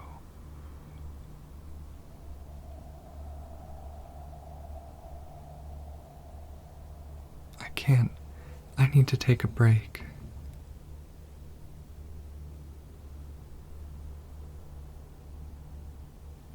You must be exhausted too, huh? You can take a rest. I'll go see if I can find the key. No problem. What? I want you by my side, Shu. I need you here, please. Stay with me, please. You don't really need me to. You should rest up too.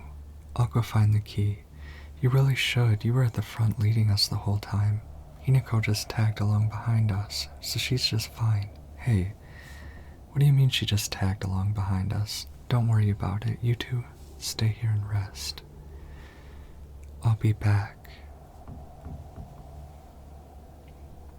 Their frickin' dialogue is so hard to read.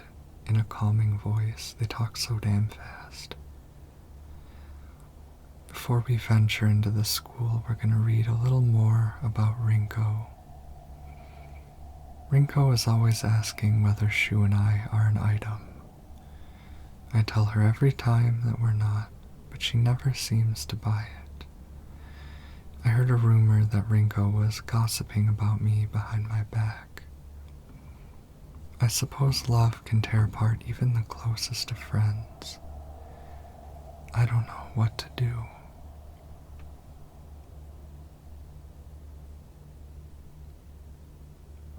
Now we have more info on the middle school as well. Ebisugaoka used to be a lively town with an ample labor force for construction and coal mining when this school was built. The town was always bustling, and the school was full of students. The students at that time studied how to further improve the town as adults. The students of our time now study so that we can leave and go to a bigger town when we're adults. So real. So relatable. And I really appreciate the thought put into that. Here is the Ebisugaoka Middle School floor plan. Our map. So just like in the classic Silent Hill games, when we find a map at the beginning of the area and work from there, this is our interior location. Haven't been here since graduation, Hinako says, referring to middle school graduation or high school. The latter is likelier than you think. The lighting is really well done on this staircase. Chrysanthemums grown by our very own vice principal have won the governor's prize. Did you know that Vice Principal Matsuo has a green thumb? His exquisite chrysanthemums took the top prize in their category at the floriculture fair held by the Prefectural Council. If you haven't already, take this opportunity to admire the Vice Principal's masterfully pruned flower displays on the school grounds. Seems kind of narcissistic to hang this news article. I don't know, I guess maybe he didn't do it. Maybe it's like a role model thing, like, look, this grown-up did something that you can aspire to. But also, I don't know. Why are you at work doing your hobbies and showing it off to everyone? I don't know. I'll reserve judgment. It's just that, like in Higurashi, Ryukishi wrote, as a humorous thing, Ryukishi wrote, like, quirky, kind of self-absorbed, school authority figures, particularly the principal, who is like, yeah. Origami of rumors. Ha. Looks like someone heard my prayers. To whichever god who answered them, thank you. We find this origami beside the hokura behind the school, on this dead-end path towards the shed. And we have a chance to learn about origami of grievances. There's a custom that's said to get rid of your worries like magic. You write grievances that you can't tell anyone on a piece of paper, fold it into an origami fox, and then throw it somewhere that no one else will find it. If you happen to come across someone else's origami of grievances, you can put it to rest by reading it. No matter what's written on it, you have to keep the information to yourself and not tell a single soul. It's a tradition that's been in this town for ages, but it was particularly popular with middle schoolers. Some kids would indirectly bully others by writing gossip about the people they hated and making sure to put it in a place they would see it. I personally don't like to write bad things about people, or read them for that matter. They say that you can put those complaints to rest by reading them, so I make the effort to read them out. But to be honest, I'd rather not pick them up when I see them. Interesting. This hokura is older than the school. I remember hearing a wealthy man built the school here when he struck it rich from dam construction.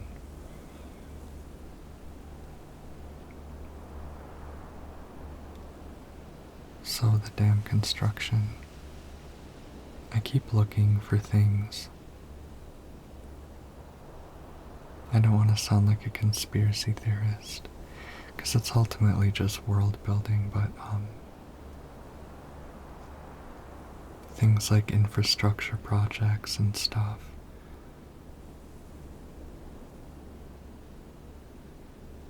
It has an effect on the land, and in that one note talking about holding a jichinsai, advertising it, they were talking about how it's important when dealing with water and such to ask the gods permission or whatever. Well, a dam construction is quite a huge infrastructure project, so hope they held a jichinsai. This school is, what I love about this school is like, it feels alive, like with all the notes you find and all the environmental details and all the way it changes throughout. It feels like all the school children are there with you, like just out of sight, teasing you, and I don't know, it feels so, you read so many notes from the students and there's this puzzle and it feels mischievous. You feel like you're in a classroom full of kids playing pranks and doing bits. There's a student's prank drawing here, a drawing that was in the shoe cupboard. Could this flower be a hydrangea? That's funny. It's a drawing of the vice principal slipping and falling. That's what I'm talking about. You find like this mean drawing in the shoe cupboard. There's a really innocent humor to it, which I really love. It's a very scary area, but you're not really reading anything too menacing, just kids playing pranks on their vice principal. Teacher journal. The vice principal is so paranoid about his keys that he always takes them with him whenever he leaves. So it's kind of ironic that he lost the keys to the stairwell. He's looking for them frantically like a madman. He had the nerve to ask me to help him find them, but I'm the one who needs help with this pile of paperwork I have. This vice principal character too sounds like he probably gets made fun of a lot by the kids. This box won't open. I need a key. And I'm gonna save my steel pipe for later. To all faculty on patrol duty, to prevent students from going to the second floor, please ensure the corridor is locked at the end of the day. On patrol this week, Vice Principal Matsuo. This school is a masterful survival horror dungeon, and it really makes me wish that there had been more like real world interior locations to explore in this game. This is really all we get. The other ones are sort of like, surreal. They can be anything. Now, notably here, there's a picture of the sacred tree. I wonder if that picture was actually in the school, in the real world, which would be so interesting. Because it shows some kind of reverence in local history for the tree. Okay, and over here, attention, we hear the voice of some teacher or authority figure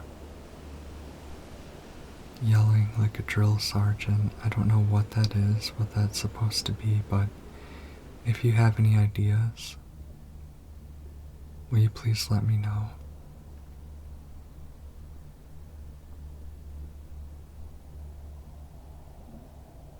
Could just be like an echo, a memory of like gym class or something like that, but I was pretty lost there. Could just be a random spook, but it's not particularly spooky. It is slightly kind of spooky just with the whole disciplinarian vibe of it. Like the suggestion of authority and military-like treatment. I'm probably gonna look like an idiot overlooking something really obvious, but I'm curious about it. Now over here, there's a classroom, and in the classroom is a radio blaring static. Where are you?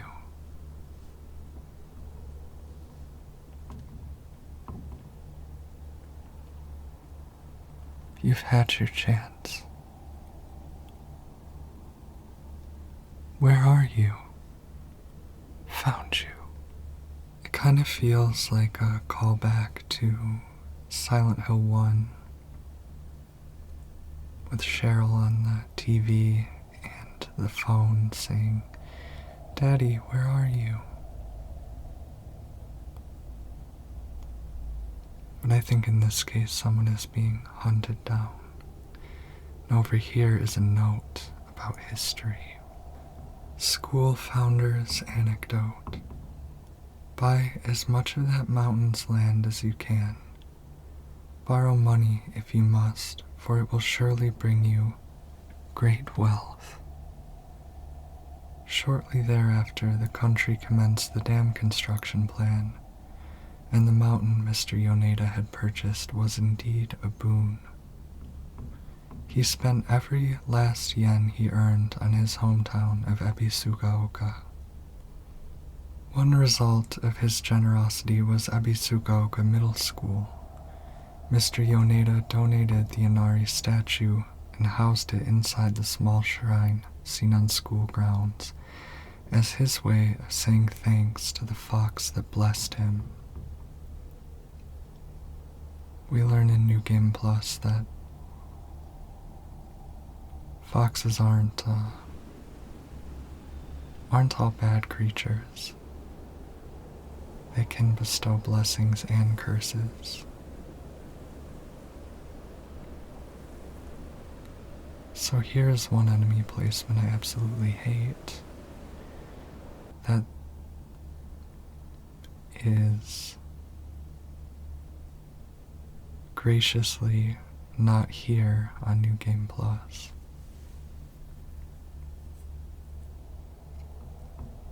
But I do like opportunities to avoid enemies rather than brawling.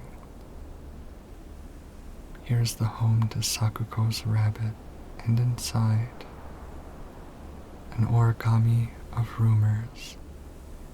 I've always despised her. She goes around pretending like she doesn't want to be a girl, when she knows full well that she's so much cuter than everyone else. She makes me sick.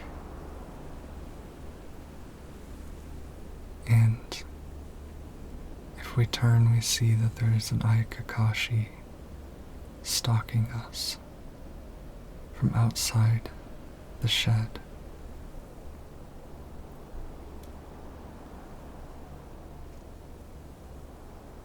But if we go out here,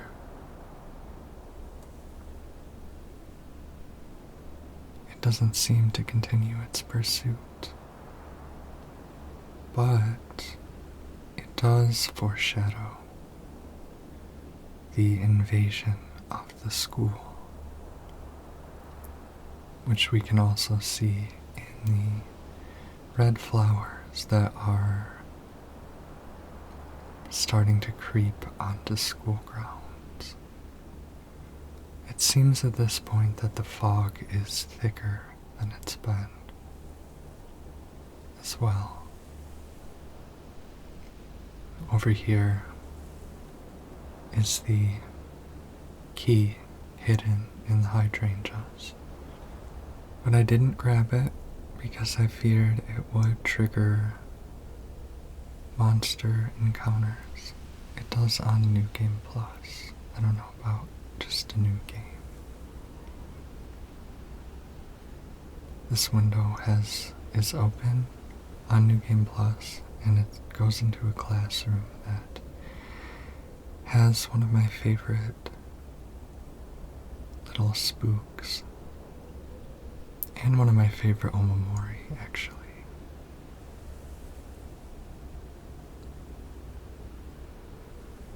So I am trying to avoid the Araabari's attention.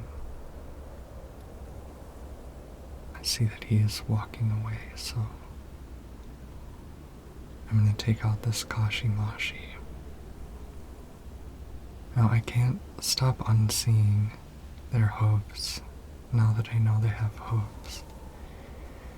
I was talking earlier about that novel I was always writing in my head in college. That was like surreal, and one of the things was the female character that had hooves, but was only really known for coming to parties. And I just think it's so interesting because the hooves were like it was because hooves, if you're on two hooves, it's like slippery, and I had this image of her like slipping around. Sledgehammer. A sledgehammer used in construction. I will be saving this sledgehammer for later. But I had this image in my head of her slipping around. And I wasn't in it. It just seemed like the embodiment of like this attitude on women that I'd witnessed throughout my life.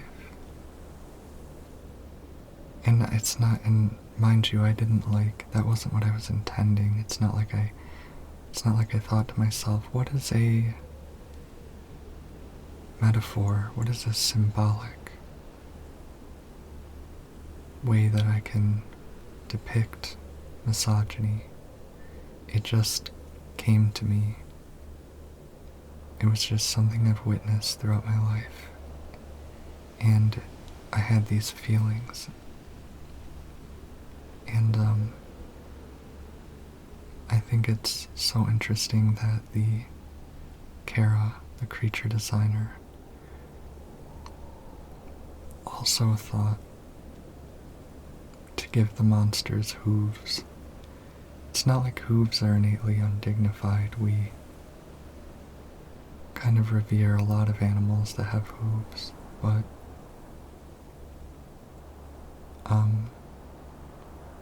I guess that's a point I always make to people about symbolism, metaphor, and meaning, because I used to write poetry.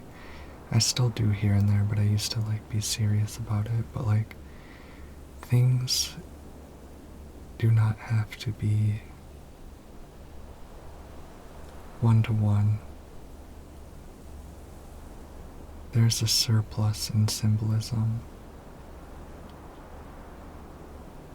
You can feel what something means. And if someone's gonna misinterpret it or not interpret it at all, you just have to put up with that. But if symbols are just synonyms, if they're just like, if it's just like you're making up a new word for something and it's one-to-one, damn, I just ate that perfect dodge. That was sick. I just perfect dodged him twice. It's that symbols, of course, you can describe them, you can decode them to a degree. But the point of a symbol is that if it said everything, if it could say everything perfectly, then you would just use the words. So, when I think about other Silent Hill games and anything else that contains something that I feel, I always recognize that describing it will be imperfect, explaining it will be imperfect, and really all you can do is feel it.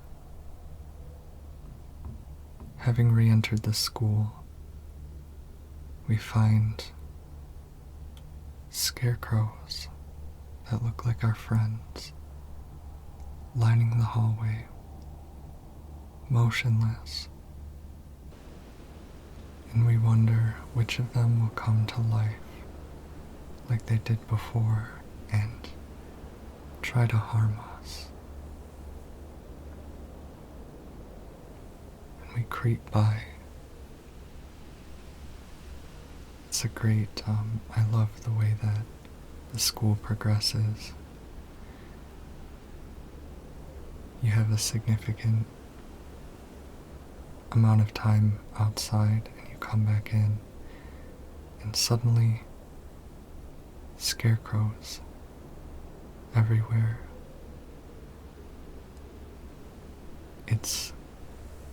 I just really love how they design the whole experience of this area, the way that it slowly gets infested and invaded by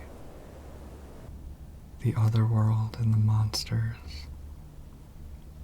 And the way they don't shove it in your face and it doesn't feel super video gamey at first. You come in here and you get this, you can take a big breath.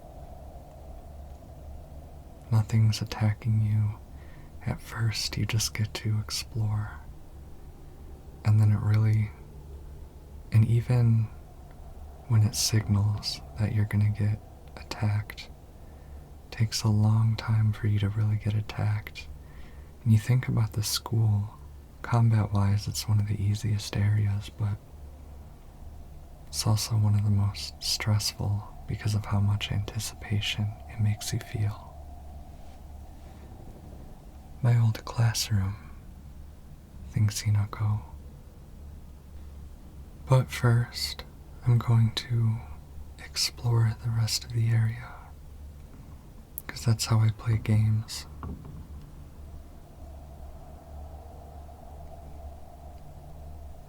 Toolkit. This poster, not a poster. Final exam, 4th place, Asakura Ayumi, freshman, class 1, 479 points. Asakura is a person we will get to know oddly more than we expect as this goes on. Because it's sort of like this middle school is haunted by its students. So we have a new page on the origami of rumors or grievances in our journal. I remember Rinko folding up origami all the time. I don't know what was on them, but I saw her writing down things during class and folding paper into foxes on multiple occasions. She keeps writing her complaints on pieces of paper, but instead of burning them, she just decides to throw them in the void and let them accumulate. I think that maybe one day all of those grievances will pile up and suffocate her. It's very insightful.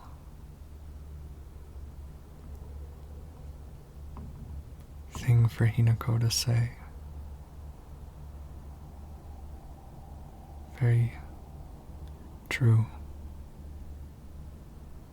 I guess writing them down is not the worst first step towards getting your feelings out, but hiding them, keeping them completely secret, never confronting them must be a problem. We're gonna finally visit Hinako's classroom. What's that?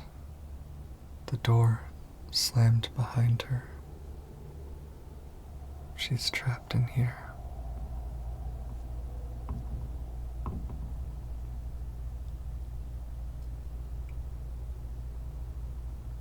I sat here, and behind me was Rinko. She used to give me the right answers. That's sweet.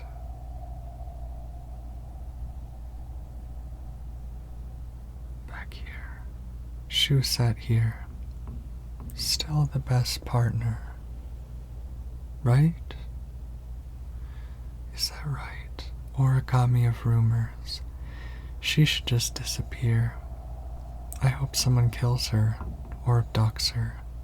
I don't care. Just whatever gets Hinako out of my life once and for all. It's dark. Is this Rinko's handwriting? Hinako seems to have projected or transferred a lot of self-hate onto Rinko. More on origami Sakuko says that if you put something as abstract as your feelings into words, even as a complaint, that will be enough to put your heart to rest. When you're feeling down, it's like having clothes scattered around in your room.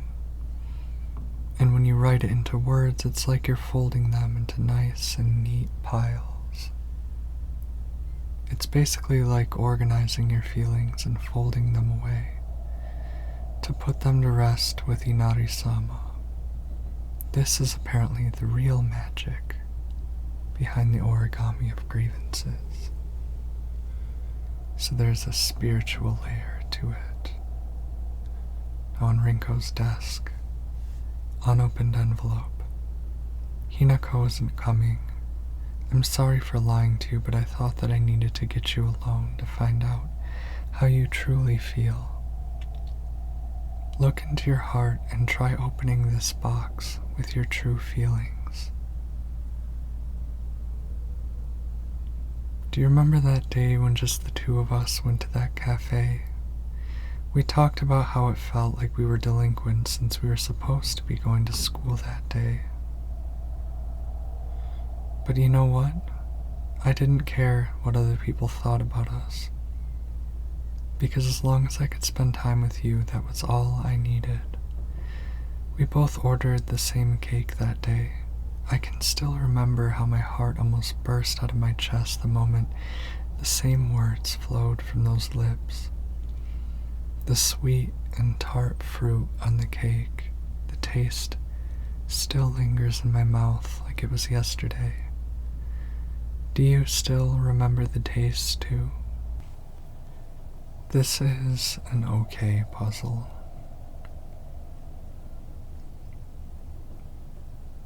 It's got a pretty simple solution. You have to find the key element in the letter. In this case, it is sweet and tart fruit, so just any fruit that is sweet or tart. So no vegetables, no tomato, no pie, even though it's about cake. It's a puzzle that can get you for overthinking, but it's simple. And with that solved, inside the box is another unopened envelope. So you did remember. Well, that makes me feel very special. By the way, are you over Hinako now? I apologize if I sound blunt, but I want to make it clear. That girl is dead. I know you're going through a tough time right now, and you must be in so much pain. But you know, I can be there for you. Would you rather go through it yourself still? I can picture us slowly unfolding the pages of our hearts, talking about all the small, mundane details of our day-to-day lives. By filling up one journal after another with our thoughts, I know we can make a fresh start, a blank page upon which we can write the new story of our lives. Surely you can see it too. So this one is just books. Anything with pages, so no letters, no origami. It's not anything you can write on, it's just books that you can open up. The thing about this puzzle is it doesn't differ between difficulties except in how many thingies there are. Unopened envelope. I'm glad to hear that you're trying to stay positive, and remember, I'll always be there for you if you need anything. You know, you're not the only one who said because Hinako's no longer with us. If the two of us could huddle together, We could soothe this pain that bites like the cold of winter, and then surely spring will arrive, welcoming us with sakura in full bloom to celebrate our union. Can you picture the beautifully blooming sakura awaiting us? And so this one is just sakura. So you have to find the ones that either look like trees that are shedding petals or close-ups on their branches. The journal is decorated in a really cute way. I like this one right here. Has the drawing of the principal tripping just copied in there, which is silly. And I like the suspension of disbelief that Hinako's drawing all of this. And this one has the fruits down the middle, which I think is really cute. So, anything that's like a close-up of a sakura branch, a sakura flower, or a long view of a tree that looks like it's shedding petals on the ground. I'm actually surprised. I'm not that familiar with sakura trees, but somehow I can tell a sakura from a non-sakura. With that, we find our final unopened envelope. Dear Shu, I like you. I love you. I always have. And I always will. I'll be waiting to hear what you think about me. Second floor classroom generic key. It might unlock the classroom door on the second floor. So now we can continue into the school. Shu hasn't read this letter, Hinako observes.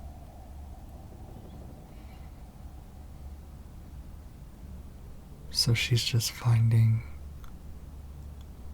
real or imagined traces of Rinko's obsession with Shu.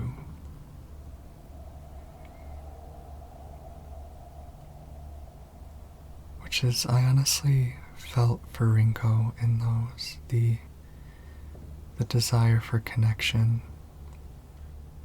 Now when we approach the classroom door, someone speaks to us. Do you want to stay with your friends forever? Junko? Where? Friends don't last forever. They will betray you, eventually. Just as they say you betrayed them. Junko. Whether their worth is justified, that is for you to decide.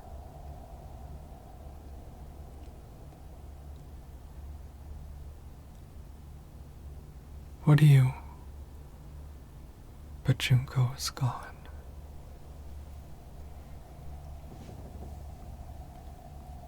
We are alone in the school again, and the red flowers are blooming in the hallway. The infestation has made it into the halls. New journal entry on Ebisugaoka Middle School. A world that's not a playground like elementary school, but not as mature as high school. Middle school to me was like the stage between a tadpole and a frog. I guess you could say it's a period of grotesque transformations. Up until elementary school, Shu and I would have water fights, and we wouldn't mind if our underwear showed. Once we were entered middle school, though, while we might not have paid any mind to things like that, others around us did. It just felt like our world changed in a snap. Boys and girls used to think of one another as mortal enemies, always bickering and fighting each other, but now it suddenly turned into such a weird dynamic where we have to treat each other in a completely different way.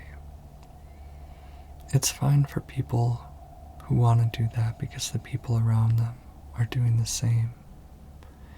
But for someone like me, who really couldn't care less about what people think, that's not the case.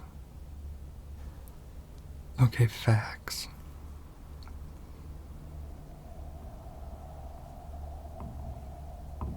So, it's already made it this far.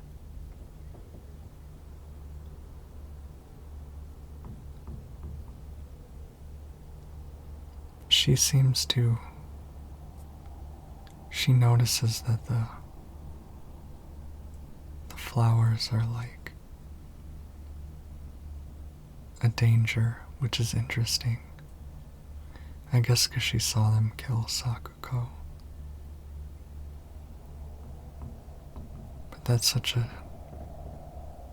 surreal thing to have to be afraid of. It's like red flowers growing. Origami of grievances. TT is the most disgusting person I've ever met. I wish someone would destroy her locker. If anyone wants to make my wish come true, her locker combination is 377. And over here on the chalkboard is this message we once saw in a trailer. Liar, liar, liar, liar, liar, liar. I remember when that was shown in the trailer, I used Google Lens to translate it, and it translated as, it's a lie, it's a lie, it's a lie, it's a lie. Which was also an interesting translation, but it's hard to translate into and out of Japanese without context, very different from English. Here on this podium is the old annex main gate key. The key to the old annex behind the school. It can be used to open the hall doors. And that's where we'll meet the kids. Note to teacher. Ayumi from the track and field club said she found a key with key box written on it during practice.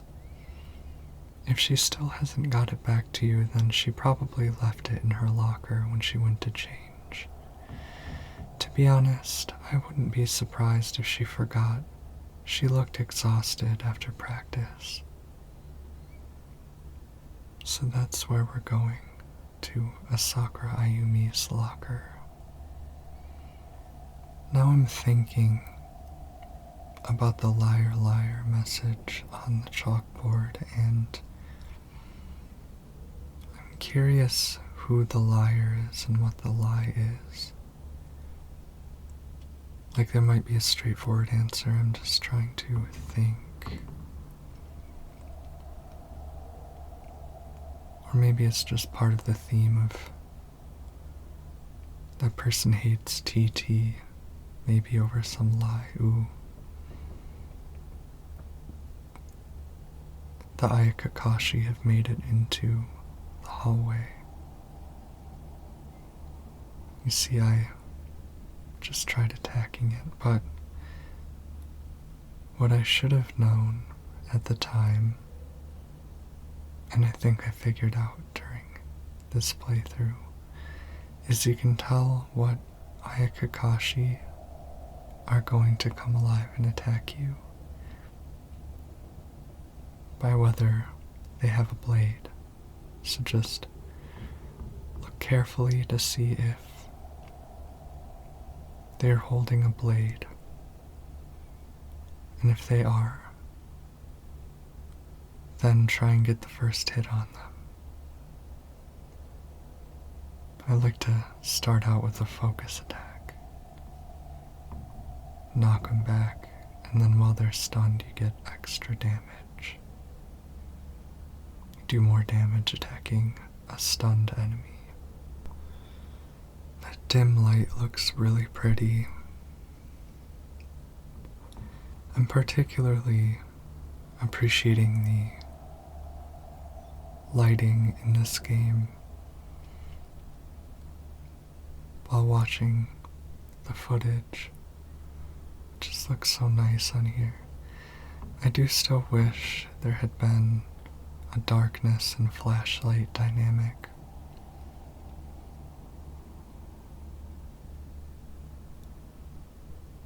But I do think this game has really pretty lighting.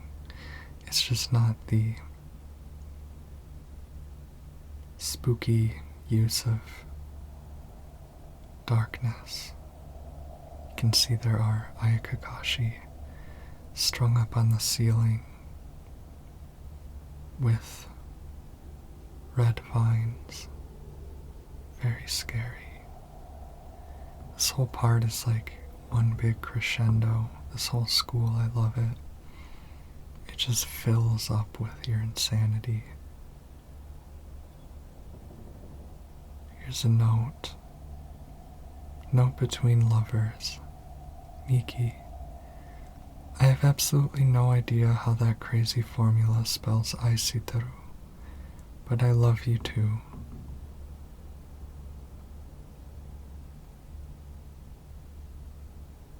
And we get to learn all more. See, while this part becomes more insane, it also becomes kind of cute and sweet, which is messed up. Note from a male student. You can read girl code, right, Yoshida? Sato got a note from the girls that said 84*4 written on it. Do you know what that means? See, we're learning about some cute nonsense that the middle school kids would do. It's pretty much, well, we'll learn about it now. Note between lovers. 4151 plus 3 square root of 6. XOXO Miki. So that spells aisitaru, which is I love you in Japanese.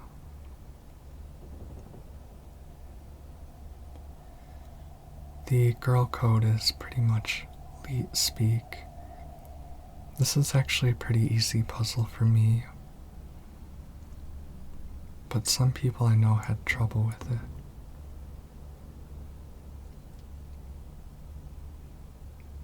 Note from a male student. It's the code for baka, so, you know, stupid.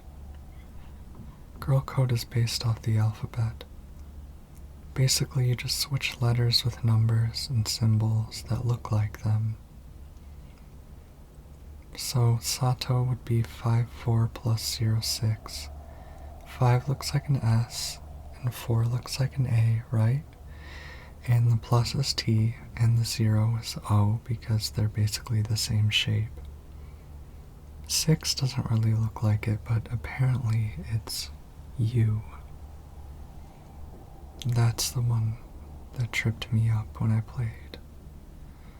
So, my name Yoshida, it'd be X05174. The 6 being U. When I was playing this, I wasn't remembering stuff, like short term. So I got messed up on this one that had a U in it. But I wasn't... Oh wait, there's something on the wall. Congratulations to track and field club member Suga Yosie, Sr., Class 1, on winning the 100-meter race at the prefectural meet.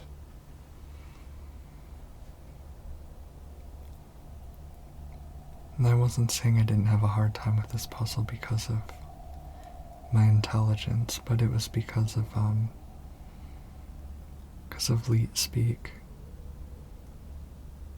And Maybe some people just don't remember Elite Speak or never learned it, but it's where like numbers and symbols were used as letters online. Asakura Ayumi, row 4, line 2.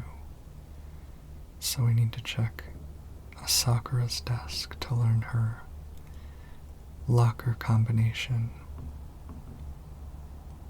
Locker room key. Key that is used to open and close the school locker room. Sakura's textbook. I decided to make the combo for my locker something I love. You can poach it, fry it, and even boil it.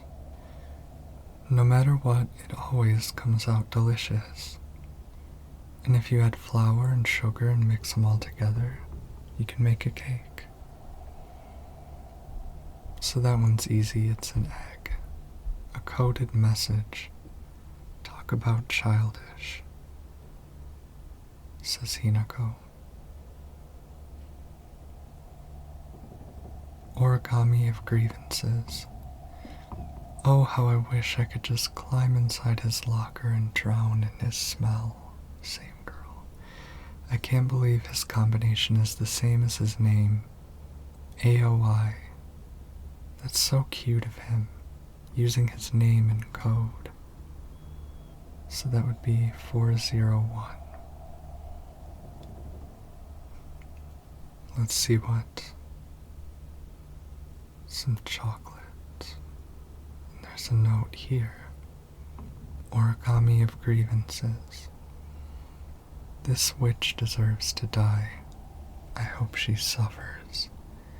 5694X0513. Smart and a star athlete? Gold medal in the prefectural meet? I hate her guts. How dare she make me feel like I'm nothing, like I'm a nobody. It's dark.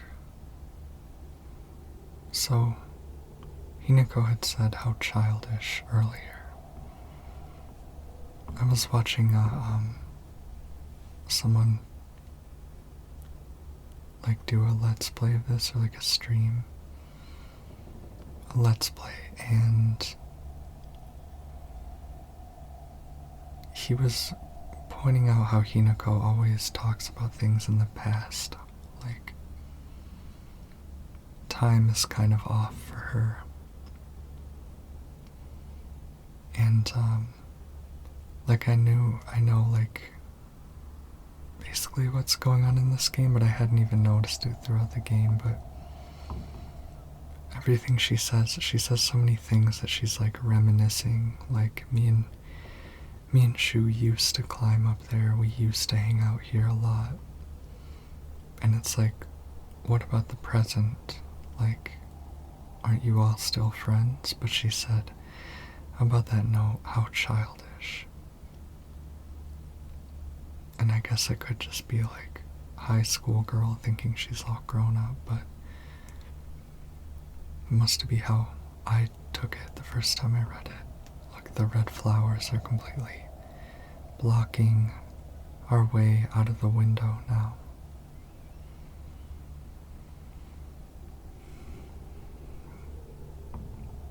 Yeah, this part is tense with the combat. The Ayakakashi are good. Good monsters, they're scary. Or they're just unpredictable and they stalk you, and stalking enemies are always the creepiest to me. Like the stalkers in The Last of Us are so scary to me. I think they're only in The Last of Us Part 2. The ones that like hide. So I'm just checking my journal to remember. I think this is AOI. But this one throws me for a loop because it says that there's a T in it. In this person's name. The person whose locker we're trying to open.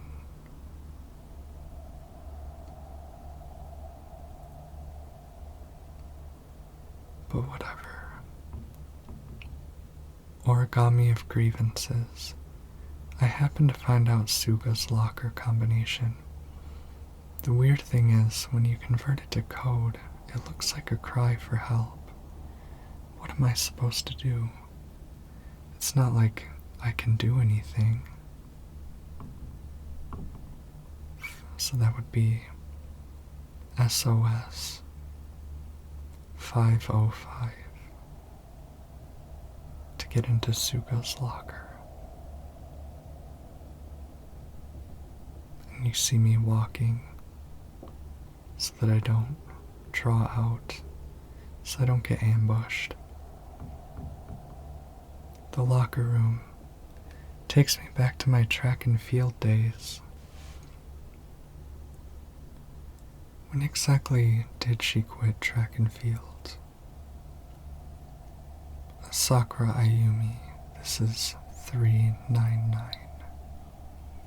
It's the 3 is an E, and the 9 is a G.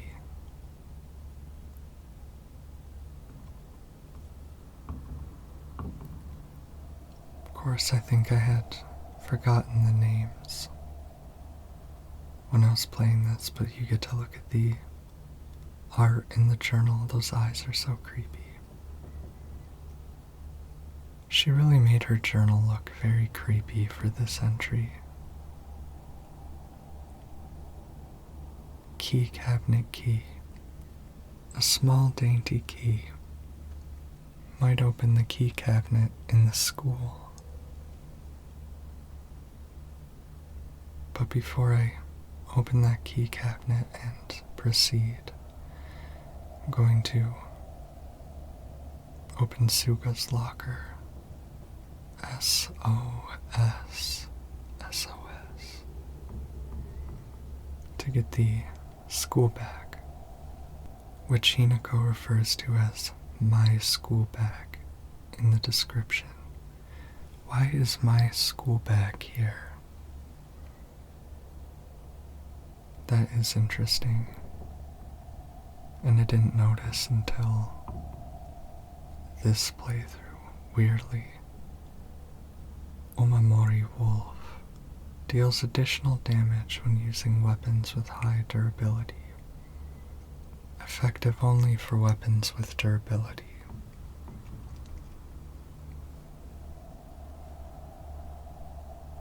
That's a pretty good one.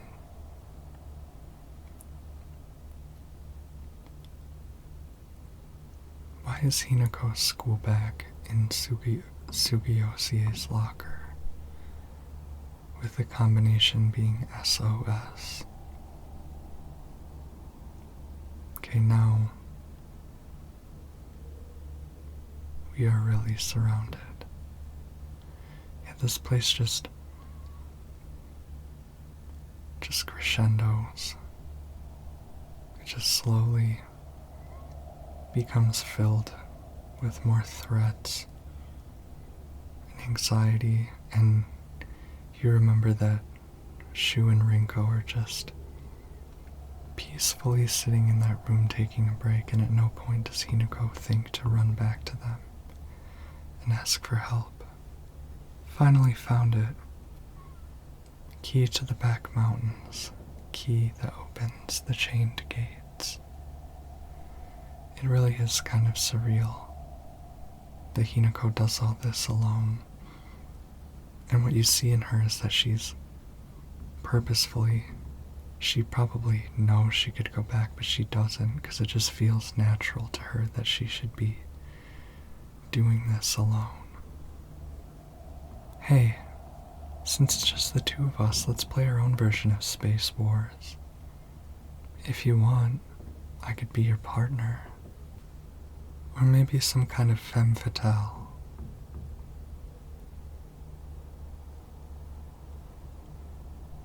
Got it. Found the key. Welcome back. Sorry for the trouble.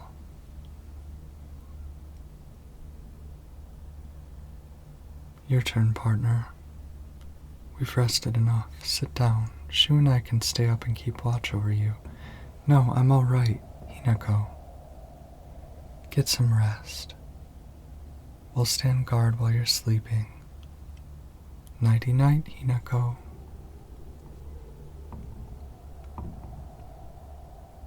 Hinako, exhausted from the horrors, lays her head on the desk. Come on, you like that sort of thing, don't you? No, I don't.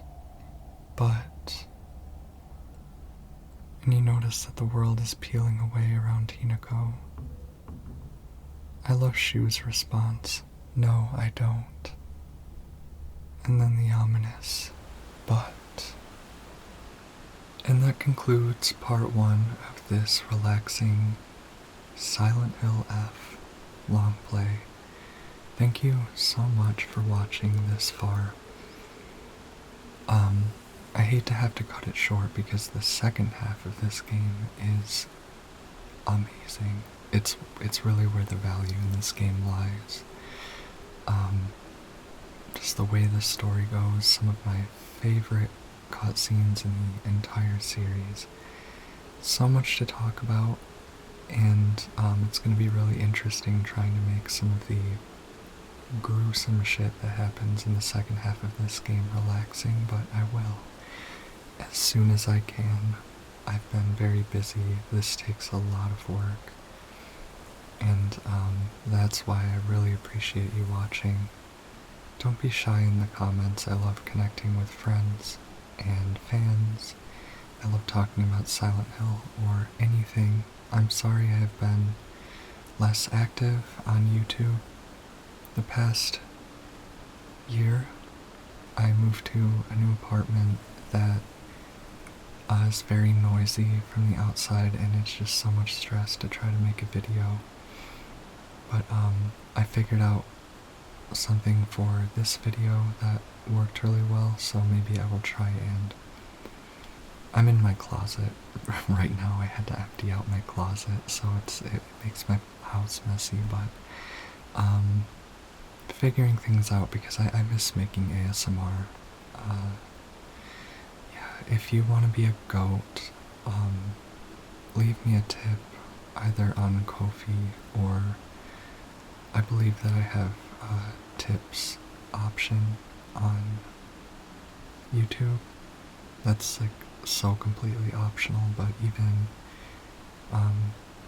even if you just leave a like or a dislike to show that how much you despise Silent Hill F and such, that would be so appreciated. But I'll stop plugging. I hope that, I hope that you're not listening right now because you fell asleep. That was the point of the video. Thanks again, and you have a great night, and watch out for part 2. I will create a playlist that will just be able to play them one after the other.